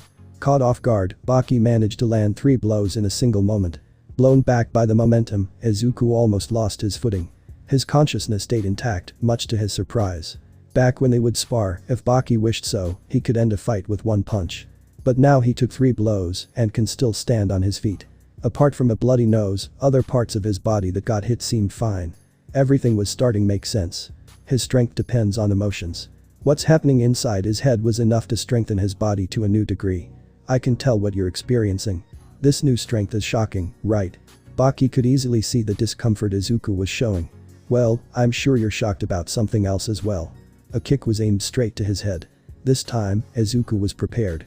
His eyes could keep up with his brother's speed, much to his disbelief. And so, Izuku managed to dodge the incoming kick. But it wasn't over. Baki immediately followed back with another kick. It was aimed right to the stomach, and luckily Izuku managed to block it. He was flung back by the force, forcing Izuku to wonder whether Baki's specialty is speed or his strength. Stop worrying about everything else and let your instincts take over. Baki informed his brother to let his instincts do the job. They're out for his blood. Izuku's instincts are asking for that man to be killed. He's the one behind everything. But to Izuku's mind, letting his instincts get the better of him might have a bad outcome. Either way, Izuku finally understands what kind of a fight this is. So he has to let those instincts take him over. He's not going to take this half-heartedly. Suit yourself. Izuku finally got into his stance, signifying Baki that he's ready to fight. Baki couldn't hold his instincts any longer and lunged forward. When fighters reach the pinnacle of overwhelming strength, even a blind eye can see their prowess. There's no need to see their fighting capabilities with their eyes. The aura they exhibit is enough to force everyone to understand. But there's no one around, and no one has any clue that the strongest beings are about to fight. As Baki lunged forward, Izuku saw him going for his legs. His older brother never really showed his fighting style. Izuku still questions if Baki even has one. Later in time Izuku realized Baki uses all the techniques he possesses, even using variations to confuse the enemy. And his knowledge about techniques is vast. Going for his legs is a bit weird, considering his knowledge. And Izuku figured out what was going to come next. A feint. Baki used a feint and threw a punch to his throat. If Izuku didn't spend 6 months with his brother, then maybe such a punch would have connected. Izuku managed to dodge it and countered with his own punch. The punch grazed Baki's cheek, but it didn't hit him at all. Izuku wasn't surprised. Baki is nimble. Dodging might as well be his specialty. To dodge it, Baki span around and threw an elbow to his brother's neck. Once again, Izuku saw it coming and firmly placed his arm to defend his neck. But to his surprise, the punch wasn't coming. Instead, a stinging sensation erupted from his upper body. Baki used a feint and aimed for his ribs. It hurt. The pain was abnormal, as if a rib had cracked. No, he was certain it cracked. After a handful of fights where his ribs either cracked or broke entirely, he can tell just by the sensation that it was damaged severely. Although a small crack, it has become a weak spot. Izuku, in retaliation, threw a straight kick and hit its target. Baki mustn't have seen it coming, or he was too late to react, but it hit him, sending him flying back afar, due to the weight difference. To stop his momentum, Baki seemingly dug his feet into the ground, gradually slowing down. To the younger brother, it seems like it had no effect, as Baki didn't show a sign of struggle. But a clear mark was visible on his chest. As of that, Izuku was confident it did something. I'm happy you're taking it seriously. As your mentor, I'm proud. In the middle of the fight, Baki said his respects. You should take pride in that. The strongest person on the planet is proud of what you've become. The only thing I take pride in is my strength, not you. Not anymore. Even in the midst of their brother crisis, Izuku was still desperately thinking of why it had to come like this. Trying to remember every single little detail, hoping this would answer the question to Baki's madness. But nothing was coming up. And by the looks of it, nothing will make sense for a long time. It's good to know you're confident in your strength, but that's just the Hanma mentality. Then, are you confident enough to defeat me? To defeat him? It wasn't implying an end to a battle, but an end to a life. It's not every day where one person has to kill their own brother. Baki knew what he was talking about. As of now, Izuku has the strength that rivals the best, but not the mentality to kill their own brethren. In fact, Izuku didn't respond. All this taunting from Baki made him even more angry. And weirdly enough, that's a good thing. Their fight resumed a moment later. This time, Izuku was on the offensive. In less than a second, Izuku was already face to face with Baki. A barrage of punches followed pursuit the older brother. All of the punches were sharp, well coordinated, aimed at the weak points of the human body. It was all just defensive. Baki had no time to throw a counter-attack. The moment he dodged a punch, another one followed right after. The wind generated from the punches and the heavy steps Izuku took was changing the terrain of his old home. Due to the wind, the trees were flown back to the opposite direction. Branches were being ripped off, but luckily the trees weren't being ripped off of their roots. His heavy steps generated small earthquakes around the arena. Izuku already knew Baki would dodge all of them like it's nothing. He was just waiting for the right moment, and it came shortly after. Taking an over-exaggerated heavy step, a part of the arena had been ripped off. Baki was deliberately pushed back to the corner of the arena so that it would break off and force him to lose his balance. And it worked. Baki is wide open. Taking a deep breath, Izuku cocked back his arm as much as he could and punched Baki with all his force. He tried to block it, but it was useless. It penetrated his defense and hit him right in the head. Although Baki immediately got himself back together, Izuku didn't give him a second to rest. To shorten the distance, Izuku used the Gakaburi dash and was right in front of his older brother. He was ready to go all out with those punches again, but Izuku had to lean back. Baki almost hit him right to the jaw. If it had connected, his chances of winning would have been drastically lowered. Ah, I felt that one. A hit to the head must have caused discomfort. It's been so long since my head rattled. As a dodging guru, not a single being could ever land a clean hit on his jaw. I guess it's my turn now. Immediately, the vibe around Baki changed for the worse. A killer's mentality was radiating off of him. His eyes focused on its target, like a predator. And before Izuku knew it, Baki was on his trail. Simply blinking might be his worst nightmare. Izuku tried not to blink at all, as Baki is now solely specializing in his speed. A simple blink is enough to lose sight of him. Even so, although his eyes can follow Baki, his body is lagging behind. A kick landed, one that was aimed straight to the face. Izuku saw it, but barely by a hair. In time, he lifted his arm and blocked it. Baki was quick to execute yet another attack. With speed as his domain, it was hard for Izuku to block all of them. In fact, he couldn't block all of them. One of them broke through his guard, hitting Izuku right in the jaw. The same thing happened as well, his brain started rattling. One single mistake started a domino effect. Izuku couldn't keep dodging them. A kick penetrated his guard and hit him in his leg. Now his speed has been reduced due to the pain. A few blows hit his upper body. Yet another rib started to crack. Either Izuku loves cracking his ribs, or that's the author's kink. His body is weakening at a steady rate. The more hits Baki manages to land, the more he will land after. What's wrong? I thought you'd be stronger. By his calculations, Izuku should be on par, or even stronger. Now the older brother is landing a hit every 5 blows. All this rage and you can't use it to the fullest. Baki landed a punch straight to his nose. Izuku suffered enough. He has to get out of this mess. But it looks like Baki is still not stopping with his everlasting barrage. And Izuku doubts he'll stop now. So he had to find an opening, any opening. A minuscule one or not, it would be better than nothing. And one appeared, much to his luck. It was hard, but Izuku managed to grab Baki by his hand. He gripped as hard as he possibly could, so Baki wouldn't even have a chance of running away. It's a move he learned from Hawk. To grab the enemy by the arm and throw a punch one could not dodge. Strengthening his arm, Izuku pulled Baki closer and threw the devastating punch. What happened next signified the fact Baki is a dodging expert. Izuku couldn't describe it in words of what just happened. Baki simply dodged it like it was nothing. It would have ended there, but Baki hit him with a powerful spin kick. Izuku, dazed, let go of Baki. He tried as hard as he could to hold his older brother in place, but the kick was too powerful. Now, he was completely open. Izuku was wide open from all angles. But Baki didn't take advantage of that. Or more accurately, he couldn't. Baki backed off, leaving Izuku in a daze. At the same time, he couldn't believe what he just saw.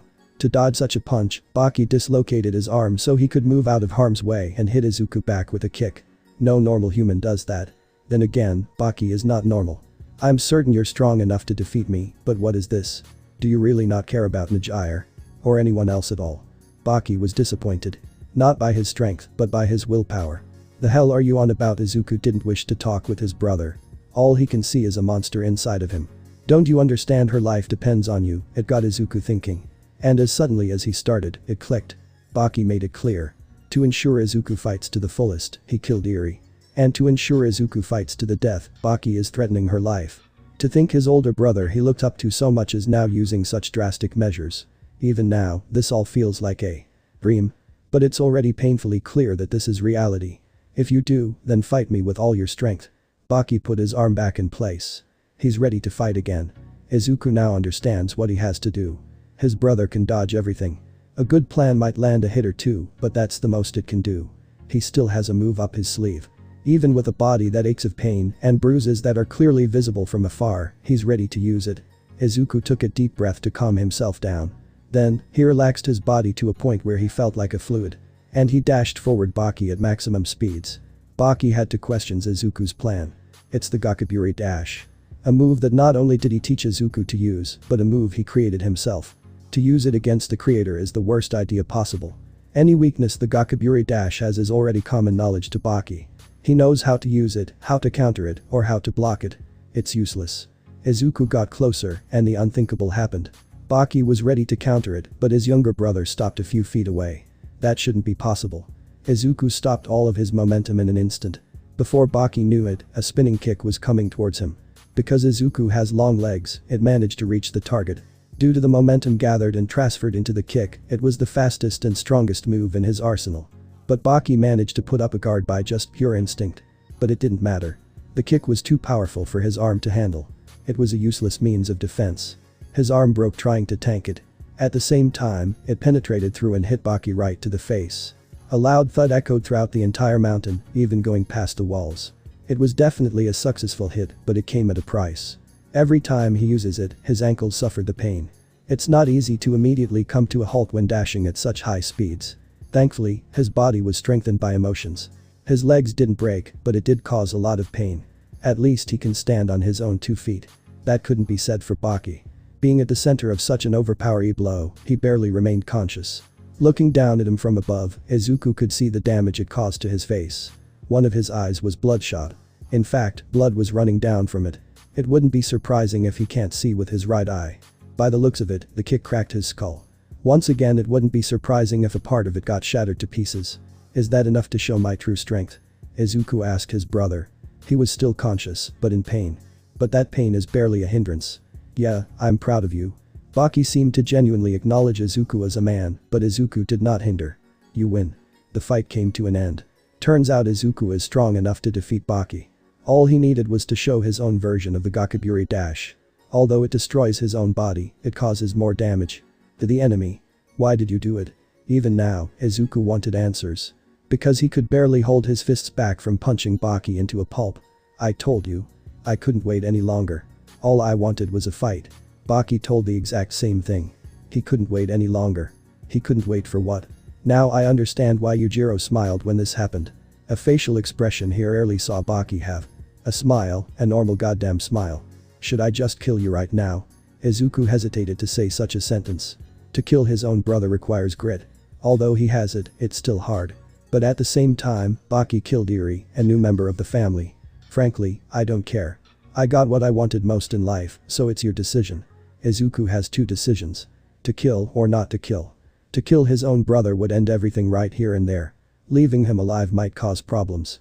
But if thought logically, it's also a good decision. Baki got what he wanted. A fight to the death. Although nobody died, it's up to the winner to decide. So it's up to me, huh? Izuku realized what he had to do. To kill or forgive. Then I choose. Decision 1. An infinite cycle. I know my actions are bad and I deserve death. But trust me, you'll understand. Before making his decision, Izuku decided to have one last talk with his brother. It's a shame. He respected him from the bottom of his heart. But now he hates Baki with a passion. Understanding his actions is close to impossible for Izuku. But maybe because he's still young. This is only the starting point of his new life. The strongest person on the planet, he took the title away from his older brother. He hoped Baki would beg for his life so he could have a reason to hesitate, but that didn't come. In the end, Baki stayed to his ideals, even warning Izuku about his future. In fact, you'll become just like me. Just like him. A monster who slaughtered his sister without mercy is not the future Izuku seeks. I won't become like you. That's nostalgic, I said the exact same line. Yujiro said the same thing as well, our grandfather did as well, and so did the others. By the way Baki is talking, it seems as if Izuku's future is already set in stone. You got anything else to say? Izuku took that advice as a serious matter. But at the same time chose to ignore it. Not really, but I got some information for you. It may seem useless, but it'll help you in the future. Baki has no last words so that someone would carry out his legacy. There's not a single person in the world that he's attached to. And as of now, not a single person is attached to him. That's one of the reasons he decided to listen to Baki to the very end. His last interaction with his brother is a fond memory. Although it happened so long ago, he can still remember every single detail vividly, as if it happened yesterday. To think that a day where his brother and sister died would be so memorable for him. He's even thinking of it right now. Barely anything memorable has happened in his life, so it's a way to not be bored. But there are moments in life where it's not acceptable to be thinking of something else completely, given the situation. And the situation given was a funeral. Hundreds, if not thousands of people shed their tears of sorrow for a great man. Mirio Tagada was confirmed to be dead 2 days ago. And now, his funeral was in session. Years have passed, and Mirio already mastered One for All. Combined it with his own quirk made a devastating duo. Because of that, he became the new symbol of peace. It was even rumored that he would become the #1 hero way before, but many were skeptical. To overtake All Might was a mission everyone thought to be impossible. But Mirio did it in an unexpected way. Hard work and determination made him climb up the ranks. 4 years working as a hero, he became the top 2 hero. With their everlasting love for All Might, they took it as an endeavor situation, always second place. They thought Mirio would be stuck in second place for years to come, but All Might made an announcement. Retirement. All Might announced his retirement, shocking the entire world. Mirio had a huge burden on his shoulders. People expected the impossible from him. As the new #1 hero, he had to prove himself even more. That's exactly what he did. He shut the haters down. Everyone acknowledged him as the new symbol of peace. But his time was cut short. It's a mystery what happened to him. With no clue, everyone cried non-stop. Even Nijire, who had to be comforted by Izuku, was crying endlessly. Her best friend died with no explanation whatsoever. Because of his death, she became the top 5 hero. This would have caused a day for celebration, as reaching the top 5 was her dream. But with the death of a friend to make her dream a reality was not worthy of celebration. Nijire dug herself into Izuku's chest for comfort. He didn't mind it. Izuku understood she needed comfort from all of this. Everyone needed some comfort to relax. All of their eyes were already red from crying, but they still couldn't stop. His death had a huge impact on the world. All of Japan seemingly shed their tears. But not Izuku. He was the only person in the funeral to not shed a single tear. Although his friend died, he does not feel anything related to grief. He wanted this to end faster. So to pass the time, he was thinking of his fond memory. At the end of his funeral, he and Nijire went home. Clearly, the sorrow felt for his loss was one-sided. Hey, I'm going to take a break for today. Nijire wasn't in the best shape to do hero work. Her emotionally damaged state would only hinder work. As for Izuku, he's not emotionally disturbed by his death. Alright. Hero work doesn't request any certain hours or a certain time to start working. One could work the entire day or a few hours, it's all up to the hero to choose. Of course, many choose to work for over 10 hours or even till night. The more effort put into it, the higher one's ranking might become. Clearly, this might not be the best time to play hero. But villains might use this day to commit even more heinous deeds. That's one of the reasons he decided to go. The other reason, however. The chaos caused by the renowned trio of villains was devastating. At first, they were thought out to be villain wannabes, amateurs who just want to cause trouble. But after countless attempts to stop them, it was clear they're not amateurs. 7 heroes have already been killed by the trio. Civilian casualties amount to over 100. Their teamwork is unmatched. Even other heroes struggle to be in sync just like them. And with their powerful quirks, they made a name for themselves. It wouldn't be an exaggeration to say they're the strongest villains in Japan. No villain or an organization managed to cause this much chaos in such a short time. Their strength has become feared. It suggested that a minimum of 3 top heroes would need to be on the scene to defeat them.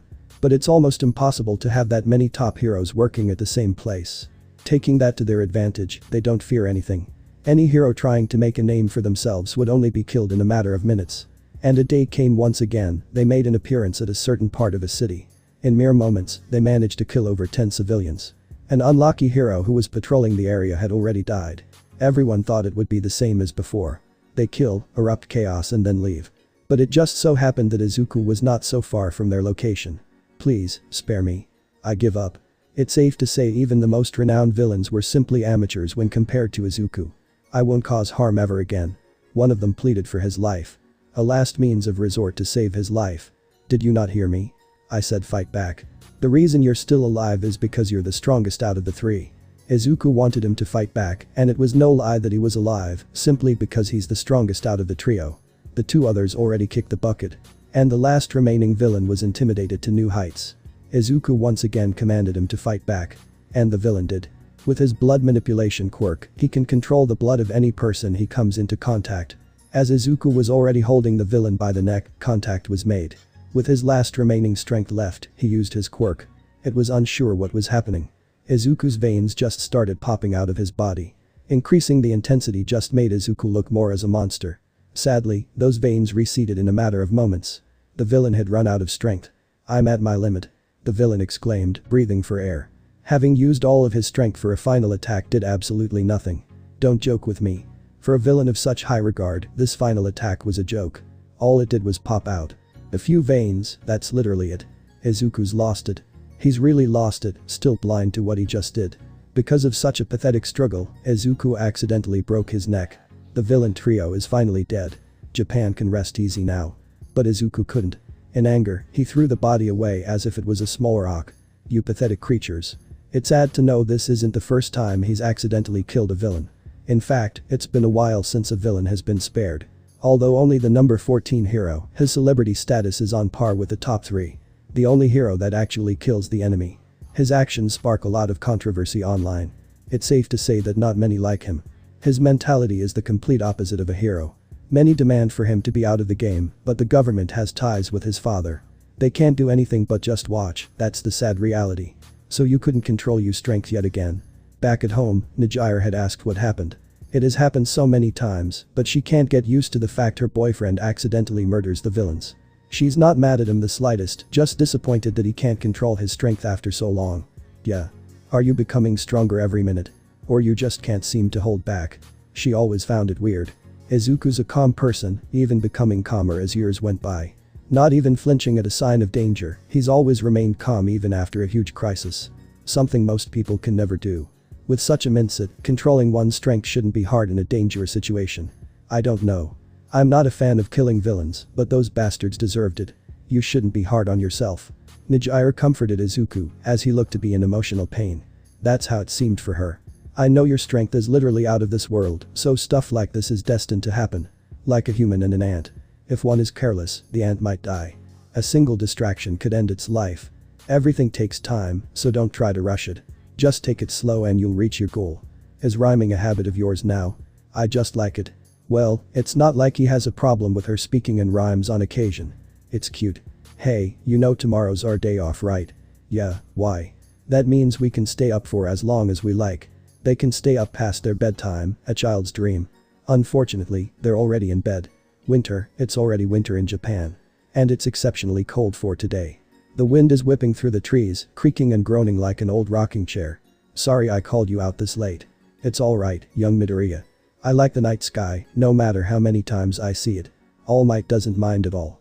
The night sky combined with the bitter cold creates a feeling nothing could top. I'm not young anymore, I'm already 23. You're still young in my eyes. Like a mother, she will only see the young side of her child. Izuku and All Might aren't related, but their time as a student and mentor might as well be the closest they could ever be as a family. Sadly, that was so long ago. You have that young and serious face, just like Mirio had. Meeting each other after so long, All Might was reminded of his newest successor. It's been months now since he died, right? 144 days, in fact. All Might could never forget his funeral. Nicknamed the Day of Sorrows. The entire world cried for him. I'm guessing One for All died with him. It's an even greater loss. One for All's purpose was to defeat All for One. Since he's already dead, One for All completed its job. That's what All Might believes.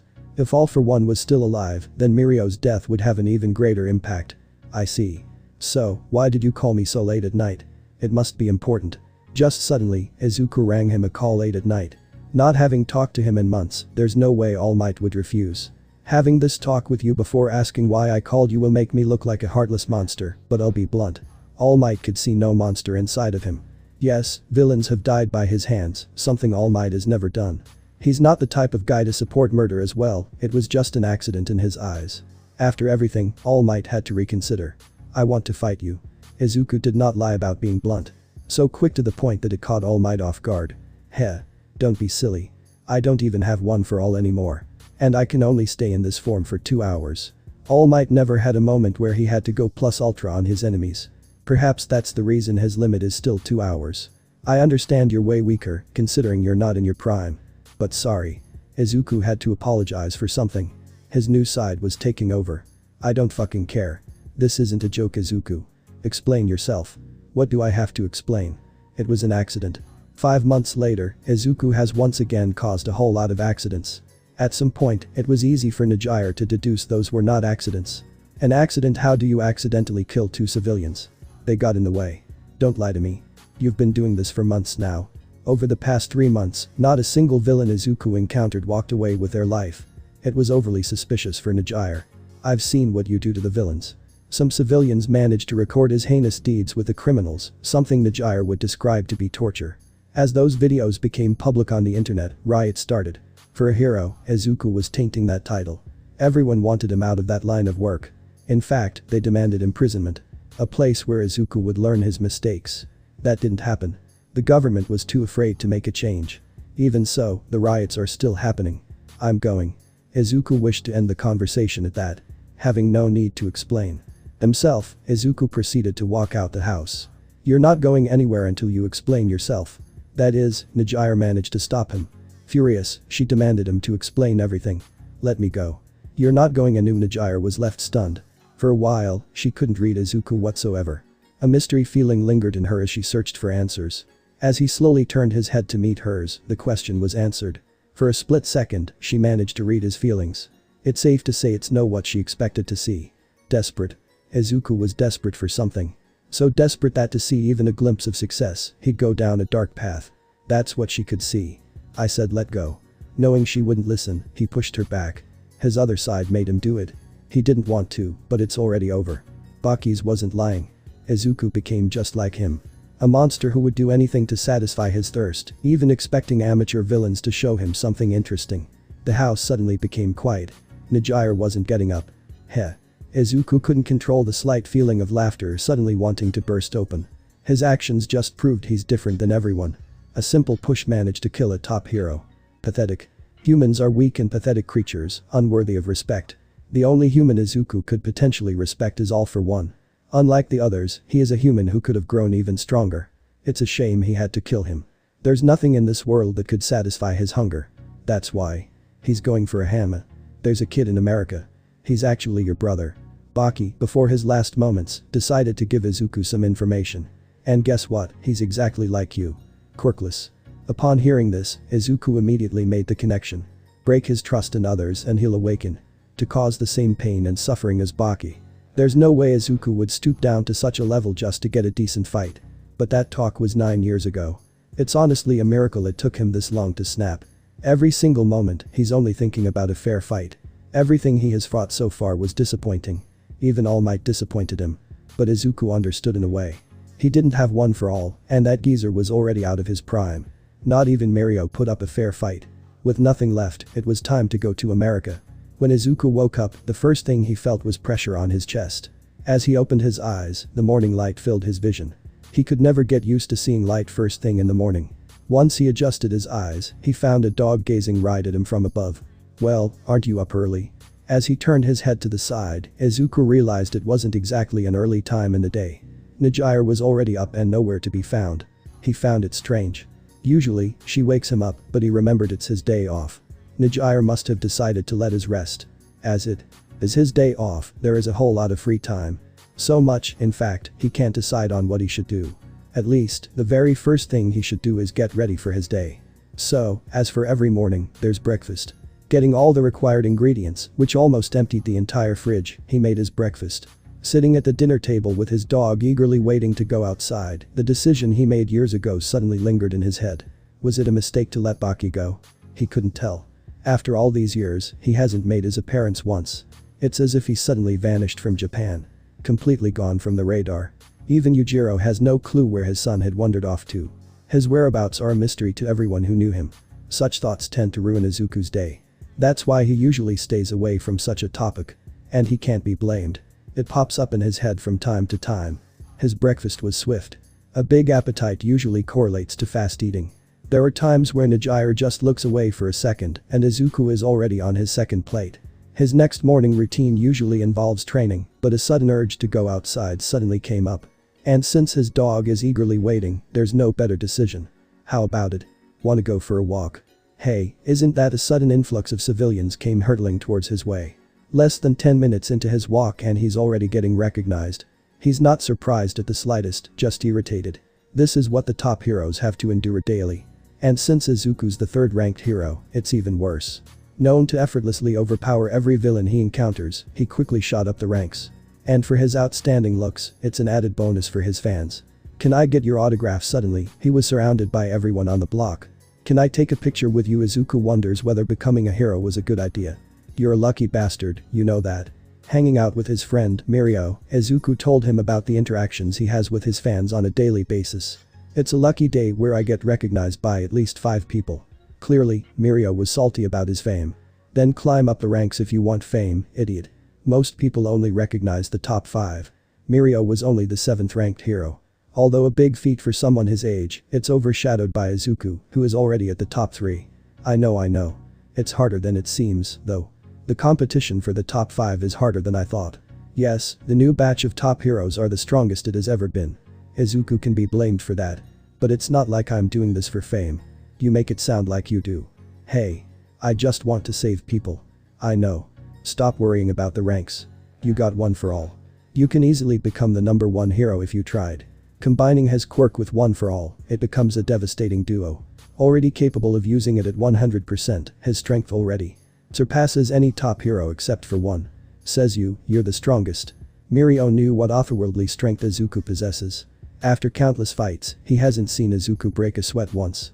I'm not interested in becoming number 1 and I won't put the effort into becoming one. It's too much work. In all fairness, Izuku hates the fame. It may sound like a wonderful dream on paper to be worshipped and loved by everyone, but it gets annoying in the end. Plus, I'll already have my hands full on something else. I might as well drop a few ranks in the long run. That's new, you're never really busy. What's the occasion? It's really surprising. To Mirio, Izuku always has free time. Even when he shouldn't, he has free time. I'm going to be a dad. Obviously, for such an occasion, Izuku spoke in an over-exaggerated tone to make it more dramatic. He sipped the drink he had in his hand, while at the same time Mirio dropped his. Seriously, you're only 19. Mirio could hardly believe it. Yeah, I'm 19 and going to be a dad, what's so surprising about that? You guys are not even married. We'll be planning to marry later. They already plan to marry not long after the baby is born. It seems to be the best course of action for them. It's honestly not the best view for the world. Nobody in the media knows they're dating. To be known as the world's strongest couple and having a kid while still not being married would be bizarre. Even so, Mirio's happy for them. He definitely expected something to come in the future, but not so soon. You okay? Izuku asked, noticing Mirio to be in a daze. Not really. I never expected you guys to go this far this soon. Well, it just happened. Izuku doesn't wish to go into detail how it happened. So does the author. Still, can you imagine how strong the baby is going to be? Mirio has countless thoughts about that matter. It's already wide knowledge to Mirio that Izuku's the strongest by a huge margin. Getting such genes would create another monster. Imagine if it gets Nijire's quirk and your talent for fighting, that's just insane. It's a shame, but the baby's going to be quirkless. Baki had told Izuku everything. Every Hanma is born quirkless, this wouldn't be an exception. Are you sure? Just because you're quirkless doesn't mean your kid will be as well. I'm sure, but it doesn't matter. If the baby wants to become a hero in the future, I'll just train it. Suddenly, Mirio felt shivers run down his entire body. It's also common knowledge to him on how intense Izuku training is. Mirio just hopes the baby has no wish of becoming a hero. The time has finally come. Their baby is about to born. Upon seeing the signs, he rushed Nijire to the hospital. And now, he was at another room, patiently waiting for his baby to be delivered. Suddenly, with his peripheral vision, he noticed an old woman approaching him. You're nervous, aren't you?